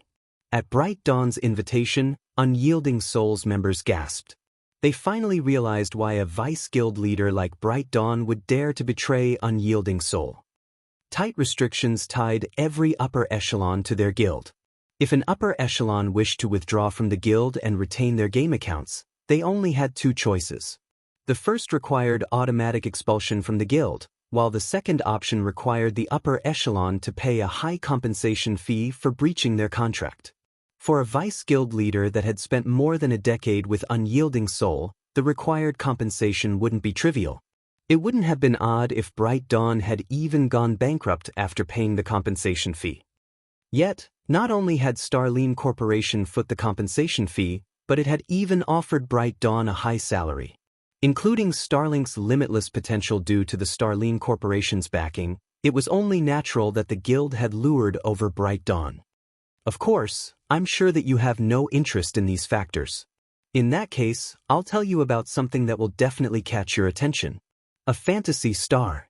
Unyielding Soul will never get its hands on something like it. Why don't you give the option some consideration? Bright Dawn smiled at Unyielding Heart, who had aged past his vibrant youth. Everyone's eyes glowed as they listened to Bright Dawn's offer. Fantasy stars were a special or that humanity had discovered during the interstellar era, and they only had one purpose. When worn, these stars would recover and retain a human's youth for a long time. Although fantasy stars couldn't extend one's lifespan, if one consumed the Green God Company's products while wearing a fantasy star, they could extend their youthful glow for another decade or 2 even without physical training.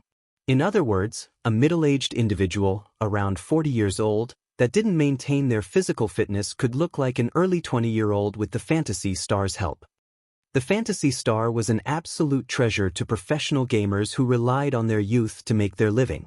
Although one's physical body in the real world wouldn't affect the performance of their virtual body in God's domain, their mental performance would. People past their prime generally had slower reactions than younger individuals. Even if one trained diligently to maintain their physical form, their age would more or less affect their mind. Needless to say, improving one's mental fortitude past one's prime was a daunting challenge. However, The fantasy star couldn't just restore one's youth, it could also maintain mental function, allowing humans to operate at their peak. Hence, the fantasy stars were extremely valuable. Not even the wealthiest individuals could afford one. Moreover, fantasy stars were incredibly rare. To purchase one needed sufficient status as well as funds.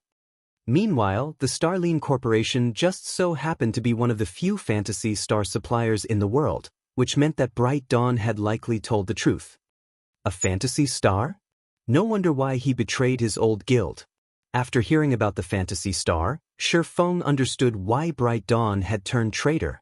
Bright Dawn currently looked to be in his 40s, and vice guild leaders from super first-rate guilds had no need for money. However, everyone craved youth.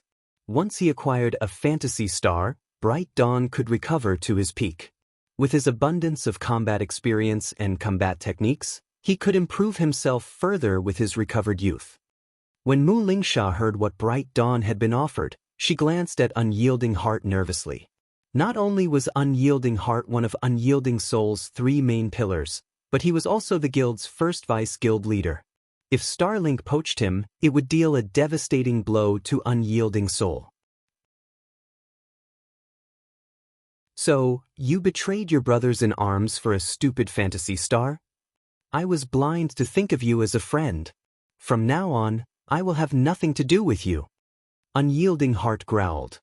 He then glared at Lu Xinghua, who had maintained his smile, and said, "Just you wait. Sooner or later, Unyielding Soul will chase you out of the Dark Knight Empire and regain its former glory." Unyielding Heart's words restored his dispirited guild members with fighting spirit. They all cheered their first vice-guild leader while ridiculing Bright Dawn. Regain your former glory? Bright Dawn could not help but laugh at Unyielding Heart and the other members of Unyielding Soul. And how will Unyielding Soul do that exactly? Will it rely on an old fellow like you, Heart? Or the ignorant Miss Mu? Or are you going to rely on Zero Wing, your pitiful partner? Open your eyes and take a good look. Unyielding Soul is finished. The only thing holding it together is a group of useless, old bastards. We've already gathered over 50 experts who are capable of manipulating intermediate magic arrays. Unyielding Soul should give up the hope of nurturing a single traveling bard.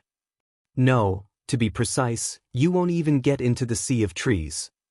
After saying so, Bright Dawn raised his hand.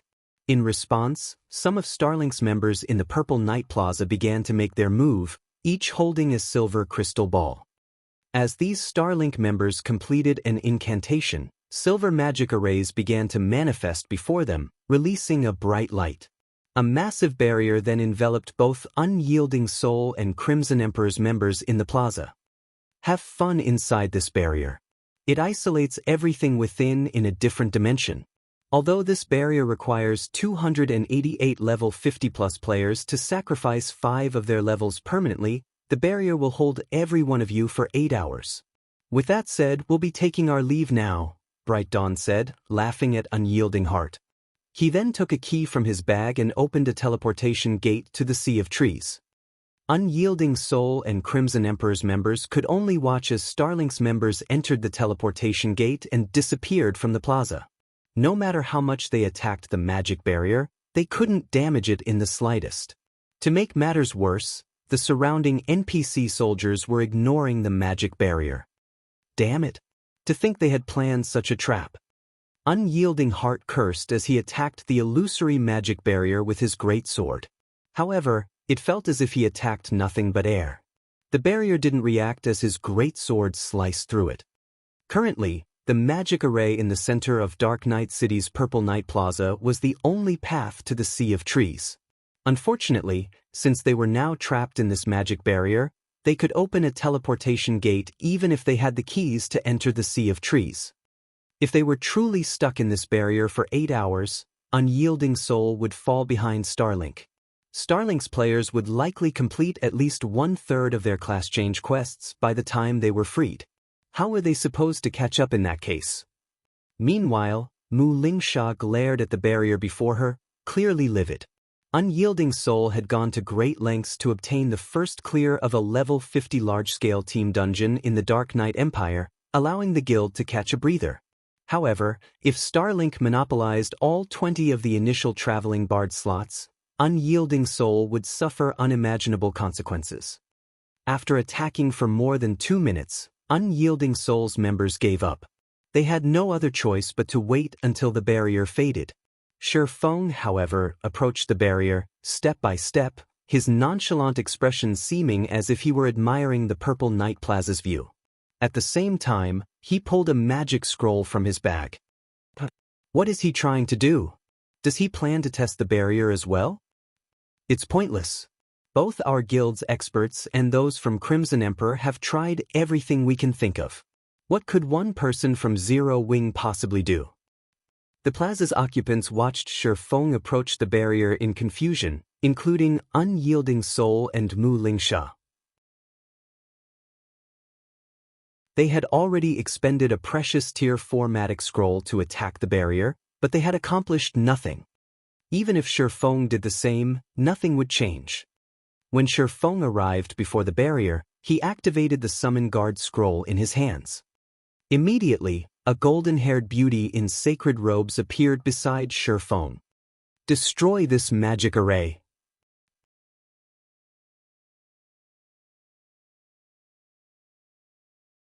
Chapter 1890, Breaking the Barrier in One Hit. When the watching crowd saw the level 85 personal guard, Anna, they were dumbfounded. Destroy it. Unyielding Heart and the other Unyielding Soul members felt their anticipation melt away when they saw that Shifeng had merely summoned his personal guard. Meanwhile, Crimson Emperor's upper echelons couldn't help but laugh at the swordsman. Is that kid stupid? What is a Tier 2 NPC going to do in this situation? A woman in white robes among Crimson Emperor's members said as she shook her head. She had a tall, slender figure and radiated a mature charm. While Anna was no doubt the highest-leveled personal guard she had ever seen, Anna was still only Tier 2. She wasn't much different than the players trapped in the plaza. Magic arrays couldn't be destroyed simply by someone with a high level. Otherwise, a level 200 Tier 1 NPC should be just as capable of destroying a town's defensive magic array as a level 80 Tier 4 NPC. Unfortunately, that was not the case. In reality, a level 200 Tier 1 NPC would struggle to damage a defensive magic array, whereas a level 80 Tier 4 NPC would have no trouble doing so. This was the power of tiers. Not only did higher tiers provide quantitative transformations, but they also qualitatively improved one's power. This was the case for magic arrays as well. The higher ranked a magic array was, the purer its mana would be. Depending on the purity of the mana powering the magic array, the barrier could be as weak as paper or as tough as iron. Hence, Anna was only superior to Tier 2 players on a quantitative level. There was no difference in the quality of their strength. Since none of the players in the barrier had managed to deal any damage to it, Anna wouldn't be able to either. Vice Guild Leader, Starlink's trap is simply vicious. We have no choice but to sacrifice one of our players. We can have them pass the key to the guild leader to prepare another team, a level 57, Tier 2 Guardian Knight quietly suggested to the white-clad woman. The white-clad woman was none other than Illusory Words, Crimson Emperor's second Vice Guild Leader. Illusory Words had also been recognized as one of the 10 great clerics by the Secret Pavilion. All right, get it done. Illusory Words nodded. There was a method to escape the magic barrier before its duration ended, although players wouldn't use this method unless absolutely necessary. That method was death. When players died, they'd automatically resurrect in the nearest graveyards half an hour after their death. While doing so would allow players to escape the barrier, it would cost a level. However, the current situation did not allow for such concerns. It was better to have one player die and get the key to their guild leader within 30 minutes than waste 8 hours in the plaza. Their guild leader could organize another team to enter the Sea of Trees while the player waited for resurrection. If they got lucky, they might claim 2 or 3 traveling bard spots. At the very least, it'd be better than nothing at all. As Crimson Emperor's members prepared to enact their plan, Anna finished chanting her incantation and writing the series of divine runes. Immediately, a golden magic array formed above the plaza, and a level 85 Valkyrie with pure white wings descended before the trapped players. The Tier 4 Valkyrie's aura was so intense that it felt stifling to the players in the plaza. A Tier 4 Valkyrie? When Illusory Words saw the white-winged Valkyrie hovering in the air, she could not help but turn to Shifeng's cloaked figure. Could he be Black Flame? A lot happened in God's domain each day, and a new power or rising expert practically emerged with each sunrise. Not even she, one of Crimson Emperor's vice guild leaders, could remember each of these powers and experts, but she had a clear impression of the Tier 4 Valkyrie.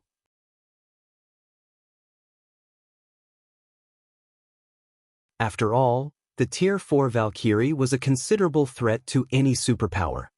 With a slight flap of her wings, a storm brewed, and the Valkyrie vanished. By the time she reappeared, she hovered before the illusory barrier. The Valkyrie then thrust her sacred thunder spear at the semi-translucent wall. Boom! With a deafening explosion, countless arcs of lightning crashed into the magic barrier. The barrier began to tremble. Despite the assault of so many players earlier, the barrier hadn't reacted in the slightest, yet just one of the Valkyrie's attacks was enough to shake it. What power? Illusory Words watched with slight surprise. The barrier hadn't even reacted when Unyielding Heart had attacked with a Tier 4 magic scroll, but now, the Valkyrie's attack had deformed the barrier. One could easily imagine how powerful the Valkyrie's attack was. However, as the lightning began to fade, the magic barrier stilled. A second later, the barrier recovered to its original state as if it hadn't been attacked at all. Even that wasn't enough? Unyielding Heart's expression soured as the magic barrier recovered. While it was true that the Valkyrie's attack had been effective, it was clear that the strike had only depleted a small portion of the magic barrier's energy reserves. It would take a considerable amount of time for the Valkyrie to destroy the barrier.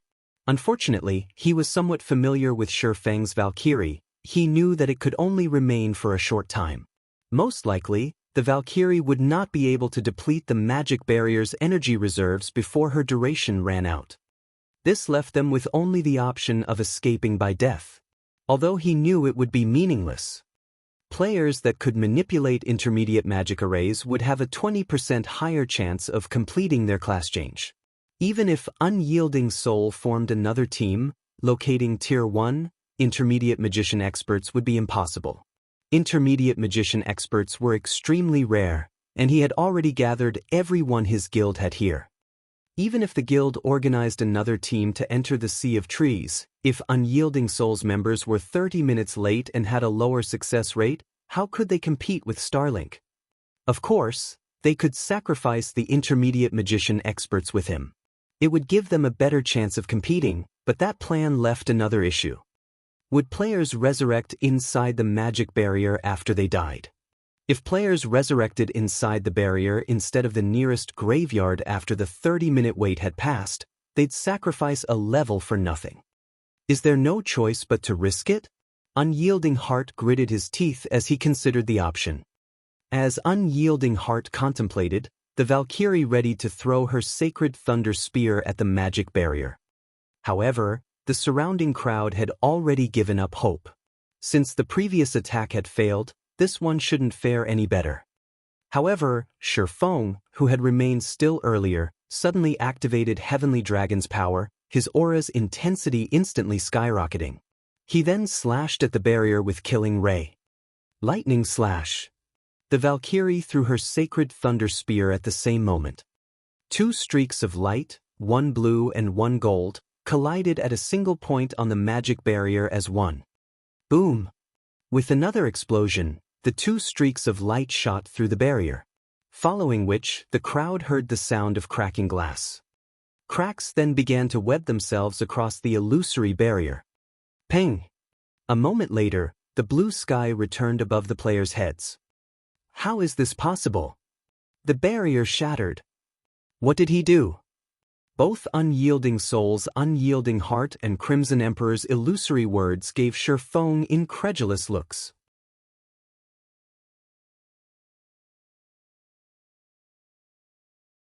Chapter 1891. Another method. Dark Night City, Purple Night Plaza. As the barrier disappeared, silence filled the entire plaza, and every player that had been trapped behind the barrier turned to stare at Silverwing. So strong. Didn't the barrier just shake a little after the Valkyrie's attack? How did he straight up destroy the barrier? Whether it was the spectating players outside of the plaza or the two super first-rate guilds members within, all looked at Silverwing with incredulous expressions. The expert players Starlink had stationed to observe the situation from outside of the plaza stared at the scene with bulging eyes. They had only formed the illusory spatial barrier after sacrificing 288 players to the magic array, yet Silverwing had shattered it without much effort. The illusory spatial barrier had been formed with a set of special magic tools the guild had found in ancient ruins. Starlink had exhausted a lot of time and resources to explore the various ruins, and by the time the guild had completed the required set to form the magic array, the guild had suffered over 5,000 casualties, all of which had been elite or expert players. Once the illusory spatial barrier had been activated, not even a Tier 4 monster should be able to escape. The Tier 4 monster would have no choice but to wait through the barrier's 8-hour duration. Moreover, even if players died inside the barrier, they would resurrect within it instead of in the nearest graveyard. Yet, Silverwing had shattered the barrier in one hit. While everyone was still shocked, Silverwing sheathed Killing Ray and turned to Unyielding Heart and his companions. The magic array has been dealt with. Let's hurry to the Sea of Trees, Silverwing said as he gestured to the magic array in the heart of the Purple Night Plaza. Calmly, he continued, "It hasn't been long since Starlink's members left. We should be able to catch up if we hurry." Hearing Silverwing's reminder, Unyielding Heart and Mu Lingsha quickly snapped out of their daze and gave the swordsman grateful looks. If Silverwing hadn't shattered the magic barrier, they wouldn't have been able to compete with Starlink. Immediately, Unyielding Heart took a key from his bag and activated the teleportation gate to the Sea of Trees. Mu Lingsha then directed their experts to enter the teleportation gate. Meanwhile, Illusory Words couldn't pull her gaze from Silverwing, astonishment filling her eyes. Strength combination? When Illusory Words recalled the attack Silverwing had executed with the Valkyrie, a playful smile graced her lips. "It seems that Black Flame is far more capable than I thought. It's no wonder why the secret pavilion has such a high evaluation of him." The Valkyrie's strength hadn't been quite high enough to shatter the illusory spatial barrier alone. Silverwing had actually combined his strength with the Valkyrie's to compensate. Executing the strength combination technique with another individual was many times more difficult than using it alone. One's grasp of timing and positioning had to be extremely accurate. It wasn't a casual feat to accomplish. Yet, Silverwing had smoothly executed the technique, which even domain realm experts found challenging. Although Silverwing hadn't combined his full strength with the Valkyries, it had been enough to exceed the magic barrier's limit. Thus, the magic barrier had shattered. "Vice Guild Leader, the magic barrier is gone. Let's hurry as well," a tall, muscular berserker said. "Alright, activate the teleportation gate." Illusory Words nodded. She then directed her selected players into the teleportation gate.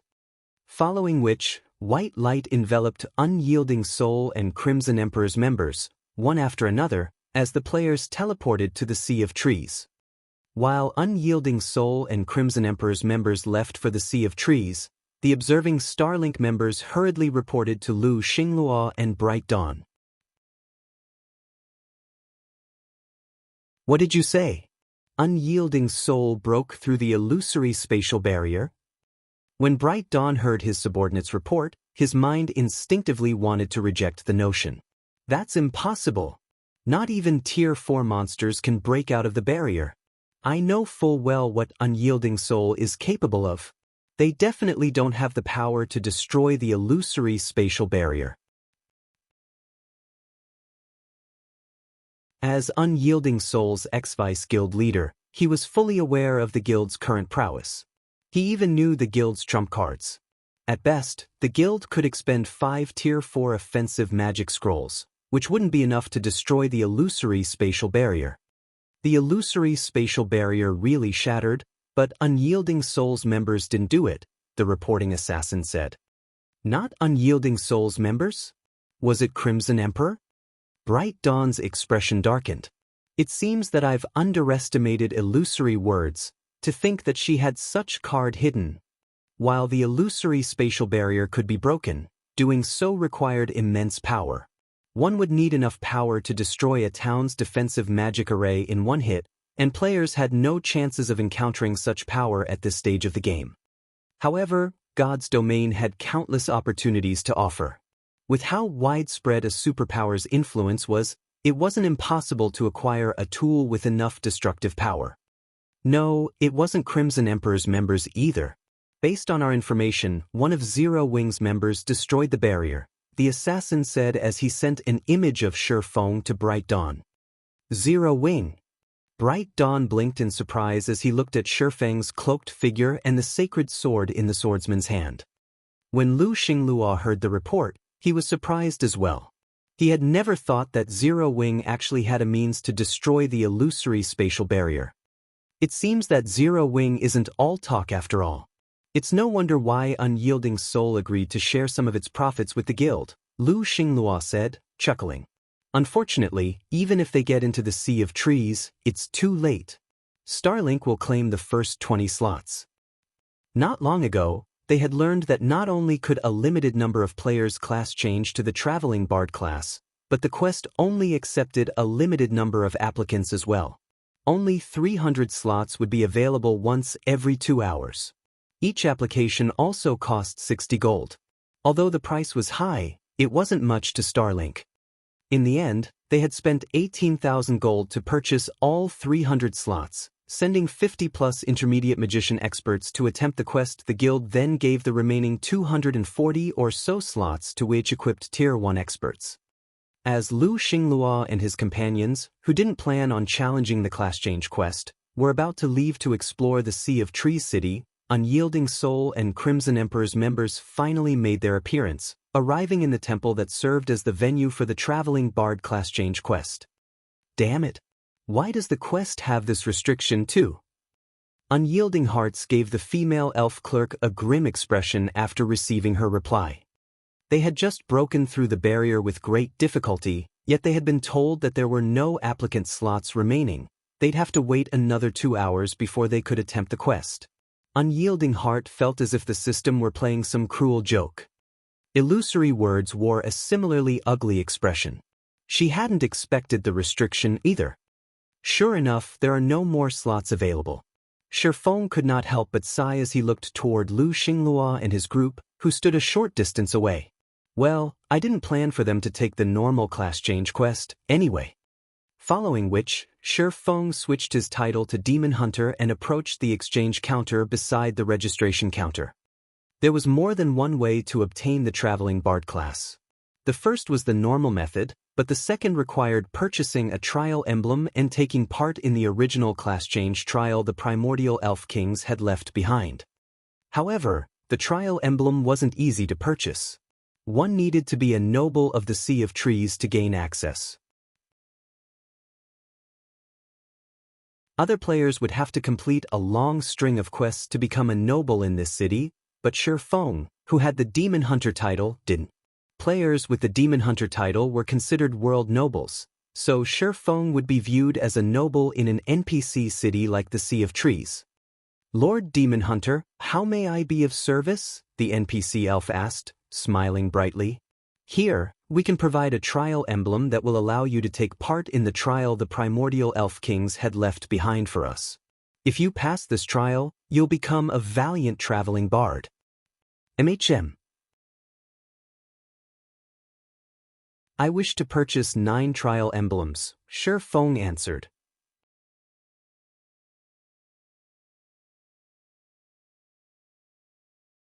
Chapter 1892, Complete Legacy, Trial Emblem. How did he just trade with that NPC? Didn't she refuse to trade with us a moment ago? When Lu Xinglua and the others heard the female elf's words, they were stunned. When they had visited the Elven Temple, they had spoken with its NPCs. After asking around, they had verified that only 300 players could attempt the class change quest every 2 hours. They had tried to speak with the female elf at the exchange counter as well, but she had ignored their questions, stating that she'd only deal with people of noble status or higher, yet she treated Shi Feng with such respect. Moreover, she had taken the initiative to introduce Shi Feng to the products she offered. There's still such a method? Unyielding Heart and his companions watched Shi Feng purchase trial emblems with glowing eyes. They had never expected Shi Feng to have such access to the class change quest. So, this is Zero Wing's Sword King? Shi Feng's display greatly surprised illusory words. The only guilds with a Sea of Trees teleportation key were Starlink, Unyielding Soul, and Crimson Emperor. Hence, one could say that their guilds were the most familiar with the Sea of Trees.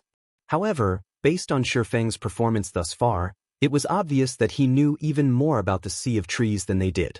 In fact, he even possessed a special status in the Sea of Trees.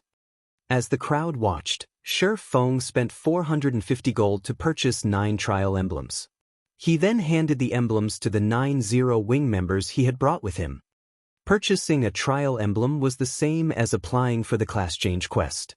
Only, this method was 10 gold cheaper. Using the trial emblems when attempting the quest also granted 2 difficulty modes to choose from: normal mode and hard mode. Normal mode was no different than the class change quest without the emblem, but if players chose hard mode, they'd be sent to a different trial.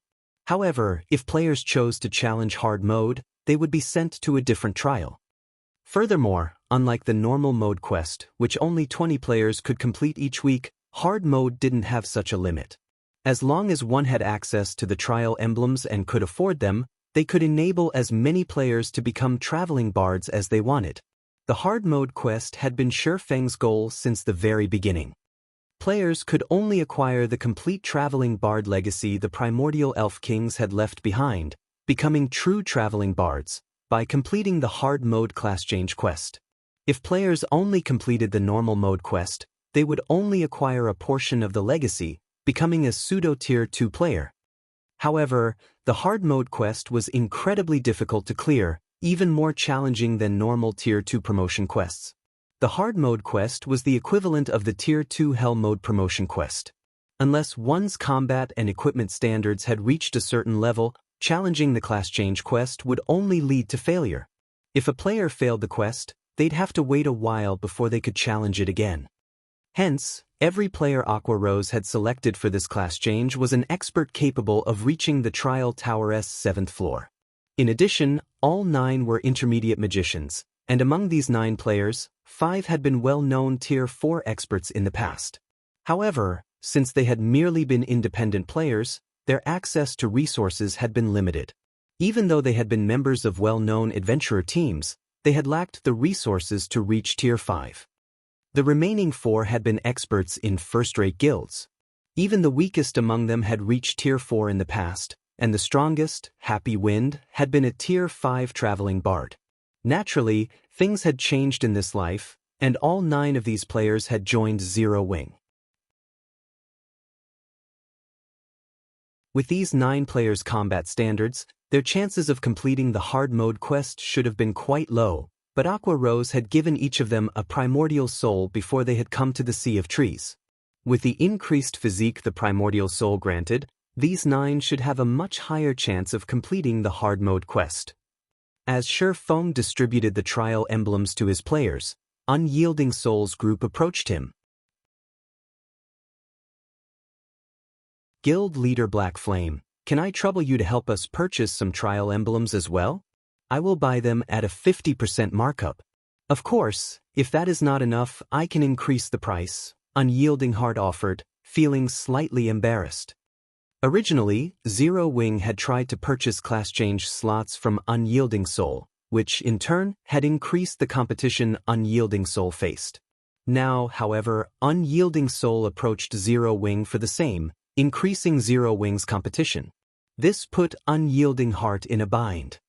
Long Soul and Hunting Blade, who stood beside Unyielding Heart, felt ashamed as they considered their earlier attitude towards Zero Wing. They had assumed that Zero Wing had taken advantage of their guild, but now, it seemed that Zero Wing would become Unyielding Soul's benefactor. It was only thanks to Zero Wing that their guild had overcome the incident in the Purple Night Plaza. Now, they had to rely on Zero Wing once more to gain access to the class change quest. If not for Zero Wing, they would have had no hope of competing with Starlink. Sure enough, you really are Guild Leader Black Flame. Hello, I am Illusory Words of Crimson Emperor. On behalf of Crimson Emperor, I wish to seek your help in purchasing trial emblems. I am willing to offer double the original price. May I know if you are willing to lend me your aid? Illusory Words asked gently as she approached Shurfeng. Everyone was stunned as they watched the vice guild leaders of two super first-rate guilds approach Shurfeng for help. If the public found out about this, they'd be shocked. Our guild leader is so amazing. Even superpowers are asking him for help. That's only natural. That's Zero Wing's guild leader we're talking about. Quick, look at the stupid faces Starlink's members are making. The 9 Zero Wing members that had obtained the trial emblem chatted about their guild leader, reverence flashing in their eyes as they looked at Shurfeng. Before they had joined Zero Wing, even first-rate guilds had been colossal existences in their eyes, let alone super first-rate guilds. Super first-rate guilds were the virtual gaming world's overlords, yet two such guilds wanted their guild's help. This was simply unbelievable. That won't be a problem. Let's forget about the price markup. Instead, I hope that your two guilds can help with a problem of mine, Shurfeng said, chuckling as he looked at Unyielding Heart and Illusory Words. Help. Both vice guild leaders gave Shurfeng confused looks. They had brought with them a lot of players to attempt the class change quest. In total, both had a little over 1,000 players.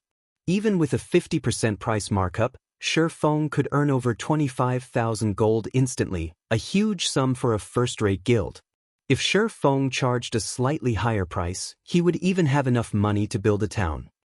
Yet, Shurfeng only wanted their assistance. That's right, I need your two guilds to help me with something. In return, I'll help you buy as many trial emblems as you want, Shurfeng nodded. There was no limit on the number of trial emblems one could purchase. It was a privilege for the Sea of Trees nobles, allowing them to skip the queue and granting a small discount when applying for the class change quest.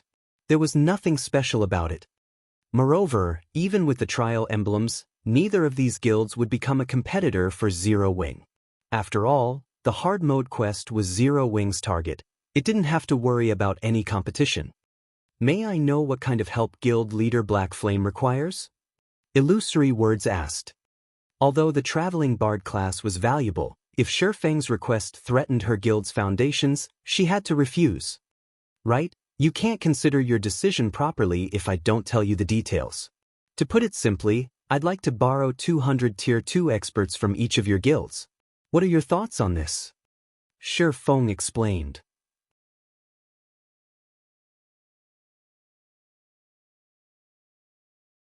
Chapter 1893, Age-Old Secret, Borrow Tier 2 Experts. Unyielding Heart and Illusory Words stared at Shurfeng in confusion, unable to fathom why Shurfeng would need so many experts. At this stage of the game, Tier 2 experts were still quite rare in God's domain. Even a first-rate guild would only have around 30 to 50 Tier 2 players, yet Shurfeng wanted their guilds to lend him 200 Tier 2 experts each. This was close to half of the Tier 2 experts in their guilds. Such a large number of Tier 2 experts would be far too many to raid a team dungeon. The largest team dungeon at this stage of the game could only accommodate 200 players, yet Shurfeng wanted 400. Furthermore, Zero Wing had its own Tier 2 experts. That's right, I want to raid a field boss, but I currently lack manpower, Shurfeng said, nodding. Of course, Zero Wing will compensate for any deaths incurred during the expedition. May I know your opinions on this? He might earn 30,000 gold or so if he resold the trial emblems to the two guilds at a markup, but 30,000 gold was not enough to change Zero Wing's situation. Besides, Zero Wing's financial need wasn't limited to the money required for Silverwing Town's upgrade. The guild also had to pay back the loan for the airport. In total, Zero Wing needed 500,000 gold. It was a significant sum, even for a superpower. Most importantly, Zero Wing wasn't as witch-off as everyone thought. While it was true that Zero Wing's members were improving their equipment and leveling rapidly thanks to the guild's expansion into the Ore Empire's southeastern area, there was a saying, "The nail that sticks out gets hammered down." Now that Zero Wing had secured a large fraction of the Ore Empire's benefits, the various superpowers watched the guild closely. The only reason they had not taken any actions was Zero Wing's war weapons and teleportation abilities. However, now that Blackwater had opened the Ore capital city's armory, it was only a matter of time before the various superpowers obtained a large number of war weapons or designs for them. If Zero Wing did not take any preventive measures now, the guild would suffer later on. Meanwhile, Shifeng had been nursing a headache over the last few days while trying to figure out a solution to this problem. Fortunately, an opportunity had just presented itself. He had planned to wait until Zero Wing had 1,000 Tier 2 experts before initiating the next step of his plan, but it seemed that he wouldn't have to wait that long. If he had the help of these two super first-rate guilds Tier 2 experts, he could definitely defeat the Void Serpent, a level 60 world boss. Although world bosses seemed like ordinary field bosses, they possessed a unique domain that prevented players from using external tools. Players had to rely on their own strength to face these world bosses. Hence, raiding world bosses was far more difficult than field bosses of the same rank and level.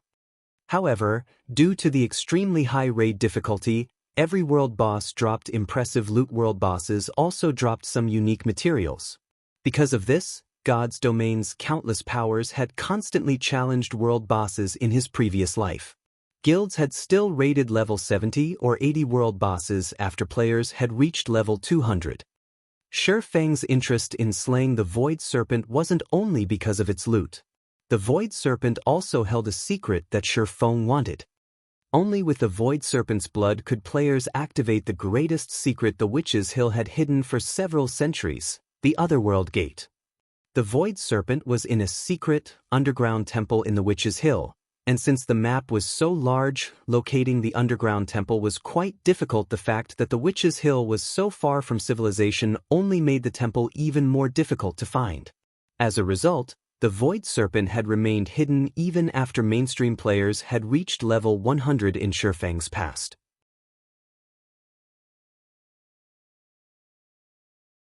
Players had only learned of the Void Serpent after a party exploring the Witch's Hill had discovered the world boss. After news of the creature had gone public, guild teams had rushed to the underground temple to kill the Void Serpent. They then discovered the Witch's Hill's secret. Although the Otherworld Gate had been activated relatively late in the past, the various powers had still treated it like a priceless treasure. Within the Otherworld Gate, players had discovered an abundance of rare, precious materials, all of which were difficult to acquire in Starmoon Kingdom. Among the most notable materials was Void Silver. Void Silver was no less valuable than Mana Stone. Not only could it strengthen weapons and equipment, but it could also increase production success rates for forgers, engineers, enchanters, and alchemists by a large margin. The Otherworld Gate was also a good place to acquire level 50+ top-tier weapons and equipment for independent players. Hence, the Witch's Hill had instantly become Starmoon Kingdom's focus.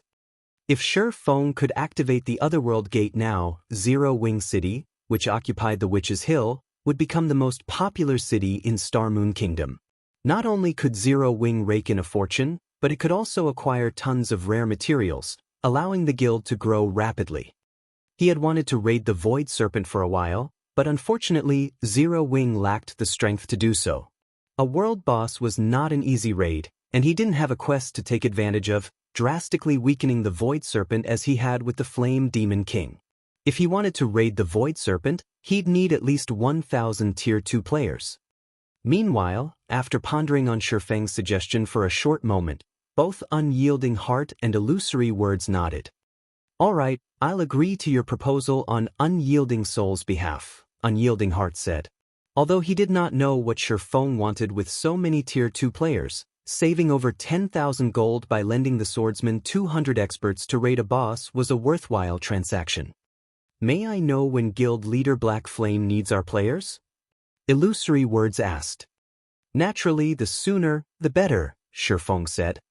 My side will need some time to gather the necessary manpower.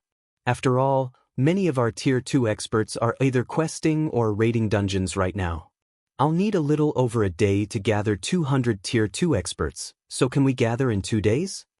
Illusory Words proposed a time after giving the matter some thought. That won't be a problem. I need to see to certain preparations as well, Shifeng replied, nodding. In truth, even if Illusory Words hadn't suggested it, he'd still need 1 or 2 days to prepare. Since both of you have agreed to the arrangement, let's establish a contract. Following which, Shifeng signed a contract with Unyielding Heart and Illusory Words. In exchange for helping the 2 guilds purchase 1,000 trial emblems in total, each of the guilds would send 200 Tier 2 experts to help Shifeng hunt a boss. Once the contract had been signed, the 2 guilds handed Shifeng the coins to purchase the trial emblems. When Unyielding Heart and Illusory Words had the emblems in hand, they turned to distribute them to their respective guild members. These players then activated their trial emblems and teleported to the legacy grounds. While the exchange between Shifeng and the 2 super first-rate guilds seemed cumbersome, they had completed the entire process in less than 5 minutes. It wasn't enough time to provide Starlink any noticeable advantage. Moreover, to the 2 super first-rate guilds' surprise, they had the option of choosing the quest's difficulty, and hard mode didn't have a slot limit. However, the 2 guilds sent the majority of their experts into normal mode to increase their chances of success. They only sent a small number of experts to test the hard mode quest. Suddenly, 1,000 players vanished from the lively hall, stunning Lu Xinglua and the other nearby Starlink members. How is this possible? They ignored the application limit?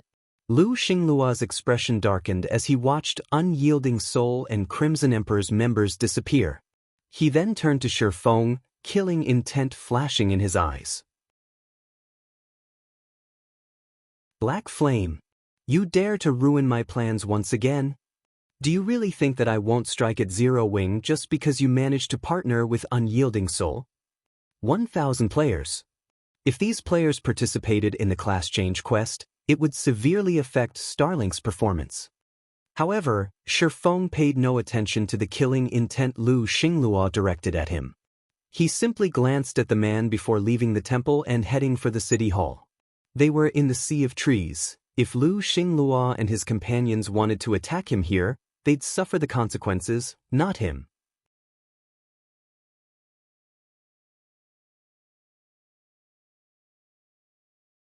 Chapter 1894, City of Foreign Races. The Sea of Trees was located in a secret land the primordial elf kings had created. A forest enveloped the city, and unlike Dark Knight City, which was populated by tall buildings, this city was crowded with towering trees. Every tree pierced the clouds like a skyscraper. Houses had been built within the gigantic trees, and thick vines connected one tree to the next.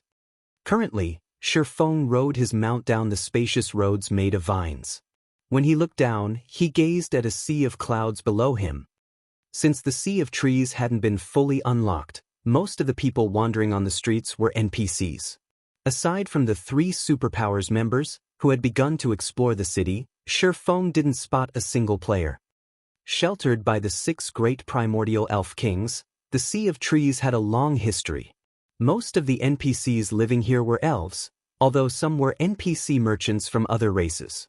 Human NPCs only made up a small majority of the city's residents. Meanwhile, the weakest soldiers patrolling the city were level 180, Tier 1 NPCs. There were well-equipped Tier 2 soldiers as well. Each patrol squad was led by a level 200, Tier 3 knight. However, these soldiers' levels and tiers weren't their most eye-catching aspects.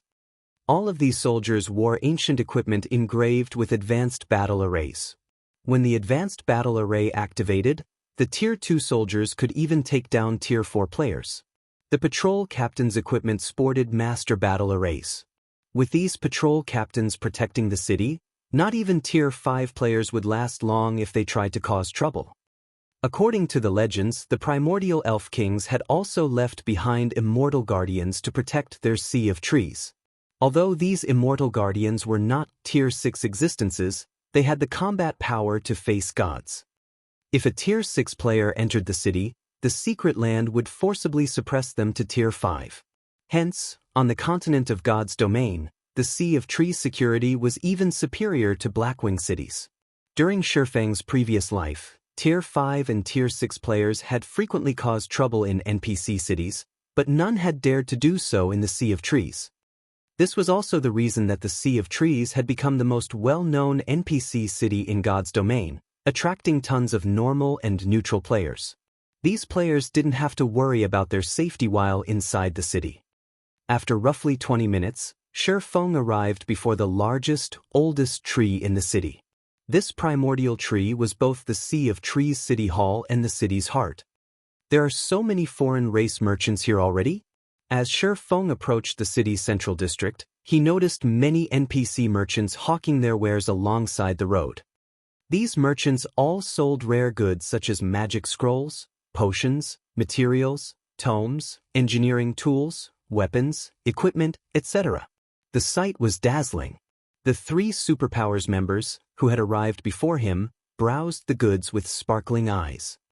They could easily make a fortune by reselling these items, especially the magic scrolls, weapons, equipment, and rare materials. Some merchants even offered Tier 2 magic scrolls and level 50 dark gold equipment. Only, the items' prices were far higher than market value. However, the Superpowers members weren't fools. Rather than purchasing any of these items, they first investigated every NPC merchant's goods. They then proceeded to survey the central district, empty lands, and establishments, compiling the information to allow their companions in the city hall to make the best decision when purchasing the city's lands for their guilds.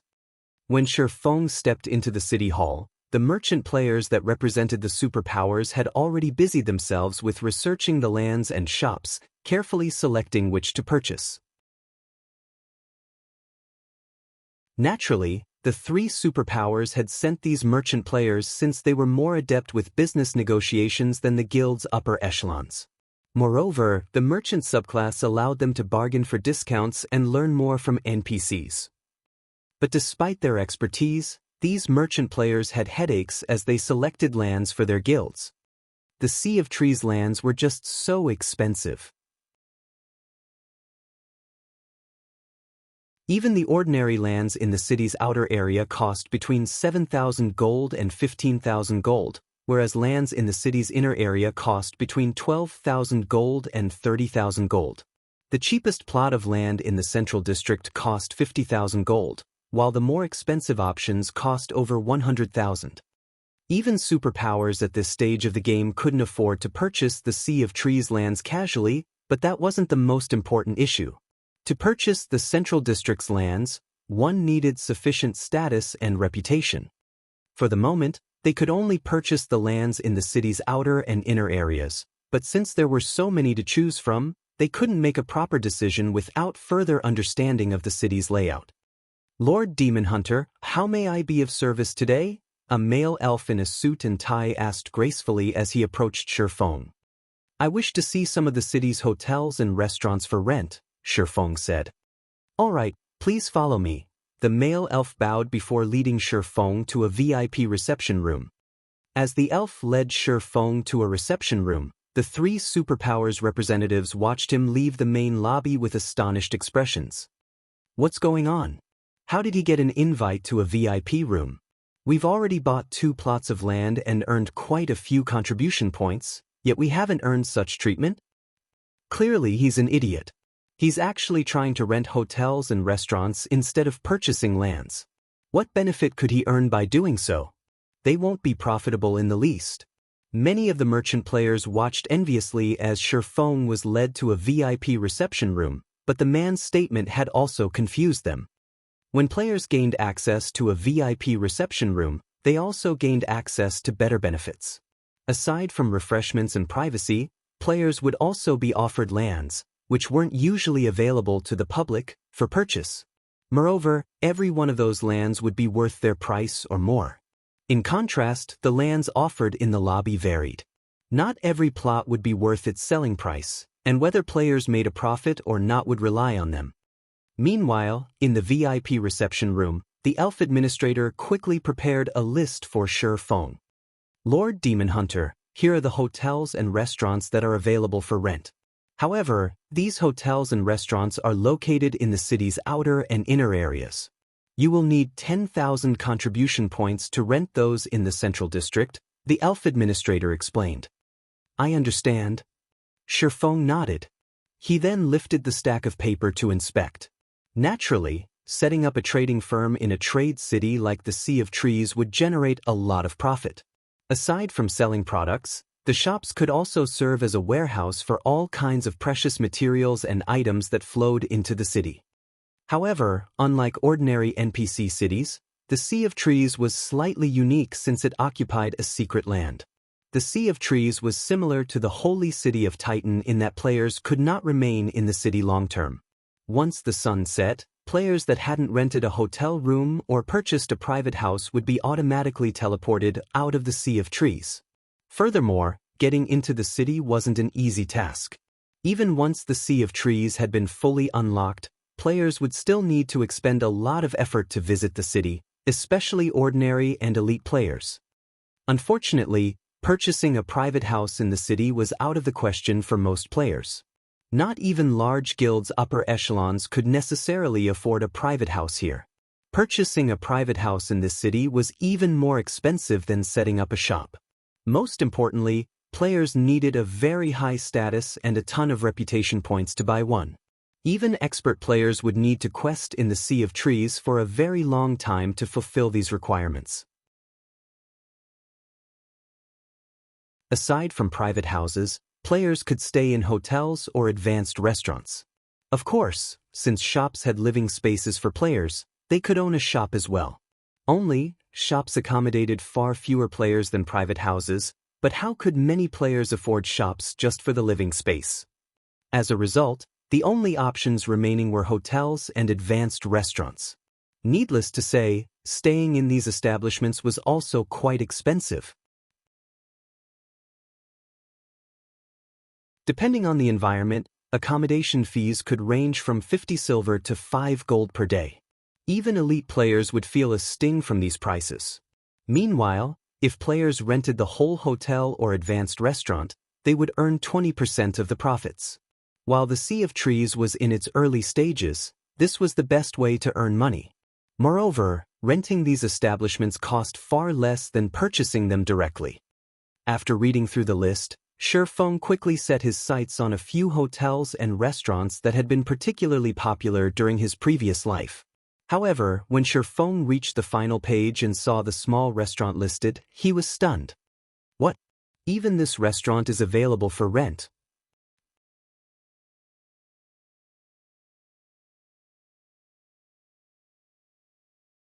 Chapter 1895, Epic Shop. Feng's eyes widened as he saw the name, Forest Traveler, surprise and ecstasy overcoming him. In the current Sea of Trees, the Forest Traveler was an unassuming restaurant located in the city's outer area. The restaurant had only 2 floors. The first was the dining hall, and the second was used for accommodations. The restaurant was ordinary, and nothing about it stood out. However, when the Sea of Trees' third seal had been lifted in the past, players had discovered the restaurant's unique quality. Since so many players had crowded the Sea of Trees back then, both hotels and restaurants' guest rooms had been full.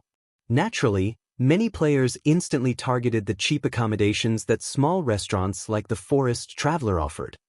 Once the third seal had lifted, the Forest Traveler revealed a package that included both room and board, available exclusively for the restaurant's few high-class guest rooms.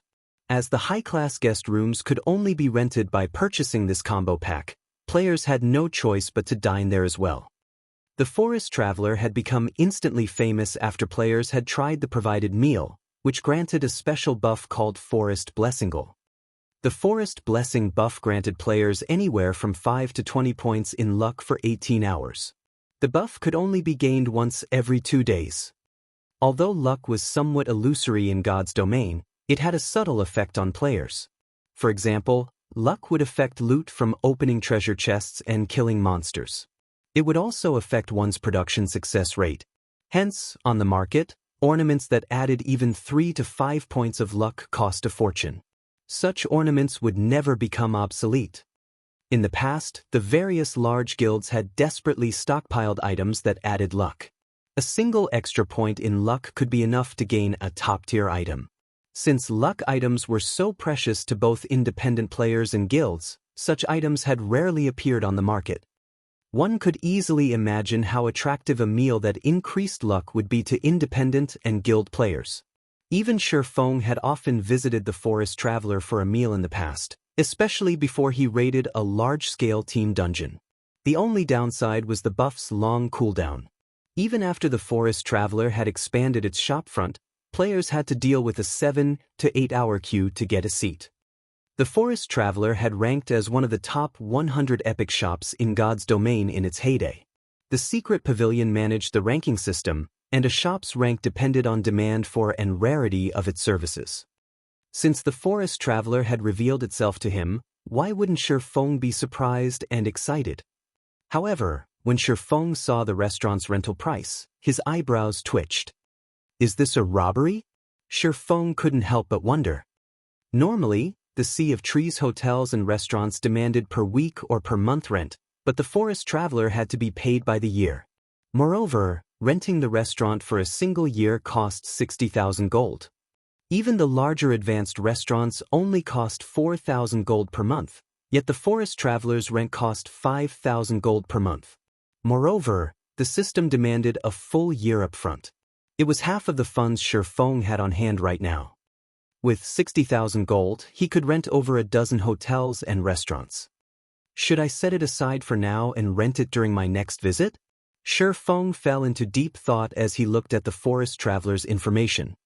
Competition would be at its fiercest during the first month after the Sea of Trees had activated. It was also the best time to secure an advantage.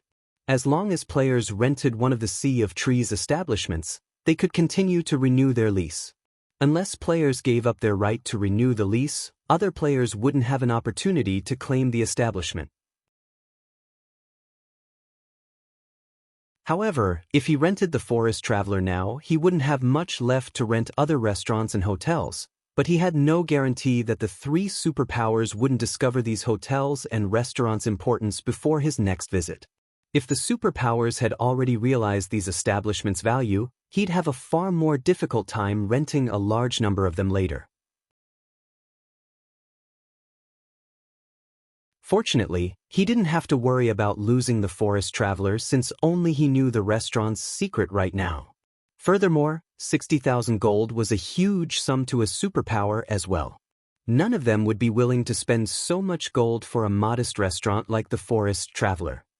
Lord Demon Hunter, I recommend the hotels and restaurants on the last page.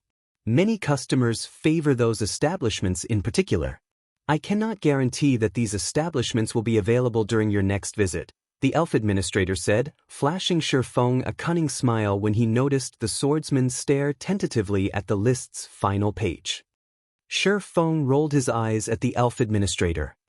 The administrator's comment made one thing clear: he would either have to give up on the Forest Traveler or give up on renting another dozen or so hotels and restaurants. Both options would rob Shifeng of profits.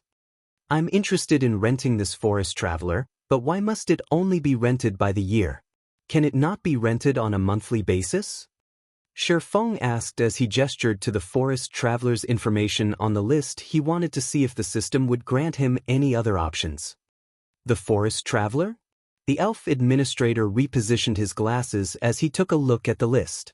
Smiling, he explained, this restaurant has encountered some operational problems and urgently needs funding. That is why the owner had decided to rent the restaurant. We have suggested that the owner accept a monthly rent, but the owner is adamant about his decision. Due to your status, Lord Demon Hunter, the city is willing to help you negotiate altered conditions with the owner. However, each negotiation will cost a 1,000 gold fee. May I know if you wish to open negotiations? 1,000 gold per negotiation? The corners of Shifeng's mouth twitched. Shifeng was no stranger to negotiations. This was the precise reason that the 3 superpowers had sent their merchant players to purchase the city's lands, not their upper echelons. The higher ranked a merchant player was, the more ability they'd have to reduce an item's price. Some merchant players could even negotiate for price cuts by offering NPCs favorable conditions. However, this was the first time Silverwing had encountered a 1,000 gold negotiation fee. That's right. As a noble in our city, you have the right to 3 negotiation attempts. Of course, the city cannot guarantee the negotiation's results, the elf administrator explained. All right, let's open the negotiations then. Silverwing sighed as he took 1,000 gold from his bag. After receiving the money, the elf administrator left the room. To put it simply, the purpose of these negotiations was to convince the owner to adjust the rental requirements. Whether or not the player gained the upper hand would depend on their luck. After 5 minutes, the elf administrator returned with new rental conditions for the forest traveler. Now, instead of paying a full year of rent for the forest traveler, Silverwing could secure the establishment for 10 months of rent at 54,000 gold. While this new condition had reduced the total payment and shortened the required lease duration, the average monthly rent had increased considerably. This wasn't a favorable option. Declining the option, Silverwing paid 1,000 gold for another negotiation attempt. The second negotiation's outcome still required annual rent, but it could be paid in installments. Silverwing would have to pay a 50,000 gold down payment. However, he'd then have to pay 15,000 within 1 month. Seeing this result, Silverwing regretted leaving Icarus's heart with Aqua Rose. If he had the godly necklace with him right now, he might have had a better result. With no other choice, Silverwing gritted his teeth and paid for the third negotiation attempt. If the conditions were still too stringent, he would have to give up on the forest traveler for now. After all, the forest traveler would not generate much income within a short period. Meanwhile, he was extremely tight for money right now. Although the forest traveler was tempting, he needed to earn a large sum of coins quickly. As the elf administrator returned for the third time, Silverwing silently prayed that the new rental conditions were in his favor. Congratulations, Lord Demon Hunter. After our third round of negotiations, the forest traveler's owner has agreed to adjust the lease's duration to 6 months. However, you will have to pay 45,000 gold. In exchange, you will receive 40% of the forest traveler's profits instead of 20% during those 6 months.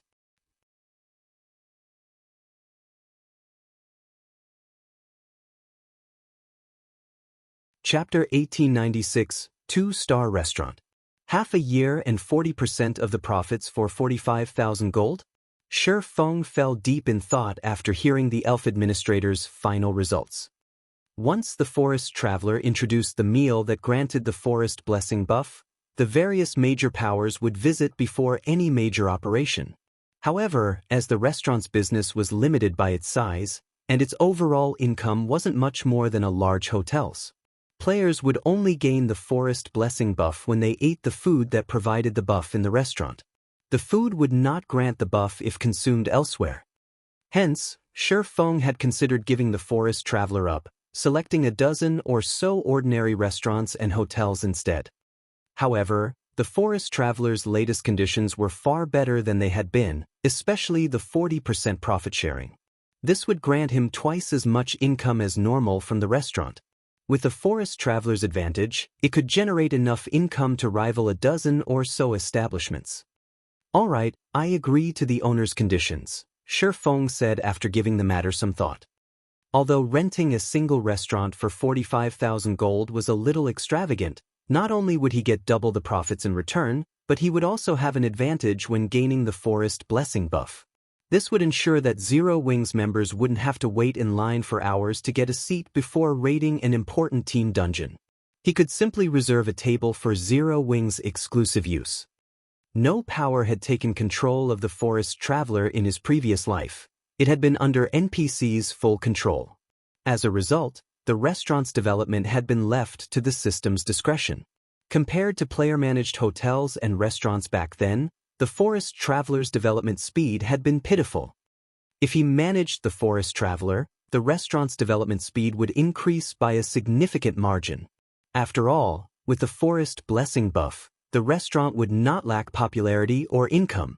If he played his cards right, he could earn a fortune through the restaurant. Immediately, Shi Feng signed a lease contract with the elf administrator. In addition to the 45,000 gold for the forest traveler, he spent another 70,000 gold to rent 23 hotels and restaurants.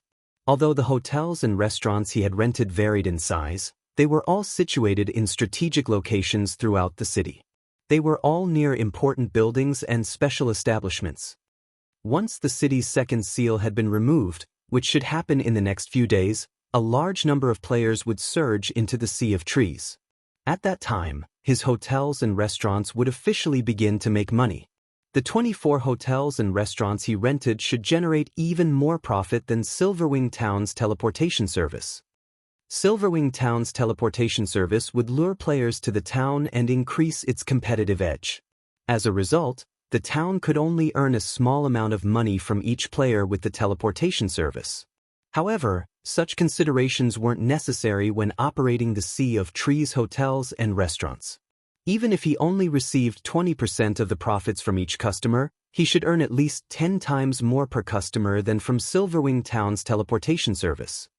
Once Shi Feng had rented his establishments, he left the VIP reception room. The three superpowers merchant players were still carefully selecting lands for purchase. Over 20 of the available lands had already been bought, many of which were located in the city's inner area. Shi Feng had to admit that these superpowers' spending power was astonishing. Zero Wing simply couldn't compare. If these superpowers had known the value of leasing the city's hotels and restaurants, they would have claimed half of the city's establishments by now. They would have monopolized every hotel and restaurant, not including those in the Central District, by the time the second seal was removed. They wouldn't leave other powers the opportunity to claim a share of the profits. However, the value of these establishments had been discovered quite late in the past, and the various major powers had still rented quite a few for themselves. As Shi Feng returned to the lobby, the superpowers representatives spared him a glance before returning to their lists. Now that my business here is done, I should take a proper look at the forest traveler. After glancing at the other players, Shi Feng left the city hall, making his way towards the forest traveler. He was not interested in competing with the three superpowers over the city's lands in the slightest. His lack of reaction wasn't due to a lack of interest in purchasing the city's lands, but because he didn't qualify to do so. Purchasing a plot of land and setting up a shop here would easily cost more than 10,000 gold. Although these shops would pay for themselves in the long run, he currently needed his money. He could not afford such long-term investments right now. After riding his demonic flame tiger for half an hour, Shi Feng arrived before a two-story restaurant near the edge of the city. This area wasn't as lively as the Central District as there were only a dozen or so NPCs roaming the street. Meanwhile, the street's few shops only sold groceries, and the highest-class building was a three-story smithy. Smoke swirled out of the smithy as the sound of metal on metal echoed down the street. The view here was one of a kind. A sea of clouds enclosed the district, and flying beasts occasionally soared by. Due to the refreshing scenery, many leisure players would settle here long-term. Sure enough, business here is bleak. When Shi Feng entered the forest traveler, he noticed that, aside from the restaurant owner and two staff members, there was nobody inside the restaurant. The two waitresses were members of foreign races. One was a female catkin with cat ears and tail, while the other was a female foxkin with a pair of pointed ears atop her head and a bushy tail. The restaurant owner was a long-haired elf, but unlike most elves, the man was burly. He looked like a Naturebomb shield warrior or berserker. Based on the scars gracing the elf's arms and neck, it was clear that he had once been an adventurer. "Welcome, Lord Demon Hunter. Thank you for renting our restaurant. I am Joseph, the owner of this establishment." Joseph the elf said respectfully when he noticed Shi Feng enter the restaurant. "May I know what business you have here?" When the two half-beast women saw Shi Feng, they nervously lowered their heads. They did not even dare to look Shi Feng in the eye. Of course, Shi Feng didn't find this strange. Although the Sea of Trees was a trade city that welcomed both humans and members of neutral races, the secret land that contained the Sea of Trees was still within the Dark Knight Empire's borders. Meanwhile, humans weren't generally friendly towards other races. Hence, surviving in the Sea of Trees wasn't easy for them. The half-beast women couldn't afford to provoke nobles, in particular. A single mistake could even result in their enslavement. I wish to see all of the information available on this restaurant. Can I trouble you to prepare it for me? Shifeng asked. Although he had rented the restaurant, he only had partial management rights. This was the case for other NPC-operated establishments as well. It was impossible for players to acquire full management rights over an NPC establishment. Players could only gain full rights over the establishments and lands sold at the city hall. All right, please wait a moment, Joseph said. A short moment later, Joseph returned with a thick tome. He then set the book before Shifeng. Amazing! This restaurant has 2 master cooking recipes. It's a pity that the required materials are so rare. The shopfront is also the cheapest variety. It's no wonder why business is so terrible. Shifeng was surprised as he read the restaurant's information. Many players in God's Domain had chosen the chef subclass. Not only were chefs capable of creating delicious dishes, but some of those dishes also provided additional effects, such as temporary attribute increases. Master dishes, in particular, provided significant attribute boosts high enough to rival the effects of master potions. Although players could cook master dishes after becoming master chefs, producing one of these dishes was actually quite difficult. The first issue was the lack of recipes. Even a master chef would struggle when concocting a master cooking recipe. In the past, 8 out often basic master chefs lacked a master cooking recipe. The second issue was the lack of materials. Yet, the Forest Traveler actually possessed 2 master cooking recipes, which gave it an advantage over larger restaurants. Unlike the Forest Blessing meal, these master dishes would still be effective when consumed outside of the restaurant. Meanwhile, the attribute increase they provided was even superior to master potions. Both dishes would see very high demand. If he could mass-produce the dishes, he could make a fortune.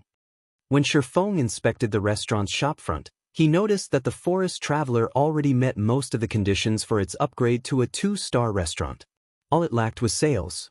However, even NPCs weren't willing to visit the area. How could the restaurant earn an income without any customers? If the restaurant wanted to attract NPC customers and increase its sales, the easiest way to do so was to upgrade the shopfront. Only, upgrading the shopfront would require 1,500 gold. The thought of gaining a 2-star restaurant tempted Shifeng. Immediately, he chose to upgrade the shopfront. Suddenly, the system deducted 1,500 gold from the 3,000 plus he had remaining in his bag.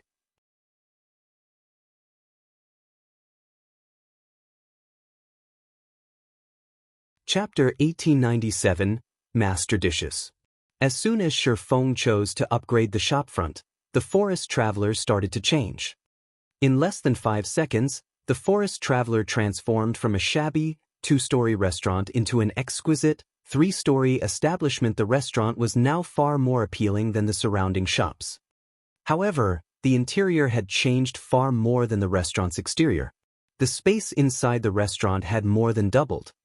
Originally, the first floor had only had room for a little over 10 tables, but now, it could hold more than 30. The second floor had also become a dining area, and the living area had been moved to the 3rd floor. Currently, however, the interior's design was still modest. Shifeng would have to spend more gold to decorate the place. Next, I have to figure out how to lure customers here to increase the restaurant's business. Shifeng nodded in satisfaction at the new Forest Traveler. Although he had to pay for the restaurant's upgrade with his own money, now that the restaurant's quality had improved, he could charge customers more. At the same time, the restaurant's increased size could hold more customers at one time, increasing profits further. However, Shifeng was more concerned with the 2 master dishes.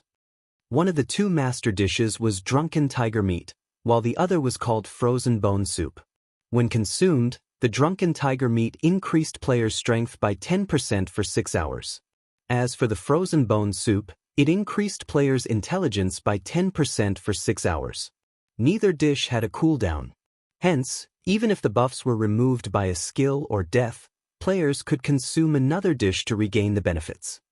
To physical and magical class players, a 10% increase in strength or intelligence would provide a significant boost to combat power. Moreover, the two dishes' effects could stack with similar potions. The only downside was that the drunken tiger meat and frozen bone soup's buffs would vanish upon death. In contrast, many master potions would remain in effect. However, there was a positive to these two master dishes. If players entered special dungeons or environments that prevented the use of external tools, they wouldn't lose the dish's buffs.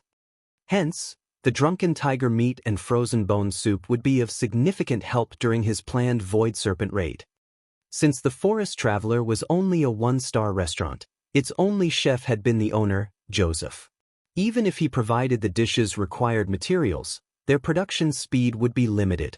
Now, when Sherfong examined the restaurant's menu, he saw that the drunken tiger meat only needed 10 minutes to cook, while the frozen bone soup only required 8 minutes. However, since he had upgraded the restaurant, he could now hire 2 more chefs. He could double the dish's production speed if he did. As for the required materials, Silverwing could collect them in a short time. Following which, Sherfong called up the Forest Traveler's system interface. In no time at all, he managed to hire 2 more chefs and 8 more waiters. He then reopened the Forest Traveler for business. Less than 5 minutes, the restaurant welcomed its first NPC customer. Although the promotion was as effective as he had hoped, it was tolerable. In God's domain, a leased restaurant didn't only earn an income from player customers. It could also earn money from NPCs. Only, the profit sharing for income from NPC customers was much lower, only 1/4 of that from players. However, while this amount seemed insignificant, NPCs provided daily income. As the restaurant's star rank and size continued to improve, it would generate more income from NPCs. Currently, the Forest Traveler was a 1-star restaurant and could only earn about 3 to 10 gold from NPCs each day. However, once it became a 2-star restaurant, it could earn around 30 to 100 gold per day from NPCs. Most importantly, the restaurant would gain more master cooking recipes. The restaurant's accommodations would become higher quality as well. Players didn't determine accommodation fees in the Sea of Trees. Rather, the system would set a price based on the hotel or restaurant's size, star rank, and popularity. The minimum accommodation fee for a 1-star establishment in the city would be 50 silver, while the maximum was 1 gold. For 2-star accommodation, the minimum price was 2 gold, while the maximum was 5 gold. Hence, accommodation fees in the Sea of Trees ranged from 50 silver to 5 gold. Establishments could only rise to 2-star status in the city. However, 2-star restaurants and hotels were very rare in the Sea of Trees. They were all concentrated in the Central District, but players would need sufficient status and contribution points to rent these establishments. Though once players crowded the Sea of Trees, those who owned 2-star hotels and restaurants would earn a massive income from their establishments. After Sherfong dealt with the Forest Traveler, he contacted Melancholic Smile and had her collect the required materials for the drunken tiger meat and frozen bone soup as quickly as possible. Then, using the Abyss Pendant, Sherfong left an Abyss marker in his office in the Forest Traveler. With this, he could return to the Sea of Trees even without a key. Of course, there was an easier method to return. He could upgrade one of his leased establishments to 2-star status. He'd be able to head to a magic store and purchase a special teleportation scroll. Although the teleportation scroll cost far more than a return scroll, each costing 5 silver coins, 2-star establishments' player staff could bind the teleportation scroll to the building. Players could then use the bound teleportation scroll to teleport back to the establishment. Since the Forest Traveler wasn't yet 2-star rank, it didn't have this function. Hence, Sherfong had to rely on the Abyss Pendant. Once Melancholic Smile had gathered the necessary materials, Feng teleported to White River City's guild residence to collect them. After retrieving the materials from the guild warehouse, he used Abyss Teleport to return to the Forest Traveler. He then had Joseph and the two new chefs begin their work in the kitchen. While waiting for the chefs to complete the dishes, Feng returned to White River City's candlelight trading firm to produce advanced mana armor kits and Titan City's standardized dark gold weapons. He used this opportunity to upgrade the weapons of Zero Wings members and earn the forging proficiency required to become an intermediate master forger. Previously, he had acquired several hundred sets of materials necessary for forging the standardized dark gold weapons from the Dragon Phoenix Pavilion and Unyielding Soul. Meanwhile, as Cream Cocoa and Melancholic Smile were both busy with the Hell Tank components, these items' production rate had considerably slowed. Even now, there was a huge pile of materials left unused. In his special forging room, Feng forged weapons without rest, steadily and rapidly filling his experience bar. As he crafted dark gold weapons, not only did his forging proficiency increase, but he also gained EXP faster than grinding normal monsters. After 2 days of work, Feng had reached 75% of level 69. He was now less than 30% away from the level 70 threshold. He was also less than 20,000 proficiency points away from becoming an intermediate master forger. Feng had also forged 300+ standardized dark gold weapons and 200+ advanced mana armor kits. Feng used 130 dark gold weapons to upgrade the Abyssal Blade to level 55. Although the improvement wasn't earth-shattering this time, its attack power had risen from 2,070 to 2,350. All basic attributes had also increased by 192 points, rather than the previous 170 points, and the weapon's attack speed had risen by 29 instead of 27. This change increased the attack power of Feng's subarm immensely.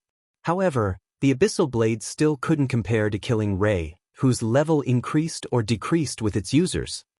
However, Feng was satisfied with this result. After all, the Abyssal Blade was a top-tier epic weapon now. If he evolved it further, it would become as powerful as fragmented legendary weapons. It's about time. I should go and collect the dishes.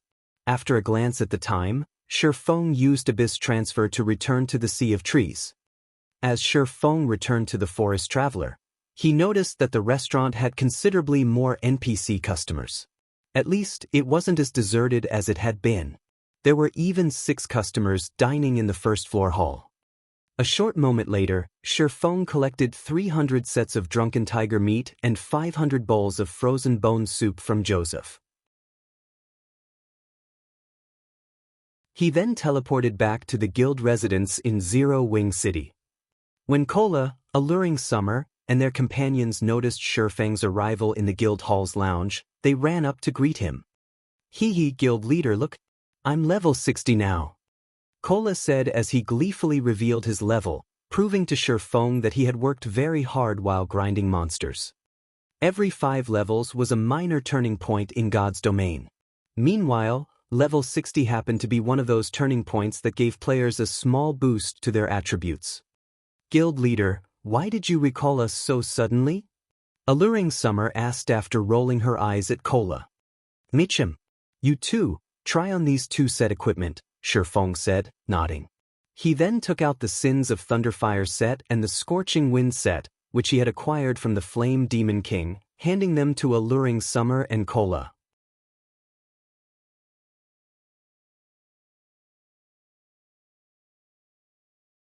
Chapter 1898, Gathering at Zero Wing City. Set equipment. Both Alluring Summer and Cola looked at the 2 set equipment Feng had taken out, a little confused. While they were not trying to brag, their current equipment was among the best available in God's domain right now. Only epic equipment could surpass what they wore. "Just try it out," Feng said. Although he could see the confusion plaguing the two, he didn't bother to offer any additional explanation. With no other choice, Alluring Summer and Cola complied, trying on the set equipment. "This is a level 70 set equipment?" Alluring Summer's eyes widened in shock when she saw the Sins of Thunderfire set's attributes. The Sins of Thunderfire set was a level 70 fine gold set equipment, though Shifeng had only given her 4 of the 6 pieces. Even so, the Thunderfire set's attributes were far superior to the level 60 dark gold equipment she currently wore. Moreover, the Sins of Thunderfire set's set effects were simply tyrannical. The 2-piece set effect increased casting speed by 20%, cast range by 20%, and magic damage dealt by 20%.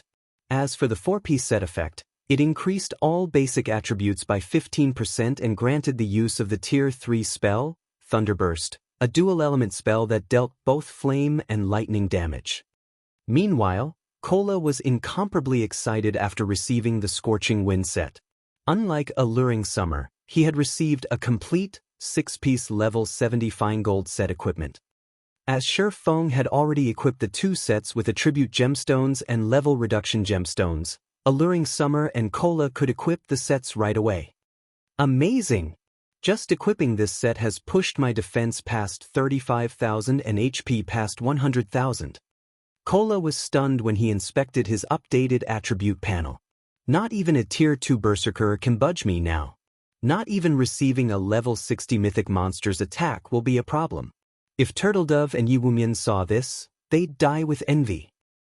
Even without any team buffs, he had 100,000 HP.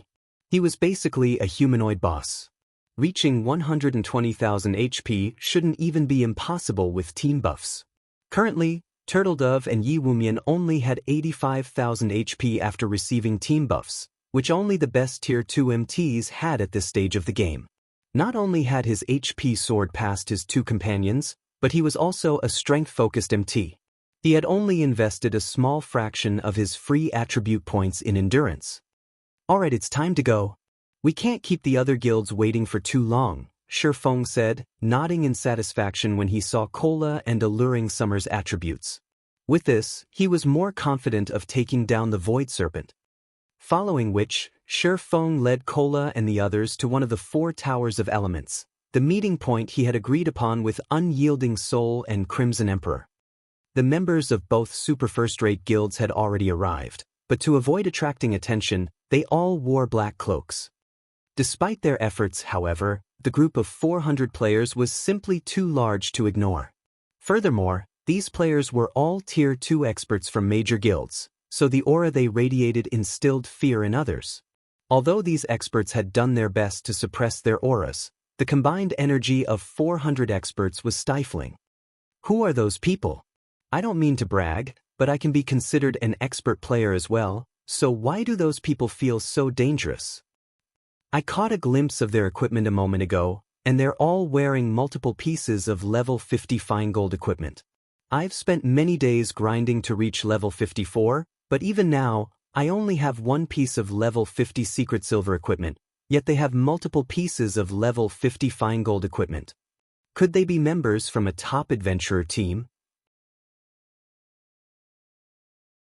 Curiosity pulled at the passers-by when they looked at Unyielding Soul and Crimson Emperor's members, but the super first-rate guild's players simply ignored the surrounding crowd, waiting in the tower's main hall in silence. Vice Guild Leader, Zero Wing is quite impressive. It actually developed Zero Wing City to such a prosperous state. I get the feeling that it's even more prosperous than Starmoon City, a slender youth wielding a wooden staff commented, astonished as he observed the players in the tower. Indeed, Zero Wing City's development is surprising. It's no wonder why so many corporations are trying to invest in it. The income of Zero Wing City alone could easily sustain a first-rate guild's daily operation, Illusory Words said, nodding. I wonder which mythic boss Zero Wing plans to raid this time. On their way to the tower, they had noticed that Zero Wing City's player population was in no way inferior to that of Star Moon City. Many of the city's residents were even elite and expert players. Quite a few major trading firms had also set up shop here. However, the most unbelievable part about the city had to be its number of NPC merchants, which sold plenty of rare items. According to our investigation on Star Moon Kingdom, There are only 16 known mythic bosses between level 50 and level 60 inches the kingdom. Since Zero Wing has gathered us in Zero Wing City, I assume that they are targeting the level 56 Emerald Dryad in the Witches' Hills Forest. However, I have heard that the Emerald Dryad is extremely difficult to deal with. There will be several hundred Treants guarding the Dryad as well, all of which are level 50 lords and above. Among them are more than 30 Great Lords and 4 Grand Lords. Even with the combined strength of our guild's team and unyielding souls, raiding the Emerald Dryad will be quite challenging. If we include 600 Tier 1 and Tier 2 experts from Zero Wing, our chances of success are, the slender youth said, shaking his head. Just dealing with the several hundred Treants would be a major problem, not to mention defeating the mythic boss itself. Zero Wing should have a plan. Otherwise, they wouldn't have given up such a good opportunity to make money, hiring our guild's experts instead, Illusory Words reasoned. God's domain had many tools to offer, and with an appropriate tool, challenging a field mythic boss wasn't that difficult. One of the most common examples of such tools was the variety of magic arrays. While Unyielding Soul and Crimson Emperor's members wondered how Zero Wing planned to take down the Emerald Dryad, a large group of cloaked players appeared in the tower's entrance. These cloaked players were none other than Zero Wing's members. The group consisted of exactly 600 players. Naturally, such a large team's arrival attracted the attention of the players in the tower. How is this possible? The slender youth beside Illusory Words stared at the approaching Zero Wing members with a flabbergasted expression. What's wrong? They're not Zero Wing's members? Illusory Words asked strangely. The slender youth was Dawnmaster, one of Crimson Emperor's top 10 elementalists. He also possessed an identification skill called Demon Eye, which allowed him to ignore Black Cloak's concealment. No, they are all from Zero Wing, but those people, they are all Tier 2, Dawnmaster explained in a trembling voice.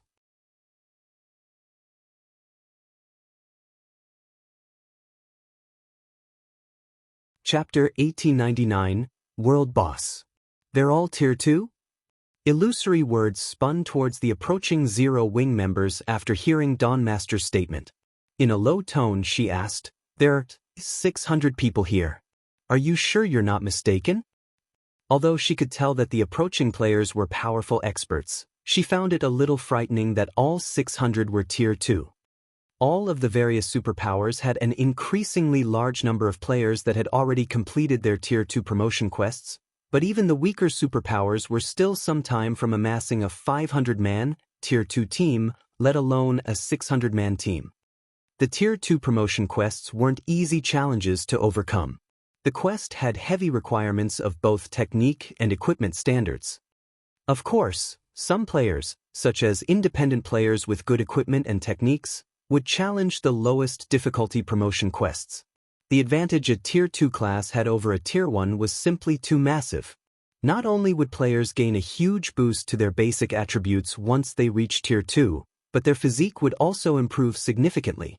With these improvements, players would have a much easier time questing and grinding monsters.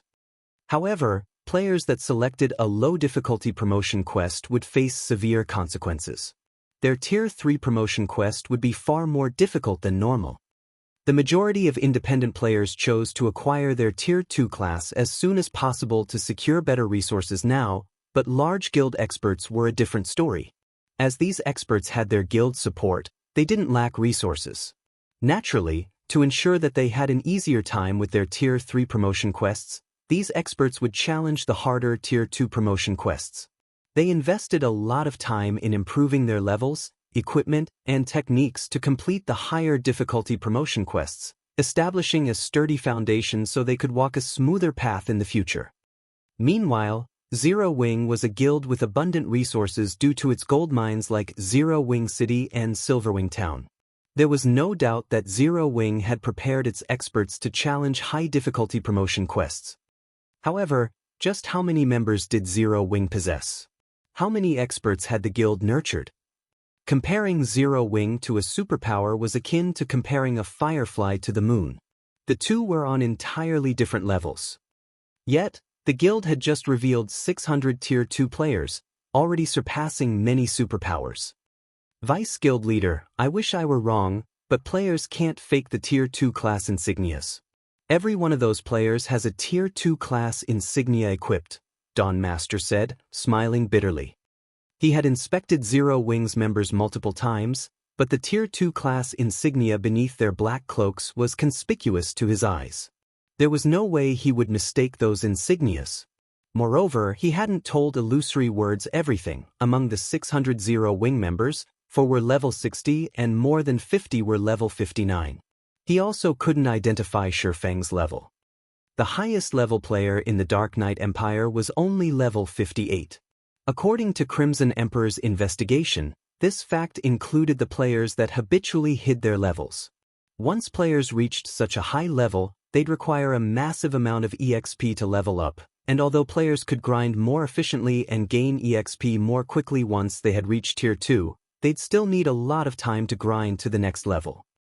Yet, Zero Wing had over 50 Tier 2 players at level 59. There were even 4 level 60 players. If the guild wished it, it could easily monopolize the top 50 spots on the Dark Knight Empire's ranking list. 1 or 2 levels higher might not mean much to ordinary players, but once players reached level 50 and gained their Tier 2 class, their natural attribute growth would increase significantly, exceeding the free attribute points each level up awarded. A gap of 2 levels could mean a difference of 30 points in one's main attribute. Taking into account the free attribute points, the gap would become even larger. If the level gap increased to 5 levels, the difference in attributes would be so massive that it would be akin to equipping an additional piece of top-tier equipment. This was the frightening aspect of level differences. This was also why many independent players had opted to complete their Tier 2 promotion quests as soon as possible, leveling up more quickly. Zero Wing has already developed to such an extent? When Illusory Words thought about Zero Wing openly declaring war against Blackwater in the Ore Empire, she realized the source of Zero Wing's confidence. It was no wonder why Zero Wing dared to provoke Blackwater with so many Tier 2 experts. When he saw Zero Wing's members, Unyielding Heart was similarly surprised. Unyielding Soul also had players with high-ranked identification skills, after all, but compared to Illusory Words, Unyielding Heart was stupefied by the discovery. Unyielding Heart had raided the Eclipse Throne alongside Zero Wing's members, so he had known how many Tier 2 players the guild had. While it was possible that Zero Wing had hidden some of its Tier 2 players, it shouldn't have been able to hide so many. Despite the short time that had passed since the Eclipse Throne raid, Zero Wing now had at least 600 Tier 2 players. The guild's development speed was disturbing. Since everyone's here, let's set out, Shifeng said once he stood before Unyielding Heart and Illusory Words. If we linger, I'm afraid that we'll attract even more attention. The two Vice Guild leaders exchanged a glance before nodding to Shifeng's statement. They had already attracted a lot of attention. If they stayed, they would likely attract the various major powers' notice. Raiding a field boss was a dangerous task, especially if it was a mythic boss. If God's Domain's other powers discovered their operation, they could be ambushed during the raid. Immediately, the two merged their respective 200-man teams with Shifeng's. The team of 1,000 then moved to the tower's teleportation array. Once Shifeng had input the coordinates, the entire team vanished. Although some curious players had tried to follow the team, Shifeng had instructed the NPC soldier to erase the team's destination coordinates before he had left, replacing it with a random location. Players' figures began to appear, one after another, before a large waterfall within a dense forest. The lake at the base of the waterfall radiated a chilly air, making the new arrivals shiver. These new arrivals were none other than Shifeng and his companions. Isn't this the Frost Jade Waterfall? Illusory Words, who had memorized the various landmarks in the Witch's Hill, muttered. Turning toward Shifeng, she asked, "Aren't we raiding the Emerald Dryad in the Million Woodland?" The Frost Jade Waterfall was nowhere near the Million Woodland. In fact, the two locations were on opposite ends of the map. Although a dense forest surrounded the Frost Jade Waterfall, this area didn't have any monsters or resources. No player would grind in such a deserted location. Needless to say, this area didn't have any field bosses. Unyielding Heart nodded in agreement. Based on Unyielding Soul's research, the Emerald Dryad should be the only mythic boss in the Witch's Hill. Moreover, the forest the Emerald Dryad resided in was rich with herbs. If Zero Wing killed the Emerald Dryad, it would significantly lower the danger players faced while exploring the Million Forest, making it easier to harvest rare herbs. Logically, Zero Wing should target the Emerald Dryad. No, I'm aiming for a different boss, Shifeng said, shaking his head. The boss is inside this lake. If anyone's ice resistance is lower than 20 points, see me for an ice resistance potion. The lake bed was entirely composed of frost jade, and the cold air the jade emitted was extremely powerful. Players would freeze to death in less than 30 seconds without any ice resistance, only surviving long-term if they had 20 points or more. Fortunately, fulfilling that requirement wasn't any trouble to the Tier 2 players present. As experts, they all had some equipment or ornament that granted magic resistance, which would also serve as a sort of universal resistance. Even without such items, they still had passive skills that granted some magic resistance. Furthermore, their respective guilds would have prepared some ice and fire resistance equipment to cater to unexpected situations. Hence, only a small number of players on the team failed to meet the requirement.